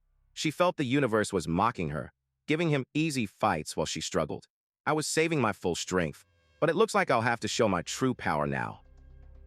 The staff from Lingyun High prepared to depart, their hopes for the top 3 dashed. Their principal, however, couldn't resist a parting shot at Principal Zhao. Judging from that last match, your star doesn't seem so strong after all, she sneered. Perhaps our Lu Chun will meet her in the finals. Meanwhile, in Arena 3, another match reached its brutal conclusion. Lu Chun stood impassively over his fallen opponent, who was pinned beneath the hilt of a colossal greatsword. If this weren't a match, Lu Chun stated coldly, it wouldn't be the hilt pressing you down. The defeated man could only scream in agony. With a simple gesture, Lu Chun dismissed his weapon. The enormous blade shrank with a flash of light, returning to a normal size as it sheathed itself at his hip. His effortless power and cold demeanor sent a wave of adoration through the crowd, especially among the female spectators. Principal Zhao's face was a mask of despair. With Su Lingxuan's current strength, can she truly take first place? He pondered, his hope dwindling. Are we supposed to rely on Chuan? Impossible. In another arena, the victor was declared. Qingyan High School, Xia Nanan wins. She struck a cheerful pose while her opponent knelt in defeat.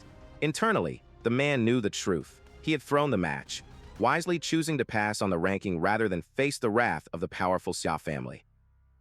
Just as Chuan was observing the arenas, a familiar, energetic figure bounded towards him.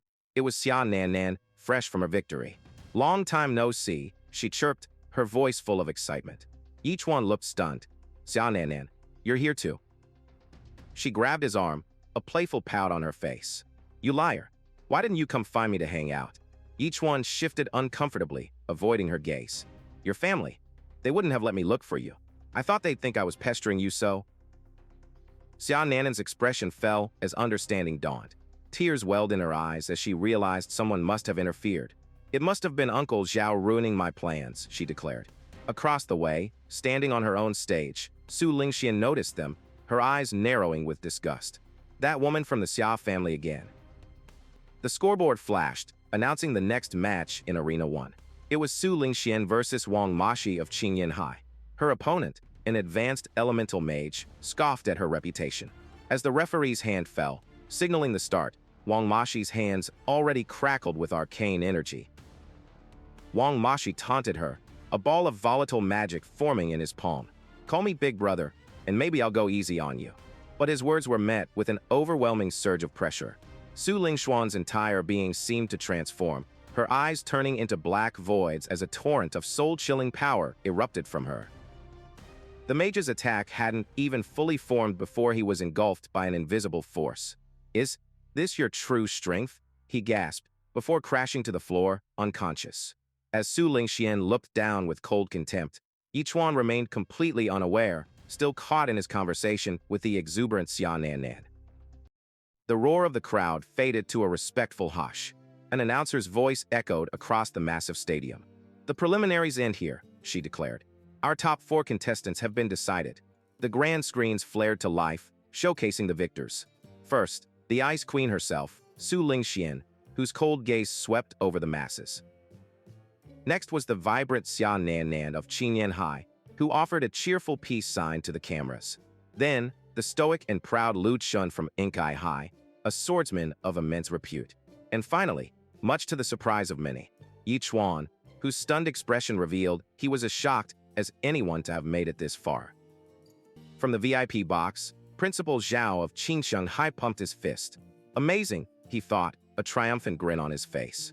I didn't expect that kid Yi Chuan to be so clutch. With 2 students in the Final Four, his school's victory seemed certain. Down below, the crowd erupted into a chant for their favorite, Xia Nan, the best. As the crowd's energy surged, Xia Nan leaned in close to a bewildered Yi Chuan, linking her arm with his. By the way, when did you get this strong? She asked playfully. With a sly smile, she twirled a lock of hair and added, Humph, I've always been strong. Besides, I've got a secret weapon. Watching from a distance, Lingling observed the 4 champions seated on their victory thrones. Her eyes narrowed on Yi Chuan. He actually squeezed into the top 4, just for Su Lingxuan's sake, she thought with disdain. I don't know whether to call him hardworking or just a clown. The announcer's voice boomed again. Next up is the 2v2 semi-final round. With a great grinding of stone, the 4 separate arenas began to move. They slid together, merging into one colossal stage fit for the true finals. Anyone who makes it this far is among the strongest and deserves a bigger stage. The matchups, she explained, would be decided by a system lottery. The main scoreboard flashed, the lottery spinning through names before locking into place. The first semifinal was set. Qinyan Hai's advanced alchemist, Xia Nan, versus Qingqing Hai's legendary snowsoul sword immortal, Su Lingxian. A wicked, predatory smile crossed Su Lingxuan's face. Let's see how I deal with you, she thought, her eyes glinting with malice. While the 2 women prepared, Lu Chun turned to Yi Chuan. Brother, it's your honor to fight me, he said with a confident air. Yi Chuan, unfazed, simply nodded toward his weapon. That sword of yours looks pretty cool. Lu Chun's chest puffed with pride. Of course it is. This is a mid-tier spirit weapon, forged by D. Ershine, Qingqing's best refiner. Before the match could begin, Xia Nan stepped forward, confronting Su Lingxian directly. I remember you. I'm warning you, stop pestering Yi Chuan, she said, her voice laced with threat. Otherwise, I'll slap you again. Su Lingxian looked utterly incensed. You're saying I pester him? Don't you have it backwards? The referee, sensing the hostility, quickly stepped in and raised his hand. The match begins. With Skyvault Academy backing me, Su Lingxian schemed. The Xia family won't dare touch me even if I teach this fool a lesson. The memory of a past humiliation flashed in her mind. I still remember that slap. Now I'm paying it back tenfold. With a roar, she channeled her power. Snow Phantom. An ethereal clone of ice and frost shot towards Xia Nan, sword extended for the kill. But as the phantom closed in, Xia Nan simply smiled. You want to play hide-and-seek with me? She asked, her hand moving in a blur. Su Lingxian could only watch, confused, as her opponent casually popped a small red pill into her mouth. Status update. Speed increased by 100%. Xia Nan consumed a second pill. Status update. Speed increased by another 100%. And a third. Status update. Defense increased by 100%. Yi Chuan's jaw dropped. My goodness. She's a drug-enhanced fighter. A massive pink aura erupted from Xia Nan, obscuring the stage. Lu Chun squinted, concerned. Can you even see clearly inside there? Before the snow phantom could land its blow, Xia Nan vanished. She reappeared behind it in a flash of pink light. As Su Lingxuan's attack struck empty air, Xia Nan's voice echoed from all directions. In terms of speed, you're nowhere near that Lin Wanner. The words hit Su Lingxian harder than any physical blow.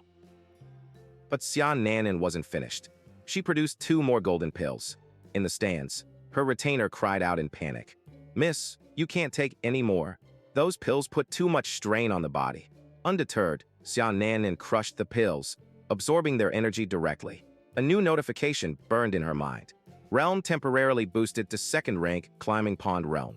Su Lingxian watched in disbelief. No matter how deep the Xia family's pockets are, you can't afford to waste resources like this. Relying on alchemy to temporarily boost your strength won't be enough to beat me. Su Lingxian roared. leaping into the air for another strike. But Xia Nan was already moving, tossing two small red spheres that detonated with incredible force, blasting Su Lingxian off course. Before she could reorient, a foot slammed into her side, sending her reeling. Su Lingxuan's eyes widened in shock as a brutal kick sent her crashing to the ground. She felt the chill of her own passive frost aura creep up Xia Nan's leg, but the alchemist shattered the ice with a single, powerful stomp. Xia Nan looked down, her eyes cold and dismissive. "You're not even worthy of forcing me to use a killing move," she sneered. "Game over." A brutal blow from Su Lingxian sent a shockwave through Xia Nan's body. The icy energy spread instantly, paralyzing her arm. Panic set in as she felt the effects of her performance-enhancing medicine fading fast. "Oh no," she thought, her teeth clenched against the pain. "My arm, it won't move." Su Lingxian loomed over her, a cruel smirk on her face. "This isn't over yet," she declared, her body erupting in a blinding blue light. With a final, overwhelming surge of power, she brought her attack down, intent on ending the match with a single, decisive strike. Xia Nan crashed to the arena floor, defeated. Su Lingxian stood over her fallen rival, her voice dripping with venom. "I told you I'd pay you back tenfold, and I kept my word. This is what you get for messing with me." As the referee moved to declare a winner, a desperate voice cut through the air. "Wait, I haven't lost yet." Xia Nan pushed herself up, her gaze finding Yi Chuan in the stands. She couldn't let him see her give up. Not like this. From the sidelines, Xia Nan's retainer cried out in alarm. Su Lingxian scoffed at her opponent's refusal to quit. "It seems you still haven't learned your lesson," she sneered, preparing another attack. But her final blow never landed. Suddenly, a projectile shot from the crowd, aimed directly at the vulnerable Xia Nan. "Dodge it!" Yi Chuan screamed, his voice raw with panic. In a shocking twist, it was Su Lingxian who moved, her sword flashing out to deflect the object just inches from her opponent. The retainer stormed the stage, his face a mask of fury. "Young lady, do you have a personal vendetta against our mistress?" he demanded. Su Lingxuan's gaze was cold as ice. She entered the competition, so she should be prepared to get hurt. Not even the Xia family can interfere with a sanctioned match. With a final glare, the retainer gently lifted the unconscious Xia Nan. "Don't be so arrogant, young lady, or you'll pay a heavy price," he warned before turning away. The referee finally called the match. Yi Chuan, ignoring everything else, rushed to her side. "Xia Nan, are you okay?" Xia Nan, battered but defiant, looked up at him. "Yi Chuan, I did pretty well, didn't I?" she asked, seeking his approval. "Yeah," he whispered, his voice thick with emotion. "You were amazing." With her last bit of strength, she made him promise. "You have to defeat her for me. Get first place." The retainer cut their conversation short. "That's enough. We need to treat her injuries. You focus on your match." As if summoned, the scoreboard flashed to life. The next match was set. Xin Chung Academy's Yi Chuan, class, Butcher, versus In Kai Academy's Lu Chun, class, Epic Tier Frost Moon Sword Saint. Lu Chun strode onto the stage with an air of unearned superiority. "Brother, I like your style, so I won't make your loss look too pathetic," he offered with a condescending wave. "Why don't you just concede?" Yi Chuan's expression hardened. "No," he stated, his hand tightening on his blade. "I'm going to take this seriously." Yi Chuan began a series of bizarre, fluid warm-up swings, counting aloud to 9. Lu Chun watched, utterly perplexed. "Brother, what are you doing?"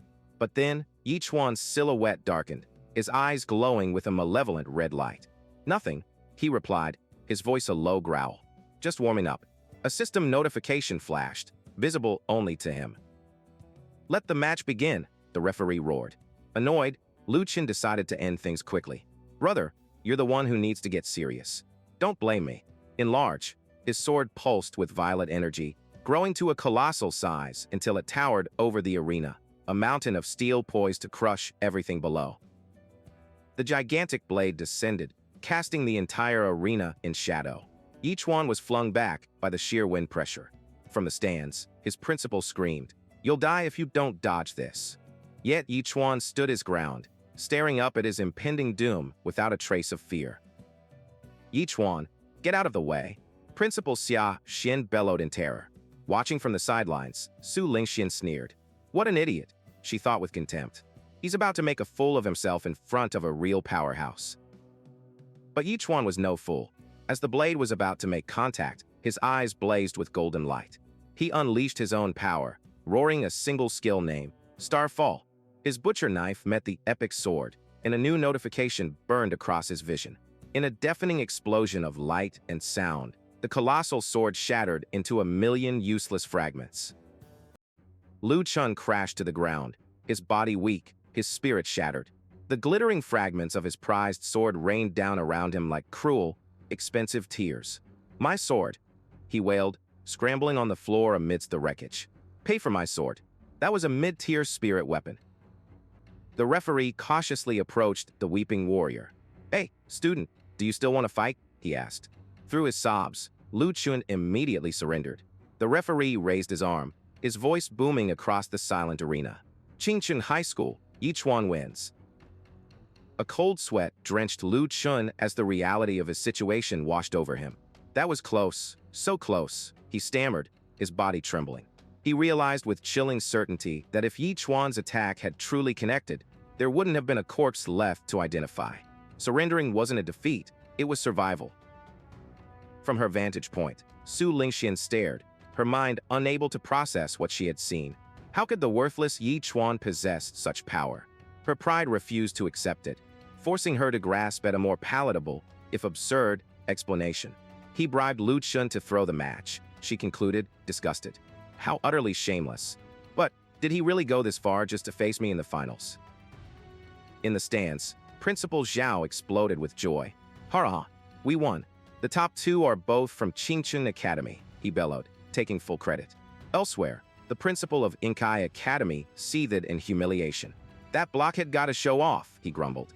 Lu Chun must have underestimated him. The other dignitaries shared their verdicts. "I had such high expectations for Inkai Academy," one lamented.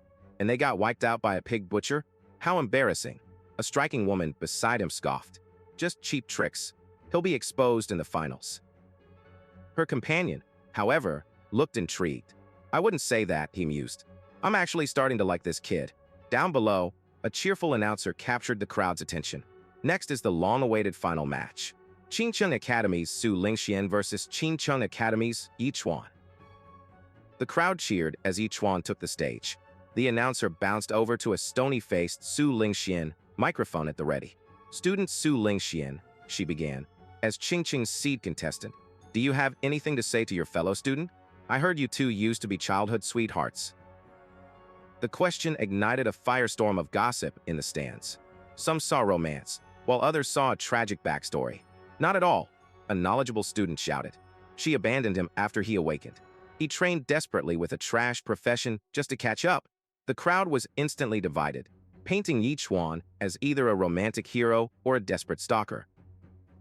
The final match began. A chilling aura erupted from Su Lingxian, frost crystallizing the air around her. Her eyes glowed with power as she summoned her ultimate skill. "Yi Chuan, this is what you brought upon yourself?" she roared. The energy coalesced, taking the form of a massive, ethereal frost dragon that loomed over the arena. From the stands, the recruiter, known as Teacher Lu, watched in shock, her composure cracking. On the stage, Yi Chuan stood his ground, his expression unreadable.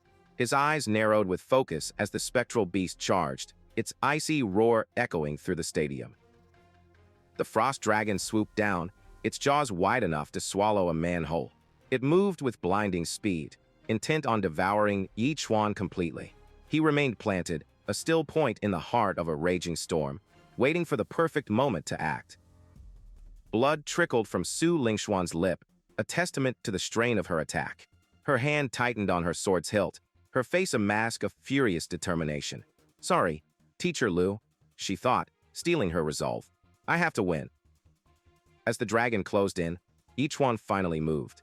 He drew his simple butcher knife, its edge humming with unseen power. From the stands, the recruiters watched in disbelief. "That kid, is he seriously trying to counter head-on?" one murmured. The principal panicked, realizing his investment might die, then had a sudden, selfish thought. If Yi Chuan perished, he wouldn't have to pay out the reward. Just as the dragon's maw descended, Yi Chuan unleashed his own skill. Nether Shadow Sweep. With a single, impossibly fast leap, He spun through the air. His blade carved through the spectral energy, not just deflecting it, but utterly unraveling its form. The frost dragon shattered into a million pieces of fading light. Su Lingxian stared, her mind unable to process what had just happened. "What? My frost dragon?" she shrieked in disbelief. Yi Chuan landed softly, stomping on the last remnants of her attack. "All that flashy nonsense," he said dismissively. "I thought it was something impressive." Her denial turned to rage. "No, it shouldn't be like this. You must have used some kind of cheating again." In a blink, he was before her, a dark silhouette with menacing, glowing eyes. "You've already lost," his voice echoed. Refusing to surrender, she channeled her power again, but it was useless. A swift, open-handed strike sent her reeling. "I said," he repeated, his voice cold as steel as he struck her again, "the match is over." The spectators were stunned by the one-sided display. "So effortless. This is basically bullying the weak," one observer noted. Yi Chuan pressed his advantage, holding the cold edge of his butcher knife to her throat. "If you challenge me again," he whispered, "it won't be part of a match. It'll be a life-and-death duel." Terror finally broke through her pride. She scrambled back, screaming, "I surrender! I surrender!" The crowd exploded in a frenzy. "That's insane," one student yelled. Another whispered in confusion, "Weren't they childhood sweethearts?" He was about to slash her neck. The recruiter from another academy turned to Teacher Lu. "Did you misjudge things? Qingqing clearly has someone stronger. Why did you choose Su Lingxian?" Teacher Lu's gaze hardened. "You're not planning to recruit Yi Chuan, are you?" The other recruiters scoffed. They would never tarnish their academy's reputation with a pig butcher, no matter his strength. Humiliated by her students' defeat and the judgment of her peers, Teacher Lu's eyes filled with cold fury. "Yi Chuan, you dared to humiliate my student. This grudge is now set between us." As Yi Chuan left the stage, a figure descended from the stands. "Junior Lingxian," a smooth voice called out. "Victory and defeat are common in battle." A man named Lin Yu, a senior from Sky Vault Academy, gently took her hand. Sobbing, she raged about the humiliation, but he simply smiled. "Understood. I'll let him know the consequences of offending someone from Sky Vault Academy." Lin Yu's eyes glowed with a faint, menacing light. He turned from the weeping Su Lingxian and fixed his gaze on Yi Chuan and his companion. With a sinister grin, he approached them, his intent clear. "We have some private matters to settle." As Yi Chuan stood alone, a figure approached, his robes flowing. It was Lin Yu of Sky Vault Academy, and his smile was pure condescension. "Hey, pig butcher," he sneered. "Even if you win, you're still worthless." He closed the distance, his voice dropping to a menacing whisper.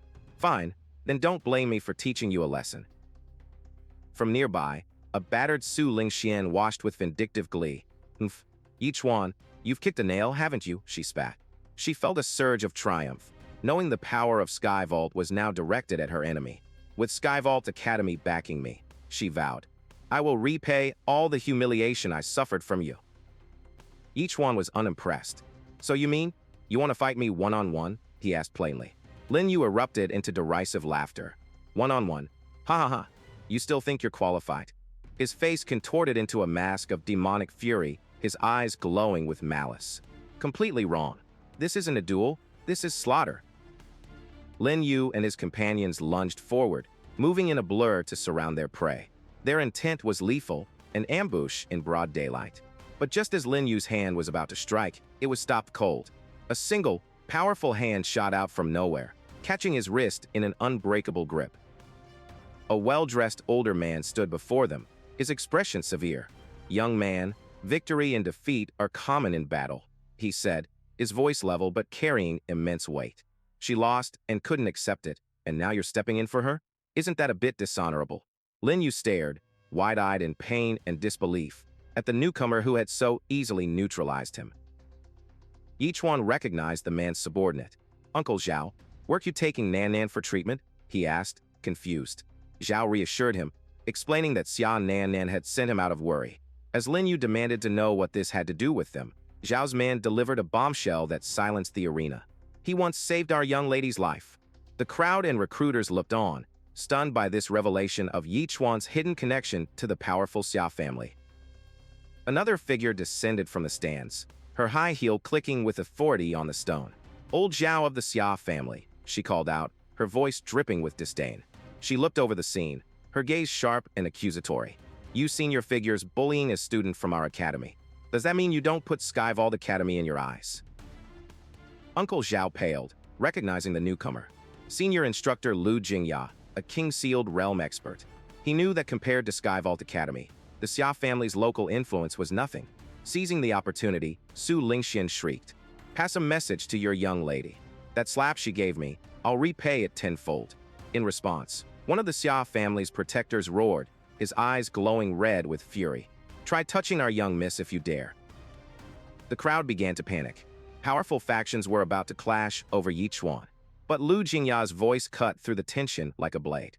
"Once someone enters Skyvault Academy, they become my student," she declared. Her eyes began to glow with immense power. "If I can't even protect my own student, how would Skyvault Academy stand in this world?" A wave of brilliant pink energy erupted from her, forcing everyone back.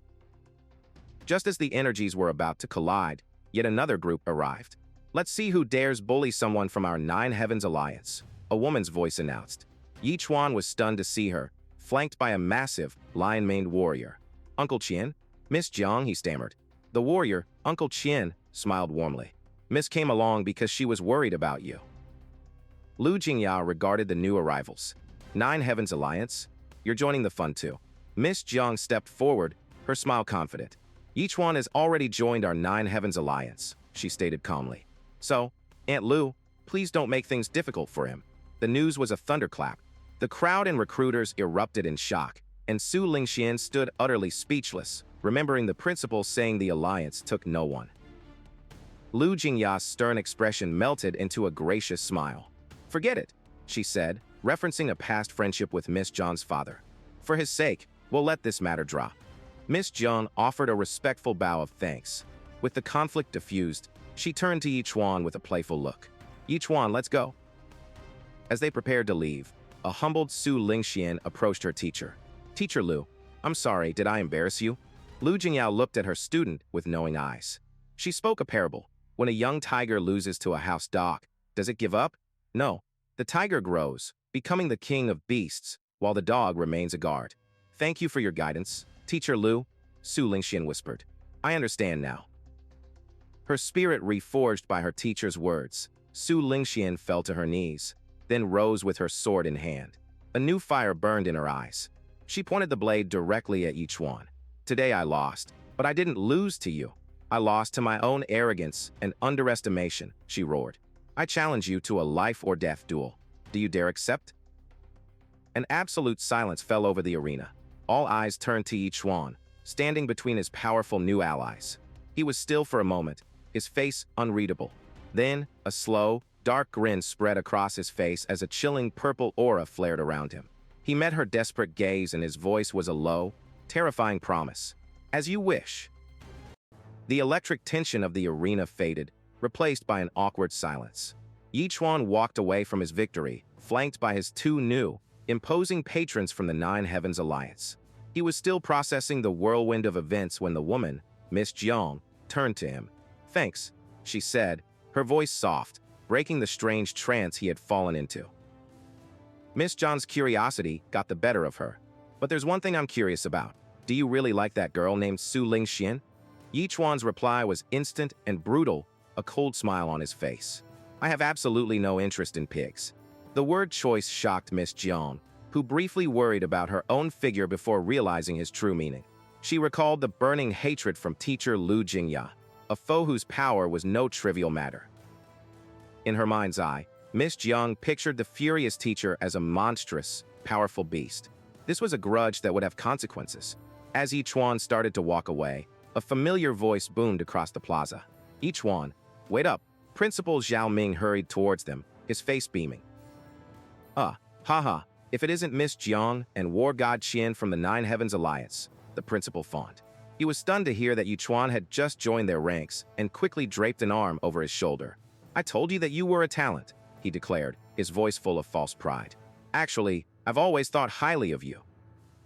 "Here, I, Zhao Ming, am a man of my word," the principal continued, presenting Yi Chuan with an ornate chest. "Here is the spatial spirit weapon I promised you." Yi Chuan opened it, his eyes widening. Nestled on a bed of red velvet was an exquisite blue and gold artifact, a streaming light bracer. War god Chuan grunted in disbelief. "I say, old Zhao, how could someone as stingy as you bear to give away such a good item?" Zhao Ming preened, desperately trying to associate himself with Yi Chuan's success. "Yi Chuan is a talent I single-handedly cultivated. Of course I have to treat my own student well."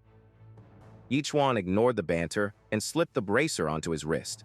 It pulsed with light, and a holographic inventory screen materialized in the air before him.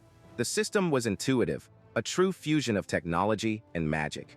Inside the digital space, 2 money pouches were already waiting. "The space inside is quite large," Zhao Ming explained proudly. "You can put anything inside and then take it out."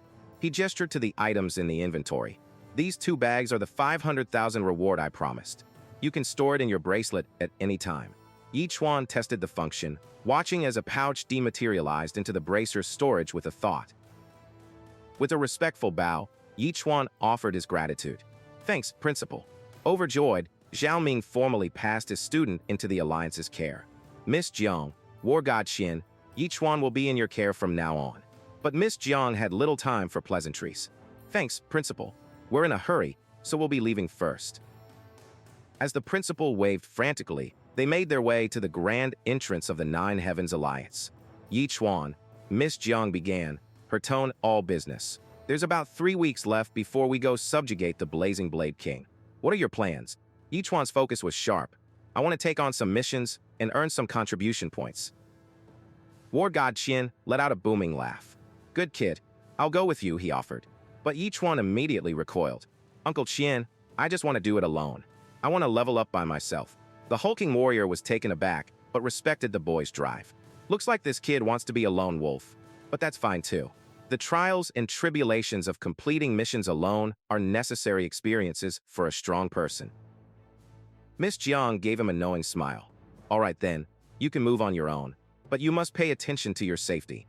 She tapped his shoulder, leaving behind a faint shimmer of light, a discreet way to keep tabs on him. Yi Chuan simply nodded, his resolve hardened. Yi Chuan made his way directly to the mission center.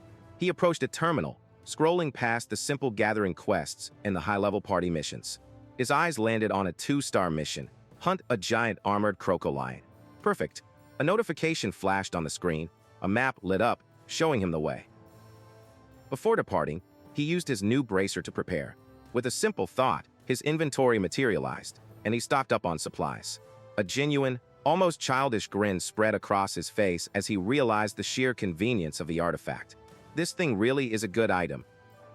Night fell, casting the wilderness in shades of purple and black. Yi Chuan moved through the tall grass, his mind on the hunt. Giant armored crocodile. He muttered, the name itself a challenge. An eager, predatory aura flared around him, his eyes glowing in the dark. He broke into a run, his voice cutting through the silence. "Here I come." Unseen by Yi Chuan, 2 figures watched from the tree-line. Reporting to Lord Lei, one hissed into a phone. That kid finally came out of the Nine Heavens Alliance. And he even left the city all by himself. Far away, a man known as Lord Lei leaned back in his throne-like chair, a sinister smile playing on his lips. "You little brat, you've finally shown yourself after making me wait this long." A sudden weariness washed over Yi Chuan as he trekked through the woods. He let out a yawn, just as a deep, rumbling noise reached his ears. It sounded like snoring. Cautiously, he followed the sound and peered into a clearing to find a massive, green-skinned goblinoid creature, fast asleep and snoring loud enough to shake the leaves from the trees. "I'm actually feeling a little sleepy too," Yi Chuan murmured, another yawn escaping him. Instead of seeing a threat, he saw an opportunity for a nap. With baffling confidence, he walked over, laid down on the monster's fur pelt, and made himself comfortable. "You don't mind sleeping together, do you?" he mumbled, already drifting off. From the shadowy tree-line, 2 assassins watched their target. They had tracked Yi Chuan from the city, expecting a tense hunt. Instead, they found him lying down, using a monstrous, snoring goblinoid as a pillow. The sheer audacity of the act left them speechless and utterly confused. The spectacled assassin's mind raced. What's wrong with him? Did he actually fall asleep? He hissed. His partner, more paranoid, sweated. I'm afraid he might have already discovered us. But the spiky-haired assassin saw only opportunity. How could he? This is the perfect moment to strike. The calmer of the two shook his head, his analysis chilling. That giant goblin beast, its power is equivalent to the 5th level of the Ascension realm. He concluded that Yi Chuan's nap was a deliberate trap, using the beast as a living shield. The target wasn't a fool. He was a predator playing dumb. Suddenly, the monster's snoring stopped. Its eyes shot open. With a guttural roar that shook the forest, it grabbed the boy who had been napping on its belly. Yi Chuan was lifted into the air, his eyes blurred and unfocused as the beast bellowed in his face. Awakens. Yi Chuan's dazed expression vanished, replaced by pure annoyance. He let out his own furious scream, matching the monster's volume. In a shocking display of strength, he kicked out, sending the massive goblin stumbling backward. The creature was so stunned that its head seemed to split in two from the sheer disbelief. Yi Chuan casually held up the goblin's spiked club. "Are you looking for this?" he asked with a disarming smile. "I was afraid it would prick me while I slept, so I hid it for you." The friendly gesture was the final insult. Enraged, the goblin's silhouette swelled with red fury, its eyes glowing with murderous intent. With the furious monster hot on his heels, Yi Chuan sprinted directly towards the assassin's hiding spot. "As I expected, he's heading towards us," one panicked. "Run!" they screamed, breaking cover. Yi Chuan ran alongside them, feigning panic. "Get out of my way.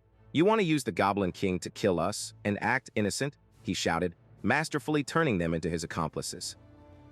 The assassins were dumbfounded by the accusation. "What are you talking about?" one yelled, but the other knew it was too late. While they scrambled to escape, each one effortlessly dodged. "We have no grudges, so why do you want to harm me?" he asked, playing the victim.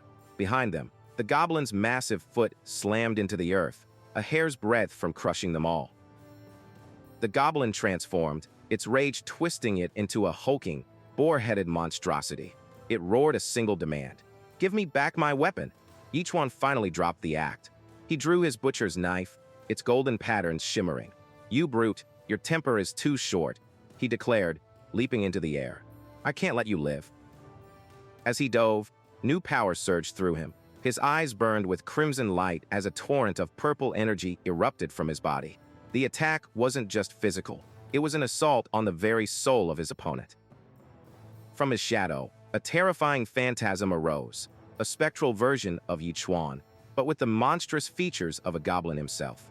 This ghastly visage stared down the real monster, its superior aura radiating pure dominance.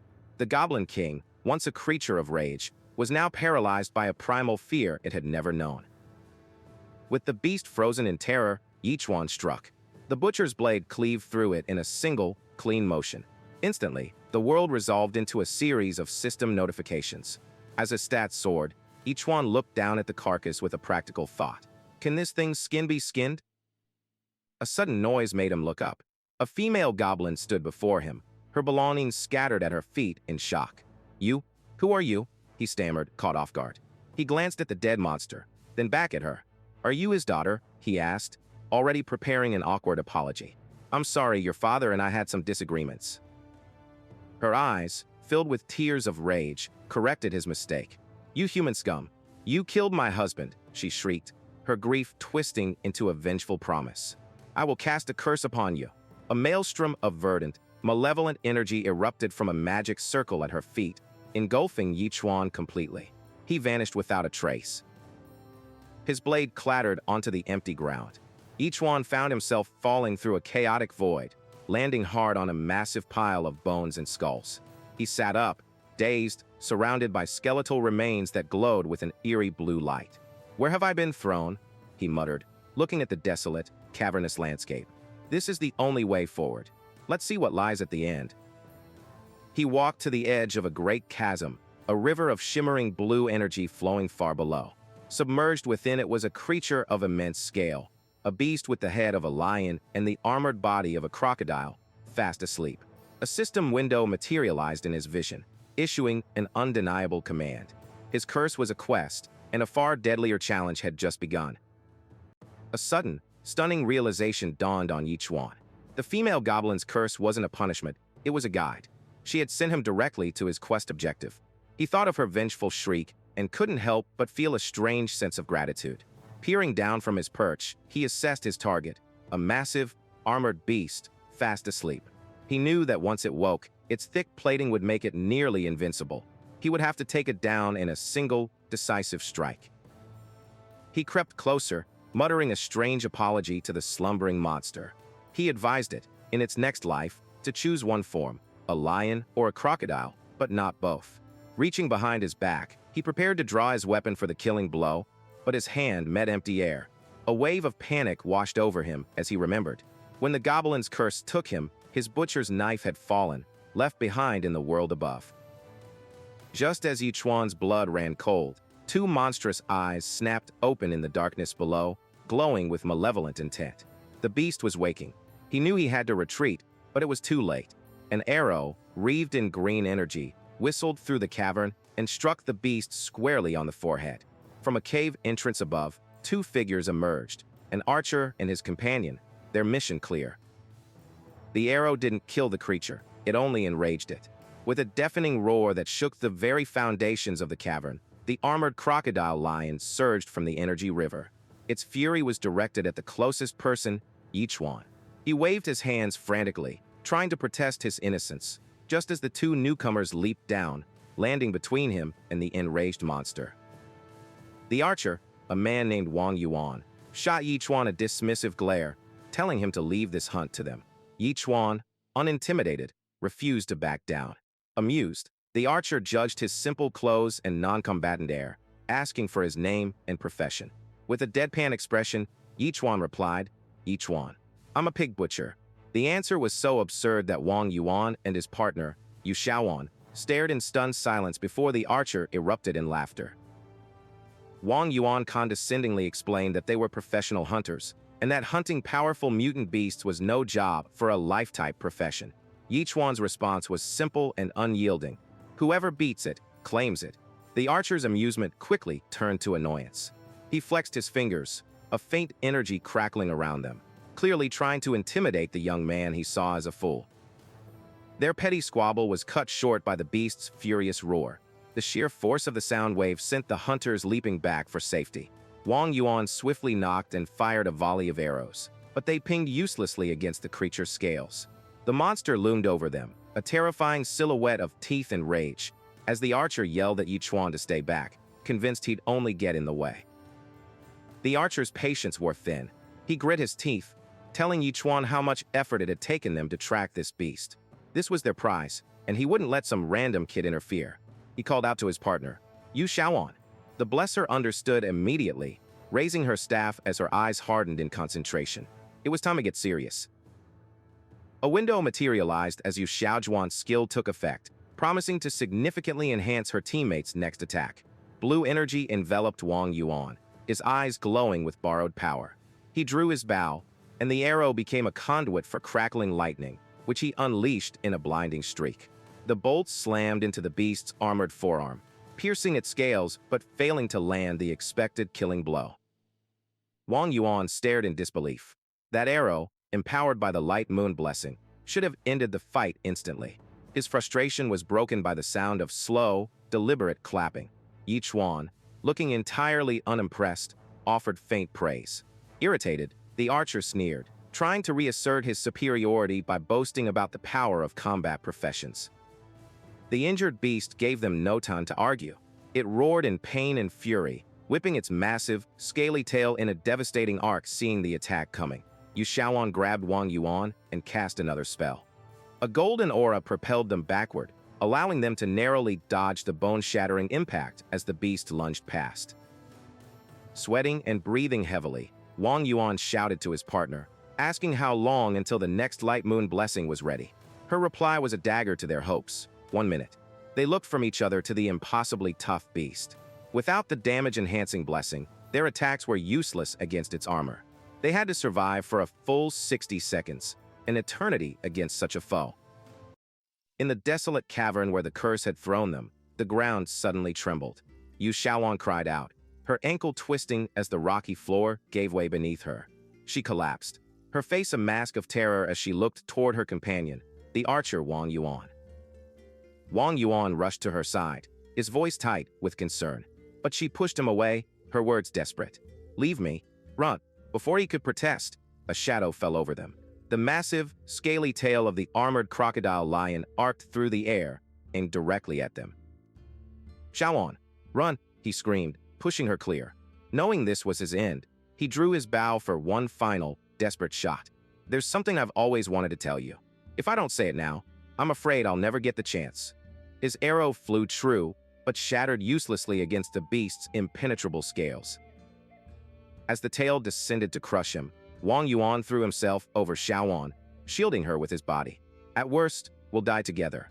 But just as death seemed certain, an exasperated voice cut through the air. "Hold on a second. This plot is way too cliché. I can't watch this anymore." A brilliant golden shield erupted, deflecting the bone-shattering blow. Chuan stood there, completely unfazed. A system notification flashed in his mind, unheard by the others. Staring in disbelief, Wang Yuan stammered, "Why, you're okay." Chuan simply glanced back. "Why wouldn't I be?" Enraged, the crocodile lion turned its full attention on the newcomer. It lunged, its maw gaping. Unimpressed, Chuan raised his arm. "Good thing I still have this." From his wrist device, a massive spiked club materialized. "Thank you, but run," Wang Yuan shouted, mistaking him for a non-combatant. "A life profession can't fight that head-on." Chuan just smirked, leaping into the air with the massive club. "Don't underestimate. A life profession," he roared, bringing the weapon down with titanic force. The club met the beast's jaw in a deafening crash. Chuan used the recoil to pivot and brought the weapon down again, smashing into the monster's skull. As blood sprayed, realization dawned on Chuan's face. Wait, could he be that pig butcher, Chuan, who won the tournament? Wailing in pain, the injured beast turned to flee. "Don't let it escape," Wang Yuan yelled, seeing their chance. "Lunar light blessing," Chuan chanted, empowering his next shot. The archer loosed an arrow glowing with brilliant energy, striking the beast and finishing it for good. "Nice shot," Chuan commented casually, hopping onto the colossal corpse. The two adventurers approached, awestruck. "Are you the Chuan?" she asked. She explained his victory was broadcast live, making him an overnight sensation. He scratched his head, already sensing the trouble that came with fame. The pair bowed deeply, thanking him for saving their lives. Wang Yuan, utterly humbled, pledged his undying loyalty. Chuan, however, grew suspicious. "You're not planning to split this corpse with me, are you?" This prompted another round of dramatic, tearful declarations of gratitude, causing Chuan to stare blankly. "I should have never saved them." Ignoring their melodrama, Chuan activated his wrist device. A swirling vortex of light enveloped the gigantic corpse, sucking it into his spatial storage. Appeared on a holographic screen. "This thing is way too convenient." Just as the corpse vanished, a low grinding sound echoed through the chasm. The far wall began to split apart, revealing a pair of colossal stone gates. With an earth-shaking groan, they opened, bathing the cavern in an ominous, fiery red light. A new, more dangerous path had just been revealed. The ominous red light from the gateway pulsed before them. Chuan, ever the pragmatist, voiced the question on his mind. "What is a secret realm?" Wang Yuan, his voice a mix of awe and lecture, explained they were passages to other dimensions, relics of a bygone celestial race. He spoke of discovered realms, hoarded by the powerful, and the tantalizing possibility of undiscovered ones, his gaze fixed on the gateway before them. "That glowing wristband of yours," Wang Yuan continued, his tone turning serious. "It was almost certainly obtained from a secret realm." Chuan's eyes widened, not with fear, but with unconcealed avarice as he stared at the device. "So, there must be a lot of valuable items inside, right?" he asked eagerly. Wang Yuan could only sigh, warning him of the simple truth that high rewards invariably come with high risks. Unfazed by the danger, Chuan's curiosity turned to the world's lore. "By the way, what is the celestial race?" Wang Yuan was stunned into silence, incredulous that a warrior of Chuan's caliber could be so ignorant. It was Chuan who gently reminded him. "You forget, Chuan is a life profession. In their world, such specialized knowledge was reserved for combat classes, for those destined to face the dangers of these hidden dimensions." A moment of understanding passed between them, and Wang Yuan apologized for his assumption. He began to explain the complex tapestry of their world, which held not only humans, but also the demon, goblin, and beast races. "The celestial race," he concluded, his voice filled with reverence as an image of a divine, winged being filled their minds, is recorded in history as the strongest of all. He added a somber footnote. For reasons unknown, they had long since vanished from the world. Yi Chuan's internal monologue was far less reverent. To him, a potential threat was a potential threat, regardless of its race. Meanwhile, Wang Yuan and Yu Shaowan stared at the gate, their original mission forgotten. We really got lucky, the archer murmured, realizing they'd stumbled upon something far greater than a simple monster hunt for cash. He hesitated, the allure of the unknown warring with the very real possibility of hidden dangers within. Their hesitation was shattered by Yi Chuan's bold declaration. "What are you afraid of?" he shouted, his voice echoing with reckless confidence. Without a second thought, he stepped towards the swirling vortex of light and energy. "Time to take a gamble," he muttered, a manic grin on his face as the portal consumed him. "Turn this bicycle into a motorcycle." Just as Yi Chuan vanished, new figures emerged from the forest shadows. Lord Lei and his subordinates arrived at the now-quiet clearing. One of his men pointed a trembling finger at the massive, slain goblin giant. "The last place that kid appeared is right here." Lord Lei's eyes narrowed, recognizing the clean, single strike. "His strength is improving," the boss declared, his voice cold. "We cannot let him continue to grow." "Boss, I found his blade," one of the henchmen shouted, wrestling with the butcher's cleaver still embedded in the goblin's flesh. He strained and pulled, but the weapon wouldn't budge. With a snarl of contempt, Lord Lei shoved his useless subordinate aside. "Move, you fool," he growled, wrapping his own hand around the hilt. Lord Lei's confidence wavered as he too struggled to free the blade. An electric realization coursed through him. This was no ordinary weapon. This pig butcher blade was of a higher grade than his own precious sword. With a final, monstrous heave, he ripped it free, examining the intricate patterns glowing with power. A chilling question formed in his mind. What could possibly make a warrior abandon a weapon of this caliber? "Boss, maybe the kid got eaten? Or captured by other goblins?" his men theorized. Their debate was cut short. A female goblin stepped from the tree-line, her eyes blazing with fury. She pointed an accusatory finger at Lord Lei, her voice a shriek of raw grief. "My husband is dead," her cry echoed. "And you humans dare to covet his corpse?" Lord Lei simply sneered. "What nonsense are you babbling?" Unconcerned with her grief, Lord Lei summoned his power, lightning crackling around his form, ready to dispatch another nuisance. But he had fatally underestimated his opponent. The female goblin wasn't attacking, she was casting. A complex, glowing green array materialized beneath them, and Lord Lei's face twisted in alarm. "Not good. It's a teleportation array. This thing can use magic." "RORR," the goblin shaman roared, her eyes glowing with verdant magic as she unleashed a vindictive curse.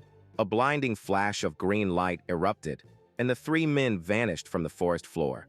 They reappeared abruptly, stumbling into a dark, cavernous space littered with bones. Lord Lei looked around, the pieces clicking into place.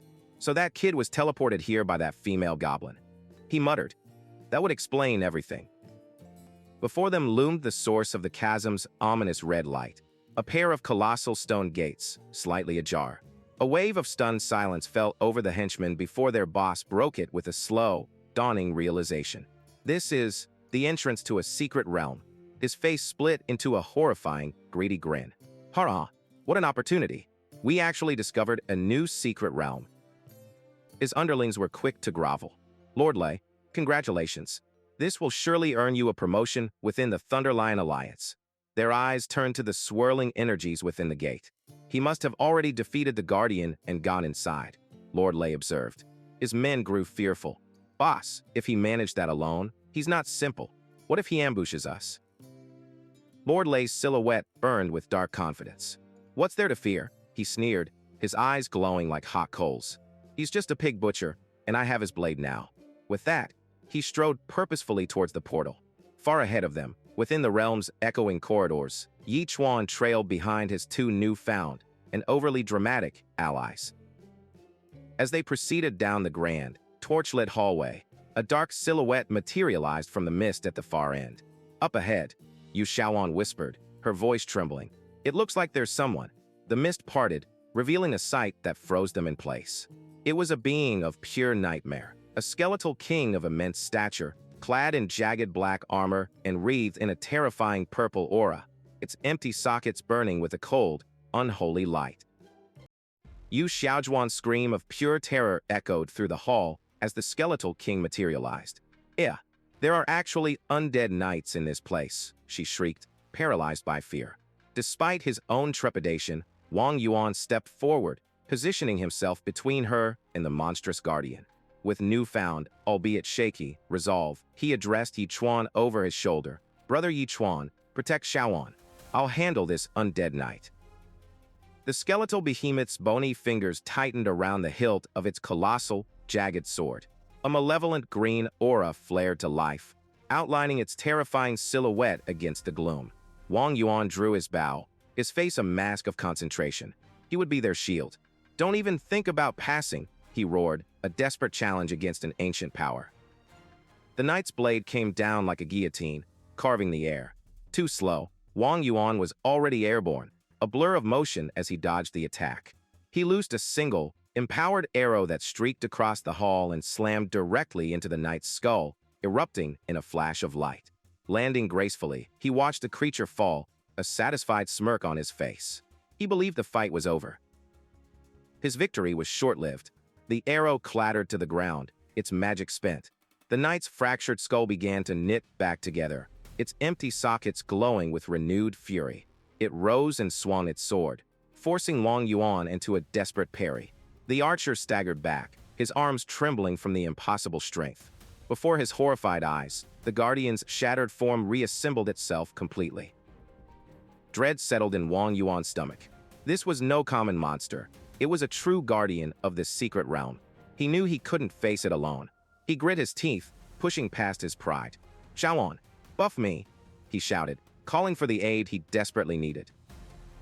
Yu Xiaoan responded instantly, raising her staff high. The air crackled as she invoked her skill. Lunar light blessing. A column of vibrant purple energy engulfed Wang Yuan, infusing his next attack with immense power. He drew his bowstring taut and released a shot that detonated on impact, obliterating the knight's torso and sending bone fragments flying. Wiping sweat from his brow, Wang Yuan finally let himself breathe. "It's finally done," he sighed, ready to move on. Yi Chuan's quiet, chilling voice cut through his relief. "Wait, it's not over yet." As if on cue, the scattered bones began to twitch and rattle, reassembling once more as a hollow voice proclaimed, "I am the Undying Knight." Unimpressed, Yi Chuan glared at the reforming obstacle, his patience wearing thin. "I don't care whether you die or not. Just don't block my way." With a sigh of utter boredom, Yi Chuan hefted a massive, spiked club he'd apparently been holding. He brought it down in a series of brutal, crushing blows, pulverizing the skeleton into nothing more than dust and splinters. Wang Yuan and Yu Xiaoan could only stare, speechless at the display of raw power. Yi Chuan casually rested the club on his shoulder. This time it should. His words were cut short as the glowing green fragments on the floor began to stir once more. "Again," he growled in frustration. Panic finally broke through Yu Xiaojuan's composure. "We should retreat," she urged, her voice trembling. "This knight is likely a true guardian left by the celestial race. If we can't break the magic cast on it, it will revive endlessly." Wang Yuan understood the grim reality. They were trapped in a battle of attrition they could not win. Their deaths were only a matter of time. While his companions faced despair, Yi Chuan's mind went somewhere else entirely. He looked at the regenerating monster not as a threat, but as an opportunity. A slow, deeply unsettling smile spread across his face. "It'd be great if I could have an immortal pet," he mused aloud. His allies stared at him, horrified. "Yi Chuan," Wang Yuan snapped. "And at a time like this you're still joking?" Ignoring their shock, Yi Chuan walked over to the half-formed skull and placed a hand gently upon it. "Since you can't die no matter how many times, it must be pretty painful, right?" The knight flinched, but Yi Chuan's voice remained calm. "How about you become my pet? I'll take you out of here."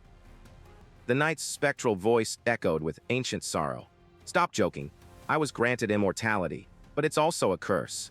I can never leave this place." It saw only mockery in the offer.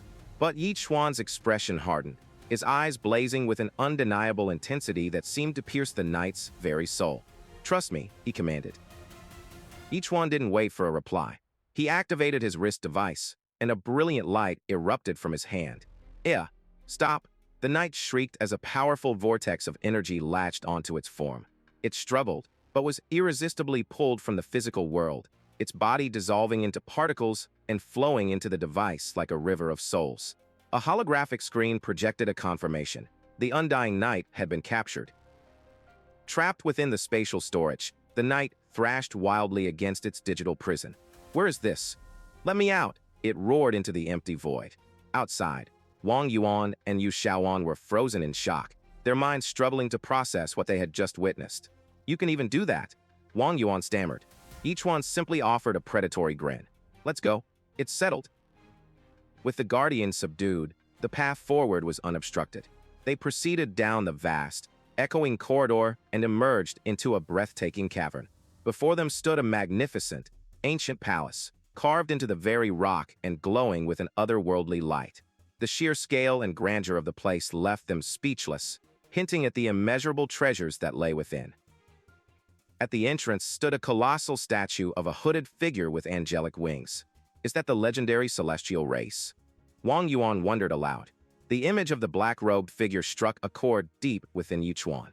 He remembered his sister describing similar beings at their home, the day his parents were taken. A horrifying thought crystallized in his mind.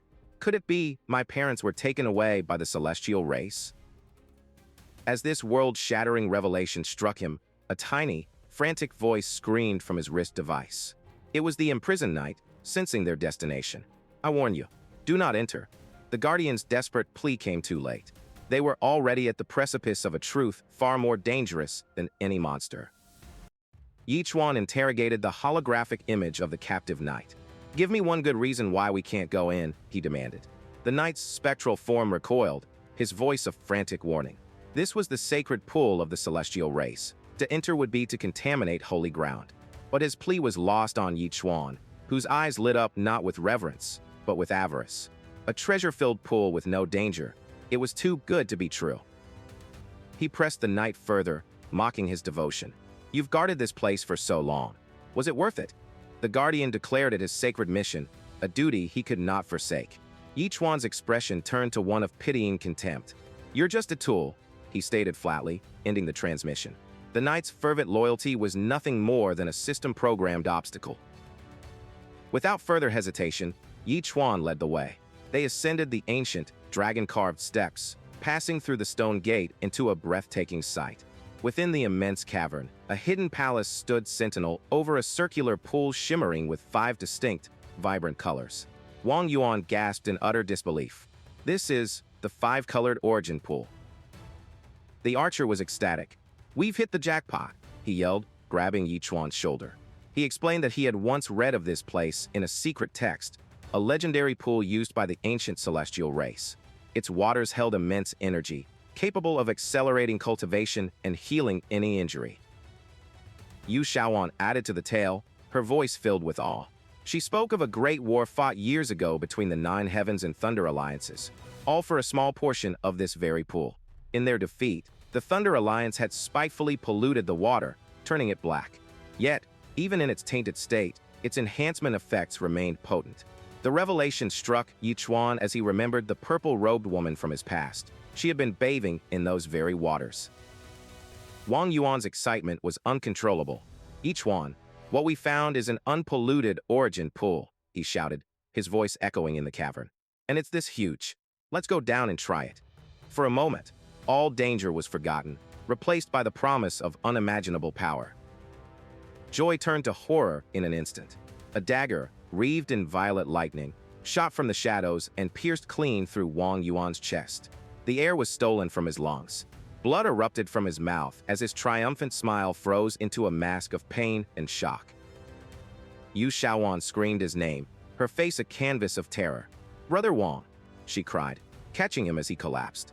The brilliant light of the origin pool seemed to dim, swallowed by the sudden, brutal violence. She clutched his bleeding body, helpless. From the gateway they had just entered, new figures emerged. Lord Lei stood at their center, flanked by his men, a cruel smirk on his face. Purple energy crackled around the daggers in his hands. "This pool," he declared, his voice dripping with arrogance, "belongs to us now." Chuan's shock gave way to cold fury. "Quick, Yu Shaoan urged, trying to drag Wang Yuan toward the healing waters. But Lord Lei was faster, appearing before them in a flash. "Don't even think about it," he snarled. "The blood on your body will contaminate the pool." His underlings moved to surround them, cutting off their only hope. Lord Lei's gaze fell upon Yi Chuan, and a flicker of recognition turned into a warped, sadistic grin. Yi Chuan didn't expect we'd meet here. His entire form began to radiate malevolent energy. "I've been waiting for this day for a long time." Wang Yuan coughed, his lifeblood spilling onto the stone floor. Seeing Lord Lei's obsessive focus on Yi Chuan, Yu Shaojuan's eyes filled with tears of desperation. "Yi Chuan, help us," she pleaded. Annoyed by the interruption, Yi Chuan cracked his neck. "Move aside," he warned Lord Lei, his voice dangerously low. "Otherwise, I won't hold back this time."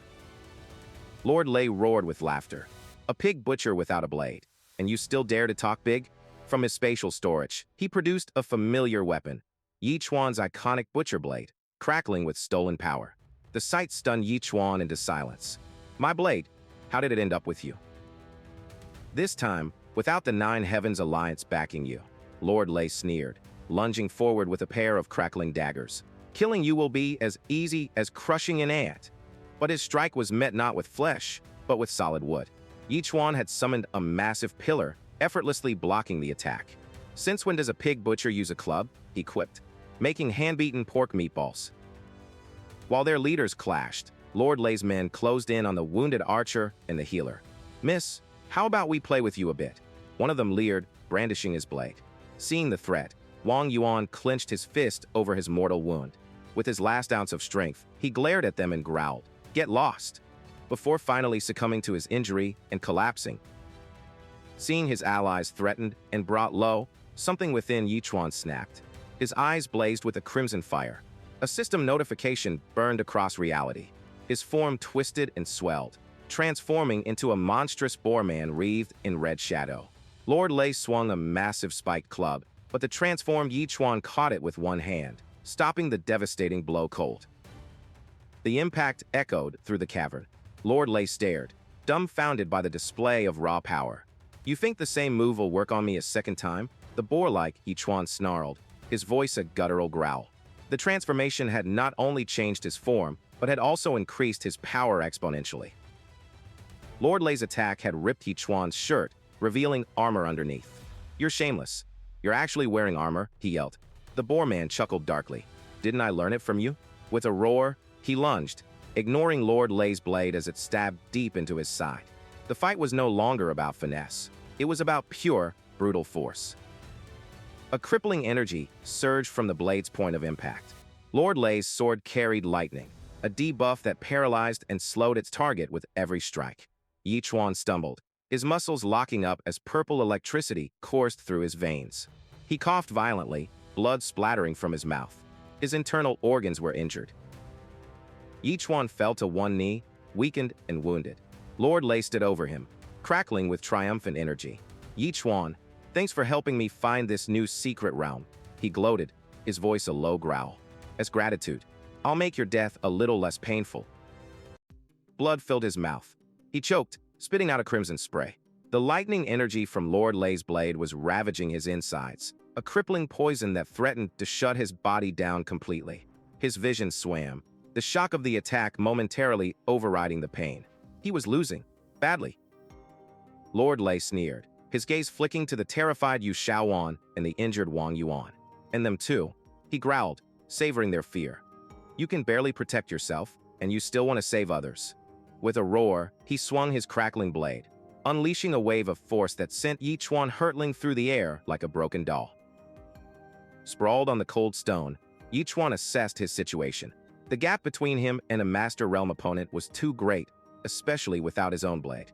His eyes narrowed, and he activated his wrist device, projecting a hologram of the imprisoned skeletal knight. "Hey, little skeleton," he gasped. "Tell me the truth. Do you want to leave this place or not? If you do, then help me." Now, his voice was a raw threat. "If I die here, you'll never have a chance to get out again." While Lord Lei was occupied, his two underlings saw their chance. With lecherous grins, they cornered Yu Shaoan. One reached for her, his touch profane. "No," she screamed as her shirt was torn in the struggle. The goon laughed, his eyes filled with malice. Wow, you've really got something there, he mocked, preparing to strike her down. But from the shadows, an ancient power responded. A low groan echoed as shattered bones began to reassemble. The skeletal king, guardian of this realm, rose once more, its form coalescing from a vortex of malevolent green energy. The goons froze. What in the world is this? One of them shrieked, his arrogance turning to pure terror. The imprisoned knight's voice echoed from Yi Chuan's device. I'll help you. This once. One of the goons, desperate to prove his worth, charged the skeletal behemoth. His weapon shattered against its armored form, doing nothing. The guardian simply disintegrated into a cloud of bone fragments before reforming instantly, its empty sockets glowing with mockery. Lord Lei watched in disgust. This thing, it can't be killed, the goon stammered in disbelief. Lord Lei finally lost his patience. Seeing his own earlier taunt thrown back at him by Yi Chuan's mere presence, he turned on his incompetent underling. You fool, he snarled, hefting a massive spiked club. How dare you quote my lines? With a brutal swing, he smashed his own man into the ground, sending him flying. He had no time for failure. Seeing Lord Lei distracted, Yu Shaoan acted. Now's the moment, she cried, pulling the wounded Wang Yuan toward a glowing pool of energy at the far end of the chamber. But Lord Lei was too fast. He spun around, a vortex of violet lightning gathering in his palm. You can't save anyone, he bellowed, blasting the pool with a torrent of electricity that turned the sanctuary into a deadly trap. Yi Chuan felt the paralysis effect intensify as the lightning surged around him. He braced for the end as Lord Lei raised his blade for a final, devastating attack. Thunderfall. But something was wrong. His body felt light, impossibly agile. He weaved and ducked, the deadly bolts of lightning missing him by inches. Lord Lei stared in disbelief. What? He dodged everything. A golden light enveloped Yi Chuan. From across the chamber, Yu Shaoan held her staff aloft, her spell finding its mark. A notification burned into Yi Chuan's vision. Even in her desperation, she had saved him.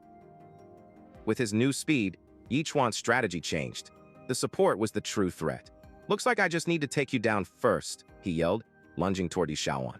Lord Lei moved to intercept, their paths converging in a cataclysmic explosion of power. The shockwave threw Wang Yuan against the stone floor, knocking him unconscious as Lord Lei was sent reeling backwards. Yu Shaoan cried out in horror, pointing at the lightning blade still lodged in Yi Chuan's side. Yi Chuan, that sword. Let me pull it out. But Yi Chuan ignored her, his eyes fixed on the electrified pool. With grim determination, he walked directly into the crackling water. This was not an escape, it was an embrace.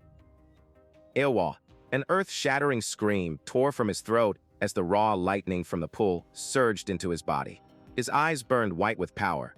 He grasped the hilt of the sword embedded in his flesh and pulled. The blade came free, but its power did not leave him. It became part of him. The violent purple lightning no longer harmed him. It danced around his hands, obeying his will. He stood transformed, a vessel for the very storm that had tried to destroy him.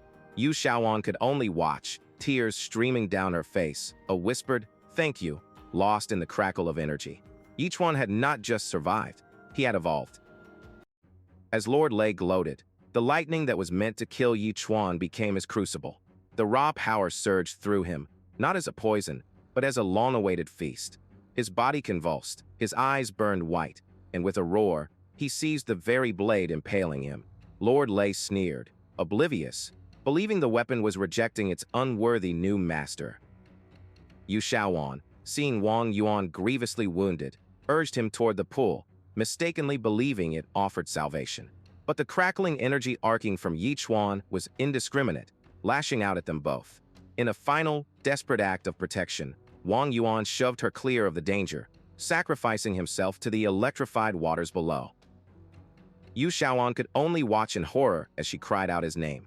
The pool, once shimmering with energy, churned with the sickening red of blood. Lord Lei stood over the macabre scene, his victory all but assured, while a transformed Yi Chuan rose from his knees. Lord Lei vowed to settle the score, but Yi Chuan's gaze was hollow, his voice an ethereal whisper. You can't save anyone. In that moment, a cascade of notifications burned across his vision. Strength, agility, and spirit all soared as Lord Lei felt a sudden, terrifying spike in his opponent's power. Yi Chuan's body moved on its own, catching Lord Lei's lightning-fast strike with his bare hand. Enraged by this defiance, Lord Lei scoffed at the minor power-up. "There's an entire realm gap between us," he bellowed, lunging forward once more. Lord Lei taunted him, mocking his lost blade and his apparent inability to use his strongest attacks. He stood with his back to the hall, completely exposed. He never sensed the silent, malevolent presence that materialized from the shadows until a bead of sweat traced its way down his temple, and he turned to face the resurrected Skeleton King. "You dare interrupt me?" Lord Lei roared, his fury shifting to the new target. He hurled a dagger with lethal intent, determined to shatter the undead knight. "I'll grind your bones into powder." The projectile whistled through the air, aimed directly at the skeleton's head. From the water's edge, a recovered Wang Yuan helped Yu Shaoan. He saw Lord Lei distracted, and Yi Chuan coiled like a viper. Realizing this was a coordinated assault, he unleashed his own skill. A shower of glowing projectiles rained down, not on Yi Chuan, but on Lord Lei. Lord Lei dismissed the arrows as mere child's tricks, easily parrying them. But it was a feint. The moment his focus was divided, the Skeleton King's true attack came. A colossal greatsword, wreathed in chilling energy, slammed into Lord Lei, sending him staggering across the stone floor. "Do you think I became a cadre for nothing?" Lord Lei seethed, regaining his balance. But in that instant, Yi Chuan appeared behind him, his eyes glowing with feral red light. He lunged forward and sank his teeth into Lord Lei's shoulder with the savagery of a cornered beast. Shock and disgust contorted Lord Lei's face. He swung his dagger to end the humiliation, but Yi Chuan caught the blade between his teeth. With a sickening crunch, he bit down not on steel, but on Lord Lei's fingers. A scream of pure agony tore through the hall as Lord Lei stared at his mangled, bleeding hand, his fury boiling over into absolute murderous rage. Yi Chuan spat out the severed digits, nearly retching at the foul taste. But as he did, something glinted on the floor, a jade ring, slick with blood. Holding it up, a monstrous grin spread across his face. "This is your ring, right? That means my blade is inside as well." The ruse was complete. Yi Chuan summoned his butcher's blade from the recovered ring, its familiar weight a comfort in his hand. Activated. Lord Lei's face drained of color as he understood.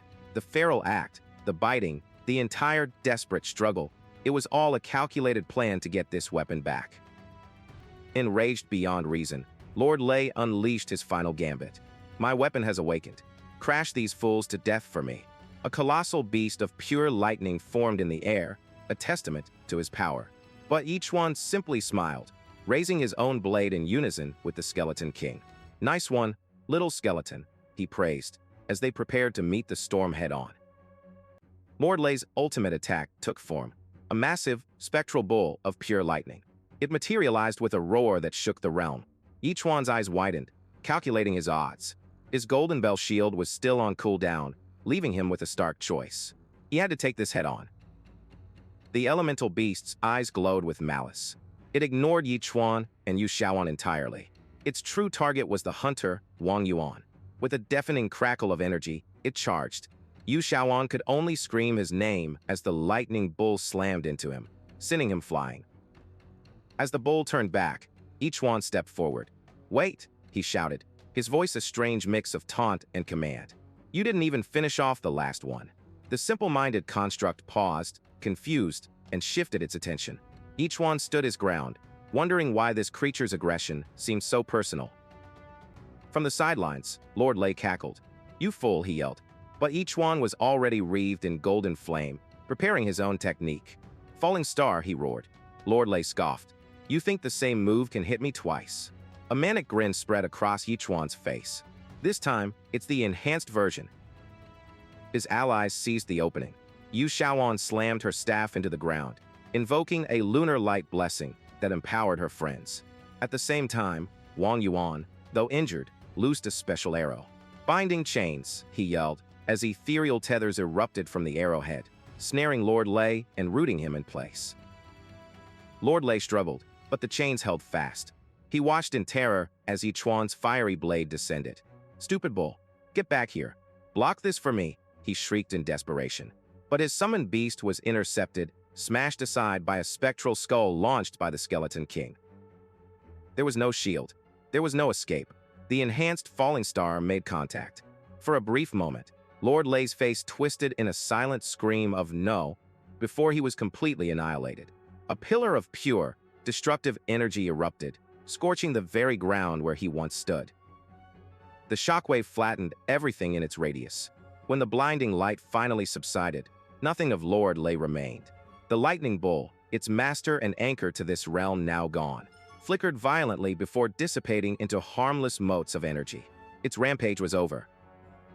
Only Lord Lei's twin swords were left, clattering onto the stone floor. As the dust settled, a familiar blue screen flared in Yi Chuan's vision. All stats had jumped to 170. His Pig Slayer damage bonus and Falling Star skill had also leveled up. "We won," Yu Xiaoan cried out, rushing to Wang Yuan's side. Relief washed over her as she saw he was alive, though badly injured. He managed a weak smile, more concerned for her than himself. "As long as you're okay, that's all that matters," he wheezed. Yi Chuan walked over to the spoils. "These swords should be worth a bit," he mused, claiming them. He then turned his attention to the lingering essence of the lightning bull, but the spectral creature reformed for a moment before shooting into the sky and vanishing. It flew away. Yi Chuan sighed, frustrated. "I still failed the mission." The Skeleton King approached, its hollow voice echoing with an unfamiliar emotion. "Thank you for your help," it said. "Am I finally free?" Yi Chuan looked at the ancient guardian, a being bound by duty for millennia, and nodded. "Of course, I can take you out of here. You can go wherever you want." "I don't want to continue in this form," the king confessed, its voice filled with weariness. "I want to break this curse." It knelt before Yi Chuan in a shocking gesture of fealty. "Until you can free me, I am willing to fight for you and obey your commands." Yi Chuan's eyes glinted with opportunity. "Deal," he declared, touching the knight and absorbing it into his summoning bracelet. The crisis was over, but the consequences remained. Yu Xiaoan pointed to the now murky water. "Yi Chuan, the pool has turned black. It's been contaminated." She struggled to support Wang Yuan. "He suffered internal injuries from that bull. He needs treatment, fast." Yi Chuan turned to her, his gaze asking the unspoken question. "And you?" Yu Xiaoan felt a surge of energy. "My injuries, they're healed." The pool's residual power was enough. But her relief was immediately replaced by guilt. "If my blood hadn't tainted it, it could have saved Brother Wang." Wang Yuan tried to put on a brave face. "Don't worry, my injuries aren't that serious." His words were a lie. He coughed violently, blood staining his lips. Lei Gang was a cadre of the Thunderlion Alliance. He gasped, his voice urgent. "They will seek revenge. If something happens to me, promise you'll protect Xiaoan." Yi Chuan considered this.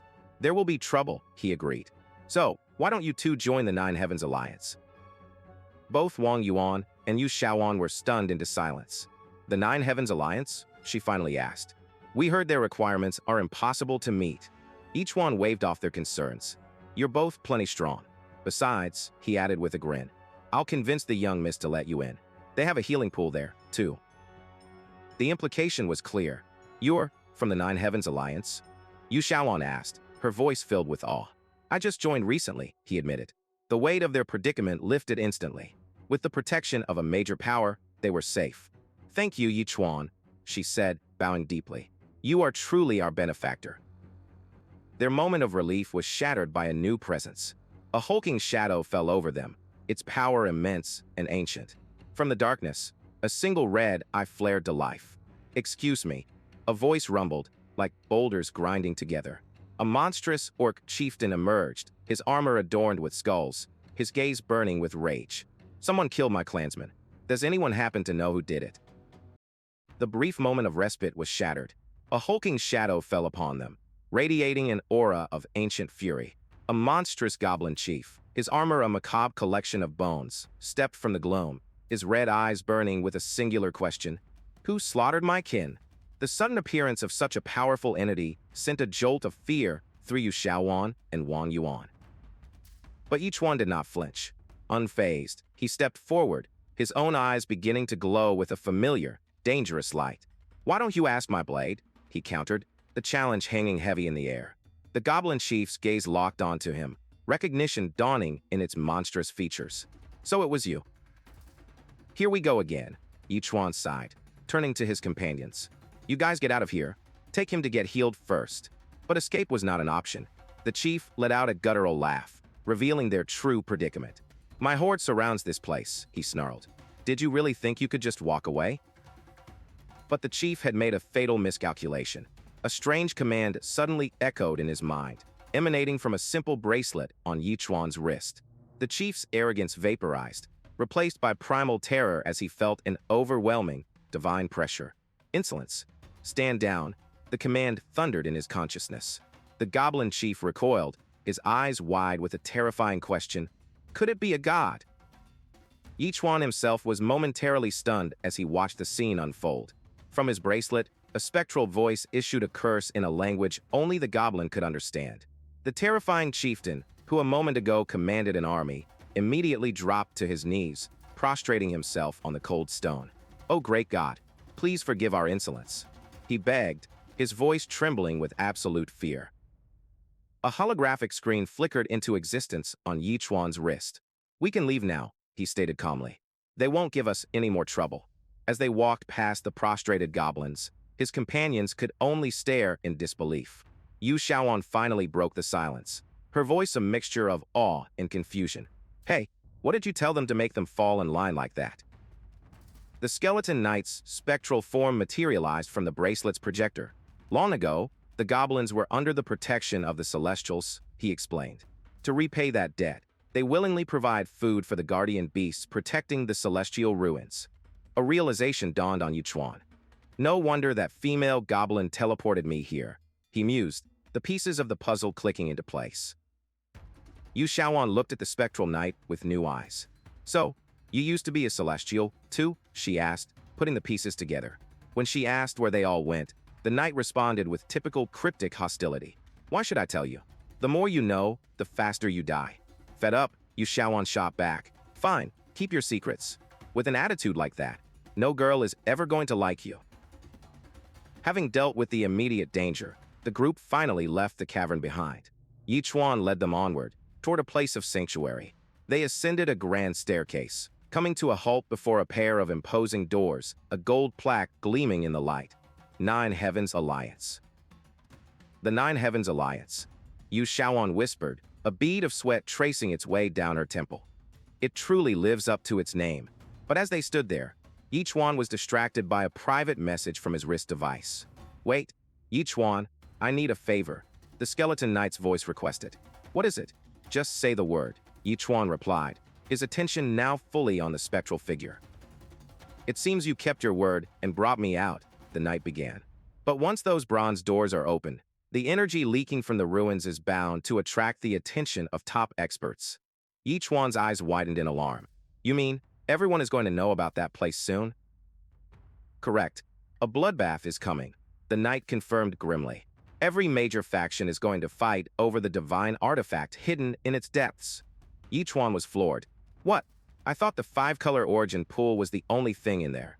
Why didn't you say so sooner?" After a dry cough from the knight, Chuan pressed on, his greed palpable. "So what else is in there?"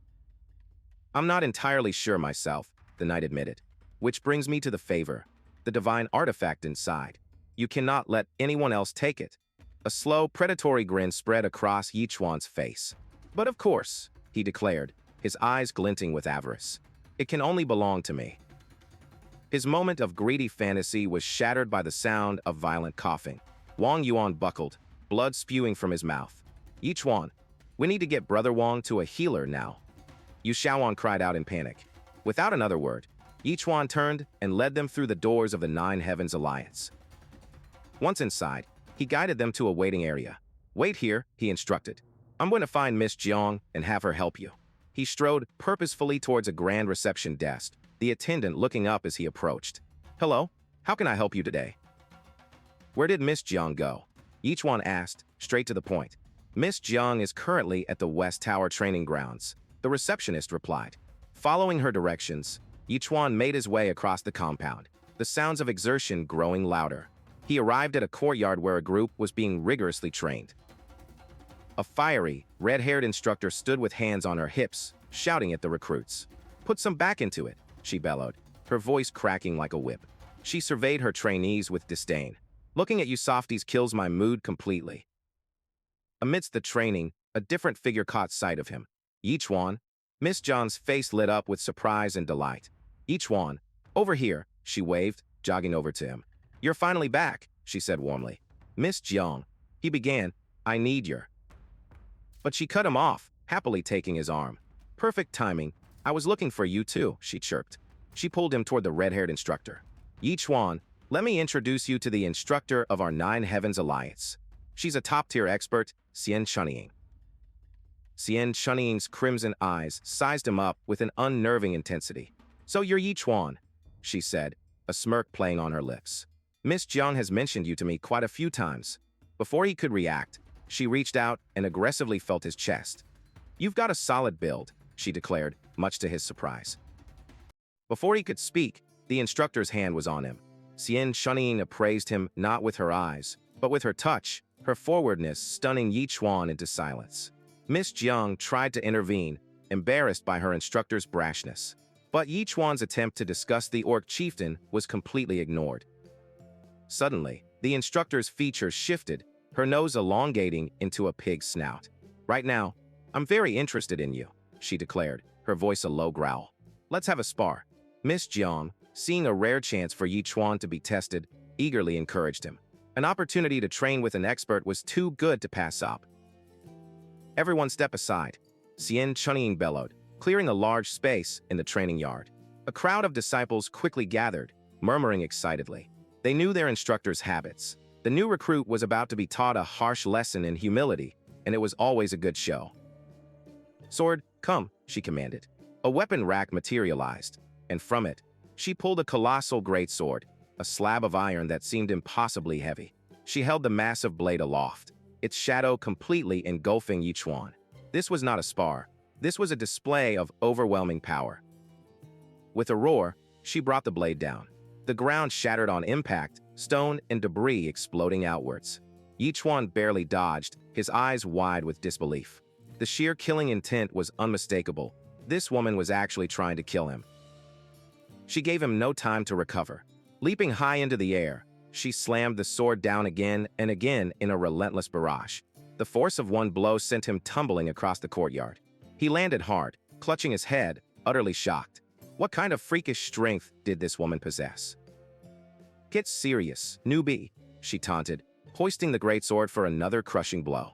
The air itself seemed to compress under the weight of her attack. The ground erupted once more, a cloud of dust and pulverized stone obscuring the point of impact. Miss Zhang cried out in panic, fearing for Yi Chuan's life. But as the dust settled, a sharp clang echoed through the yard. Xian Chunying stared in disbelief. There, amidst the crater, stood Yi Chuan, holding her monstrous blade at bay with nothing but his humble butcher's cleaver. A slow, impressed smile spread across Xian Chunying's face. Not bad. You actually managed to block that, she conceded, her eyes gleaming. Yi Chuan's expression hardened. Looks like you won't stop until I beat you into the ground. The instructor's smile widened. Very good. That's the spirit. Let's go again. But just as they were about to clash again, both fighters froze. A sudden, immense wave of energy washed over the entire training ground. Yi Chuan and Miss Zhang looked around in confusion, while Xian Chunying's face contorted in shock. This energy, she whispered, feeling its cosmic scale. Their eyes were drawn to a brilliant pillar of blue light ascending into the heavens from a distant compound. It was a phenomenon every warrior dreamed of witnessing. Xian Chunying's voice trembled with exhilaration. Did you guys feel that? It's a new secret realm. At the same moment, miles away, Yu Shaoan and Wang Yuan looked towards the Nine Heavens Alliance territory. The strange energy in the air only amplified their anxiety. Yi Chuan, why aren't you back yet? Yu Shaoan cried out, her voice filled with worry for their benefactor. In a dark, candlelit throne room reminiscent of a Gothic cathedral, a powerful lord sat in judgment. His subordinates stood before him, heads bowed. The lord's face was a mask of cold fury. My younger brother, Lei Gang, is dead, he announced, the words echoing with chilling finality. Before them, the two shattered halves of Lord Lei's signature lightning daggers floated, their power extinguished. The evidence was clear, pointing to two names, the Nine Heavens Alliance, and a figure known only as the Pig Butcher. The Lord's knuckles turned white. Nine Heavens Alliance. I'll make you pay for this.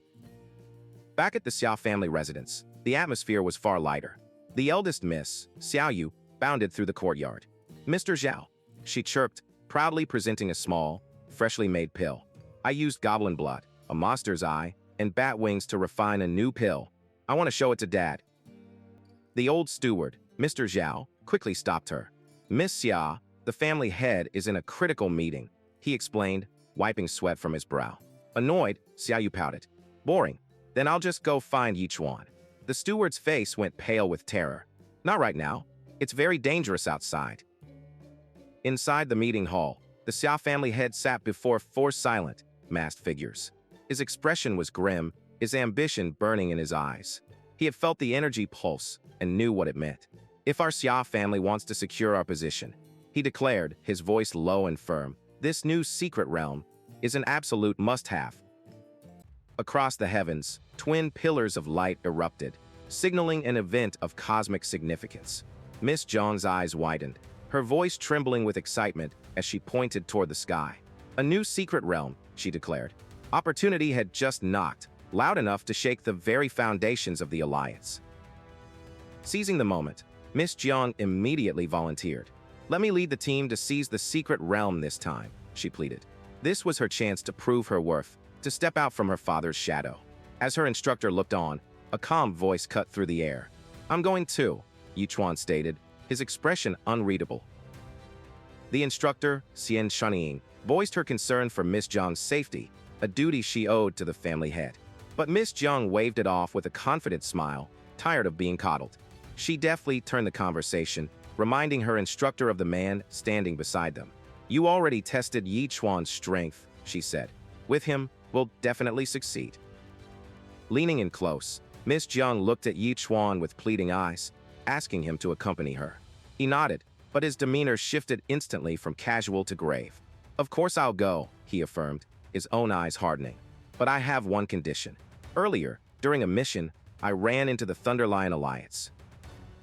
The name of the rival faction sent a jolt of alarm through both women. "What?" Miss Jiang gasped, her concern immediate. "They didn't do anything to you, did they?" Yi Chuan's reply was blunt, delivered with a chilling matter-of-factness. "I already killed Lei Gang." The statement hung in the air, a declaration of war that left them both utterly speechless. He quickly explained the situation, how two other hunters had aided him and were now grievously wounded. "I'd like to ask you to let them join the Nine Heavens Alliance and arrange treatment," he requested. Miss Jiang didn't hesitate. She knew that by helping Yi Chuan, those hunters had made a powerful enemy. Bringing them into the fold was both a reward and a necessary protection. With a newfound sense of urgency, Miss Jiang declared their immediate departure. "The early bird gets the prize," she announced, turning towards the secret realm's location. A bead of sweat traced its way down Yi Chuan's temple. He had to play along, praying she wouldn't discover he was the reason this new realm had already been disturbed. Meanwhile, deep within the frozen secret realm, others had already arrived. Masked assassins, agents of the Xia family, moved with deadly efficiency, cutting down goblin guards. Their leader, a man with long flowing hair, surveyed the scene with mild curiosity. "Goblins guarding a secret realm," he mused. "This is a first." He stepped over the fallen bodies, his gaze sweeping across the cavern. The signs of a prior struggle were unmistakable. "Looks like someone got here before us," he stated, his voice calm. He and his retinue proceeded cautiously into the darkness, blades at the ready. Without warning, the darkness struck back. A crude but deadly bone spear shot from the shadows, impaling an assassin. Before the others could process the attack, a volley of spears rained down upon them, a brutal and effective ambush. One by one, the masked figures fell, their mission ending before it had even truly begun. From the gloom emerged a figure of primal fury, the orc chieftain. His eyes burned with molten rage as he surveyed the massacre of his people. "You people," he roared, his voice shaking the cavern. "You slaughtered my clansmen." His gaze fell upon the surviving Xia family assassins. Blood for blood. The leader of the assassins, Xia Beihai, held up a hand, halting his terrified subordinates. "Stand down," he commanded, his tone leaving no room for argument. "This goblin isn't something you people can handle." He stepped forward, placing himself between his men and the monstrous chieftain, a lone figure ready to confront the storm. The chieftain responded not with words, but with power. Gripping his skull-topped staff, he channeled a forbidden magic, bellowing, earth-shattering lava. A violent purple sigil erupted beneath him. The very ground cracked and split apart, revealing rivers of molten rock that turned the frozen battlefield into a volcanic inferno. As his men scrambled on the broken earth, one lost his nerve and tried to flee. But Xia Beihai was faster. He grabbed the deserter, his expression turning to ice. There would be no retreat. "Lord Xia, I'll take my leave first." The man whimpered, just before Xia Beihai silenced him permanently. Cowardice was a luxury he would not afford.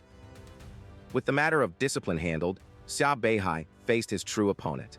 He rolled up his sleeve, revealing an intricate dragon tattoo that began to glow with an ethereal green light. He launched himself into the air, a human projectile aimed at the heart of the beast. The chieftain met the attack, catching Xia Beihai's fist in a crushing grip. The chieftain let out a guttural roar, his body physically expanding with raw power. Unfazed, Xia Beihai channeled his own energy. A magnificent, spiraling dragon of golden flame erupted from his fist, coiling around his arm before blasting forward. The two immense forces collided in a blinding explosion of light and power that shook the very core of the realm. The orc chieftain cried out in pain, stumbling back as the golden fire seared his flesh, leaving his hand a mangled wreck. Xia Beihai landed gracefully, a crimson aura of pure killing intent radiating from his body. "I did not come here to exterminate your race," he declared, his voice a low growl of absolute authority. "But I, Xia Beihai, follow only one principle. Whoever stands in my way dies." Pain. The orc survivor clutched his chest, a ragged gasp escaping his lips. He was alive. Somehow, he had weathered the cataclysmic explosion. Turning his back on the carnage, he knew he had to report this. Their king was awakening, and he needed to be warned of the monstrous powers that now walked this realm. His escape was cut short. A flicker of motion, a silent whistle of displaced air. A spear, wreathed in blue energy, pierced through his back with impossible speed, pinning him in his final moments. His mission to warn the king died with him, his red eyes fading to black. A figure stepped out from the shadows, his presence as cold and hard as the stone floor. He was a warrior, his gaze sweeping over the fallen orc with utter indifference. Planting his spear firmly, he made a silent vow. "Other than myself," his thoughts echoed in the desolate hall. "No one else is leaving this place alive." He was not alone. Two subordinates flanked him as they entered the grand palace. The leader, a man with flowing hair and an imperious air, stared down at the carnage. "They're from the Thunderlion Alliance," one of his men observed, "and they actually died here." The leader ignored the comment, his senses focused inward. "I can sense an even stronger energy deep within this palace," he mused, a predatory gleam in his eyes. "Move in." Their path was blocked by a colossal door, etched with a glowing, intricate seal of immense power. The leader and his men stopped, their shadows stretching long across the ancient flagstones. "My lord, there seems to be a seal," one of his men stated, his voice laced with caution. "I've never seen this sealing formation before. I'm afraid it'll be difficult to break." The leader merely smirked, his confidence unshaken by ancient magic. "There is no door in this world that cannot be opened," he declared, his voice resonating with arrogance and power. He reached a hand toward the glowing glyphs. "If there's no key, then we'll tear the door down." He channeled his energy, the dragon tattoo on his arm flaring with an ethereal light. With a roar, he slammed his palm against the seal, unleashing a torrent of power. His subordinates followed suit, adding their own strength to the assault. The seal groaned and buckled, a hairline crack of pure red energy splitting its surface. The leader gritted his teeth, sweat beading on his brow. Just a little more. Suddenly, a new voice cut through the air, dripping with mockery. "Xia Beihai, you've gotten old." From the entrance, a silhouette emerged, backlit by a halo of power. Another warrior stood there, spear in hand, his presence a direct challenge. Xia Beihai turned, his face a mask of fury. "Shang Guhao, you came too? This isn't a place for juniors like you."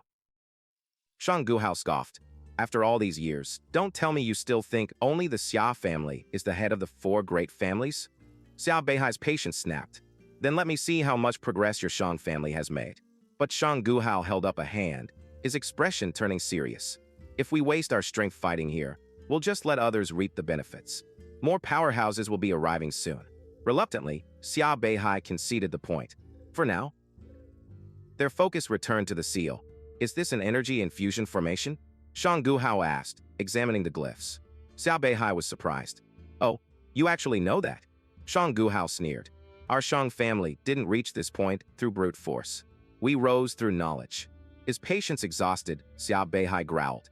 Enough nonsense, how do we open it? Shang Guhao stepped forward, taking command. All of you step back. He took a low stance, his spear humming with energy. His eyes flashed blue as he exploded into motion.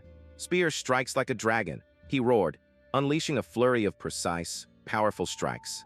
Each thrust hit a nodal point on the seal, causing the section of the formation to blaze with light. He landed, breathing heavily. Xia Beihai studied the glowing formation, a grudging respect in his eyes. Could it be? The seal can only be broken by lighting up the entire formation? He smirked at his rival. Was that your full-powered strike just now? You only lit up 1/3 of it. Xia Beihai then stepped up, effortlessly infusing his own energy and lighting up another third. Meanwhile, I already lit up half of the formation. Who's stronger is obvious. Elsewhere, Chuan and his companions arrived at a glowing red portal. He spotted a dead goblin near the entrance. Someone's been here before, he noted grimly. As they ascended a long staircase and emerged onto a wide platform, Yu Shaoan pointed at the corpse. Does that mean you fought him here? Chuan shook his head. Yes. Before we could continue exploring, Lei Gang started hunting us down. Ahead of them, the path into the secret realm pulsed with an inviting light. Hurry, let's go inside, Xian Chunying urged, eager for treasure.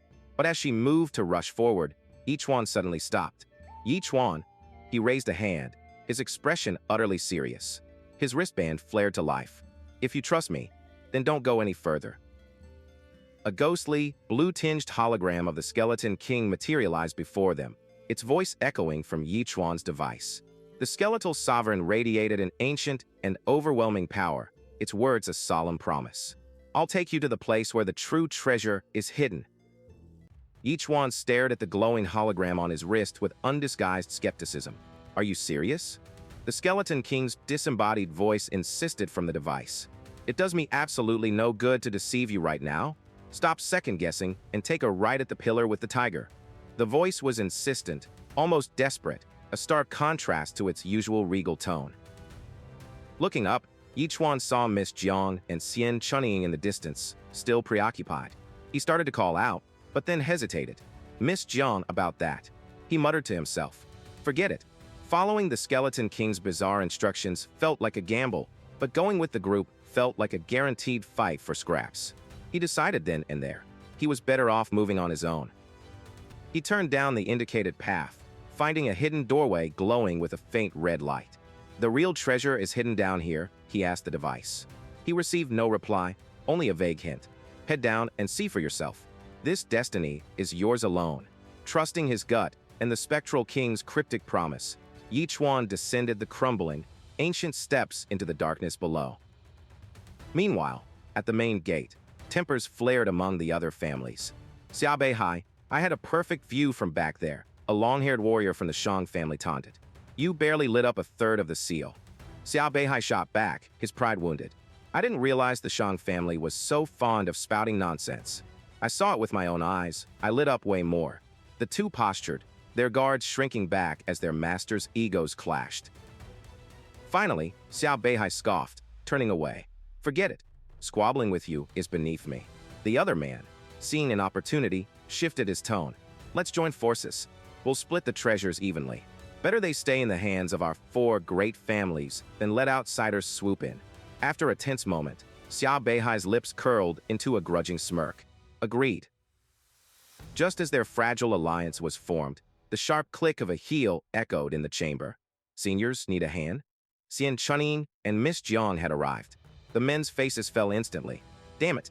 Intruders, the Shang family warrior grumbled under his breath. Even if we open the door now, our share of the loot just shrank. Xian Chunying stepped forward confidently. I am Xian Chunying, instructor of the Nine Heavens Alliance. If I lend my strength, we can definitely force this door open. Naturally, we expect a share. Xia Beihai sneered. Are we supposed to give a cut to every stray that wanders in? But then, Miss Jiang waved sweetly. Uncle Xia, you should remember me. My father fought by your side when I was a child. You two are old comrades, after all. Miss Jiang's diplomacy was flawless, her tone perfectly deferential. Since you two arrived first, it's only right that you seniors take the lion's share. We'll be perfectly happy with just a small cut. Xia Beihai's hard expression softened slightly as he looked at her.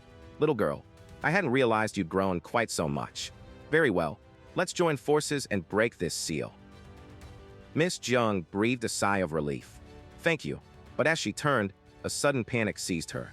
How did I lose track of Chuan? Far below, oblivious to the drama at the main gate, Chuan had reached the bottom of the staircase.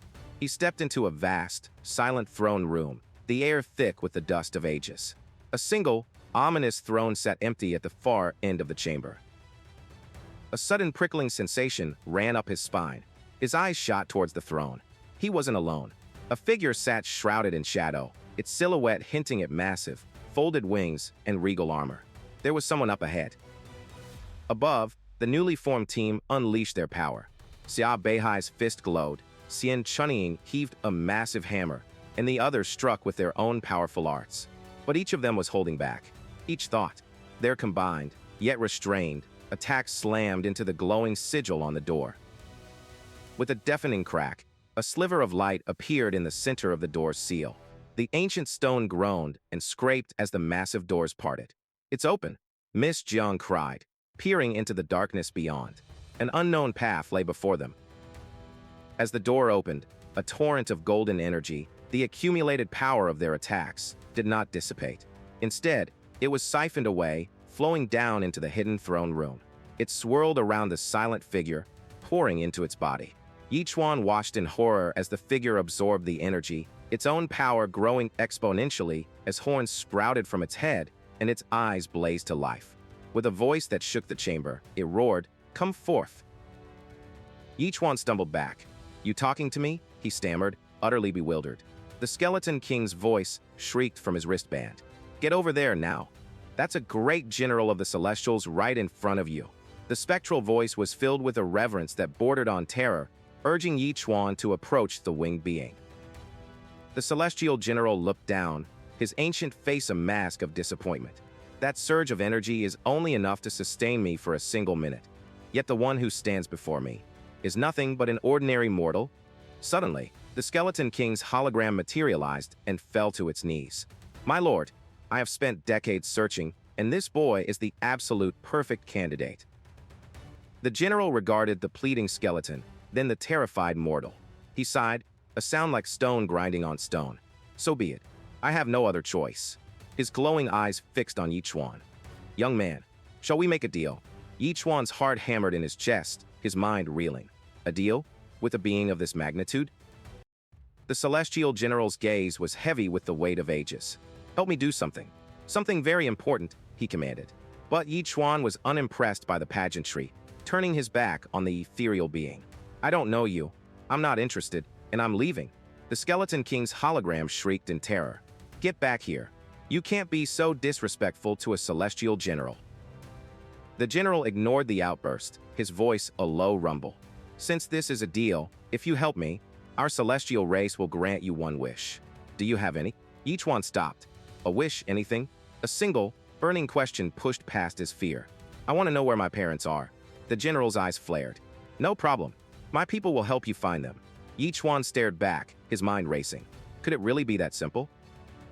A flicker of irritation crossed the general's face. "If I weren't hanging on by my last breath, I'd crush you for being such a talkative brat."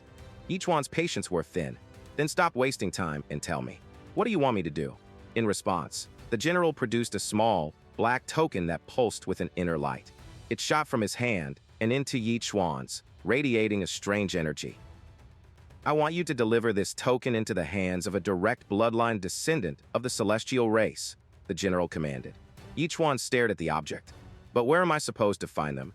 The ancient being gestured vaguely. "The token will guide you. Once my people receive it, they will fulfill your wish." Find his parents. For a delivery job? It was a deal he couldn't refuse. Deal. The general sized him up. "But right now, you're too weak. Just in case, there's something I can give you." With a sickening tear of flesh and feathers, the celestial general ripped one of his own massive wings from his back. He tossed the severed appendage towards Chuan, its shadow falling over the stunned boy. Staring at the dismembered wing, Chuan's mind went to a strange place. This thing? Am I supposed to roast it and eat it, or what? He began preparing a fire, much to the horror of his spectral companions. "Stop right there," the skeleton king bellowed. The general, weary and exasperated, simply commanded, "Enough nonsense. Touch it with your hand." Chuan tentatively reached out. The instant his fingers brushed the feathers, the wing dissolved into a maelstrom of dark energy that bored into his hand. It surged up his arm, purple veins erupting across his skin. "Heavens!" he screamed, collapsing in agony. "It itches. It itches. My back is so itchy." The power was rewriting his body, and the process was excruciating. "Endure it. It'll merge with you soon," the skeleton king urged. A vortex of dark feathers and energy lifted Chuan from the ground, his body contorting in the air. When the storm subsided, he felt a new, heavy weight. He looked over his shoulder in shock. Two vast, dark wings had sprouted from his back, fused permanently to his body. "Does this mean I can fly now?" he wondered aloud. "Of course you can fly," the general confirmed, a hint of pride in his voice. "But your body is still too weak. Flying will consume an enormous amount of stamina." He then grew grim. "Most importantly, that thing can help you resist the nightmare race." Chuan's blood ran cold. "Nightmare race? Are you saying they'll hunt me down?" The general's form began to fade, his voice becoming a distant echo. "The future of the celestial race depends on you." With that final, crushing burden, he dissolved into motes of light. "Hey, explain it more clearly," Chuan shouted into the emptiness. The skeleton king's form solidified, his voice somber. "No need to ask. The celestial general has already perished." Chuan demanded answers. What exactly is going on with this nightmare race? The skeleton king began the tale. Long ago, the Celestials fought a great war against them. They sealed the nightmare race away, but suffered devastating losses and went into hiding. He explained that the seal was now weakening. The nightmare race has no physical body. They feed on the souls of other living beings. And now, there's bad news. "What bad news?" Chuan asked, his new wings feeling heavy. The skeleton king's glowing eyes were grim. "The fact that the celestial general was revived for a short time means someone has already opened the sealed gate." His next words sealed their fate. Once the sealed gate is opened, with the complete disappearance of the celestial general, the nightmare race will be released. Elsewhere, the companions Chuan had left behind grew tired of waiting. Venturing down a different path, they entered a vast, crystalline cavern. A man with a top knot gasped, "By the gods, there are so many energy stones here. These are worth more than gold. We've struck it rich." While the men scrambled to collect the crystals, Yu Shaowan and Xian Chunin noticed a monolithic black tablet at the chamber's center. It was covered in ancient, glowing script. Yu Shaowan approached it cautiously. "This should be celestial race script. I only recognize a few characters," she murmured, tracing the runes with her finger. She squinted, piecing together the broken phrases, her expression shifting from curiosity to pure horror. A chilling revelation fell from her lips. It seems to say, "Nightmare race. Second soul. Sealed here." The treasure they had found was nothing more than bait for a cosmic prison. The words echoed in the cavern, striking the man from the Xia family like a physical blow. "The nightmare fiends," he repeated, a cold sweat breaking on his brow. The whispers, the dark rumors he had dismissed as folklore, suddenly carried the weight of terrible truth. Miss Jiang reached out, her hand recoiling from the unnatural cold radiating from a sealing stone. A spectral chill, visible even to the naked eye, snaked off its surface. But where she felt dread, the boisterous Shang Ku felt only opportunity, pushing her aside with a greedy grin. "Step aside," he commanded, his eyes fixed on the monolith. "Let me take a look at this thing." A manic gleam entered Shang Ku's eyes as he recognized the material. "This is it," he roared with excitement. "This steel is made of black cold stone, a material for forging top-tier spirit weapons." As he reached for the priceless artifact, the Xia family member issued a stern warning. "Miss Jiang just said it's used to seal the nightmare fiends. It's better not to touch it." Shang Ku erupted in laughter, his voice dripping with scorn. "Hurrah, nightmare fiends? You actually believe that nonsense?" he scoffed, turning to the others. That's just Miss John's excuse to stop us. They want to keep the black cold stone for themselves. Accused of such shameless greed, Miss Jiang could only stare in disbelief. Unperturbed, Shang-Ku turned back to the steel. "Cut the crap," he declared. "Let me translate the true meaning of these celestial runes for you." Pointing a dramatic finger at the stone, Shang-Ku concocted his own interpretation. It clearly says, "Those who enter this hall may receive a reward from the Celestials." The lie was so blatant, so utterly shameless, that Miss Jiang gasped.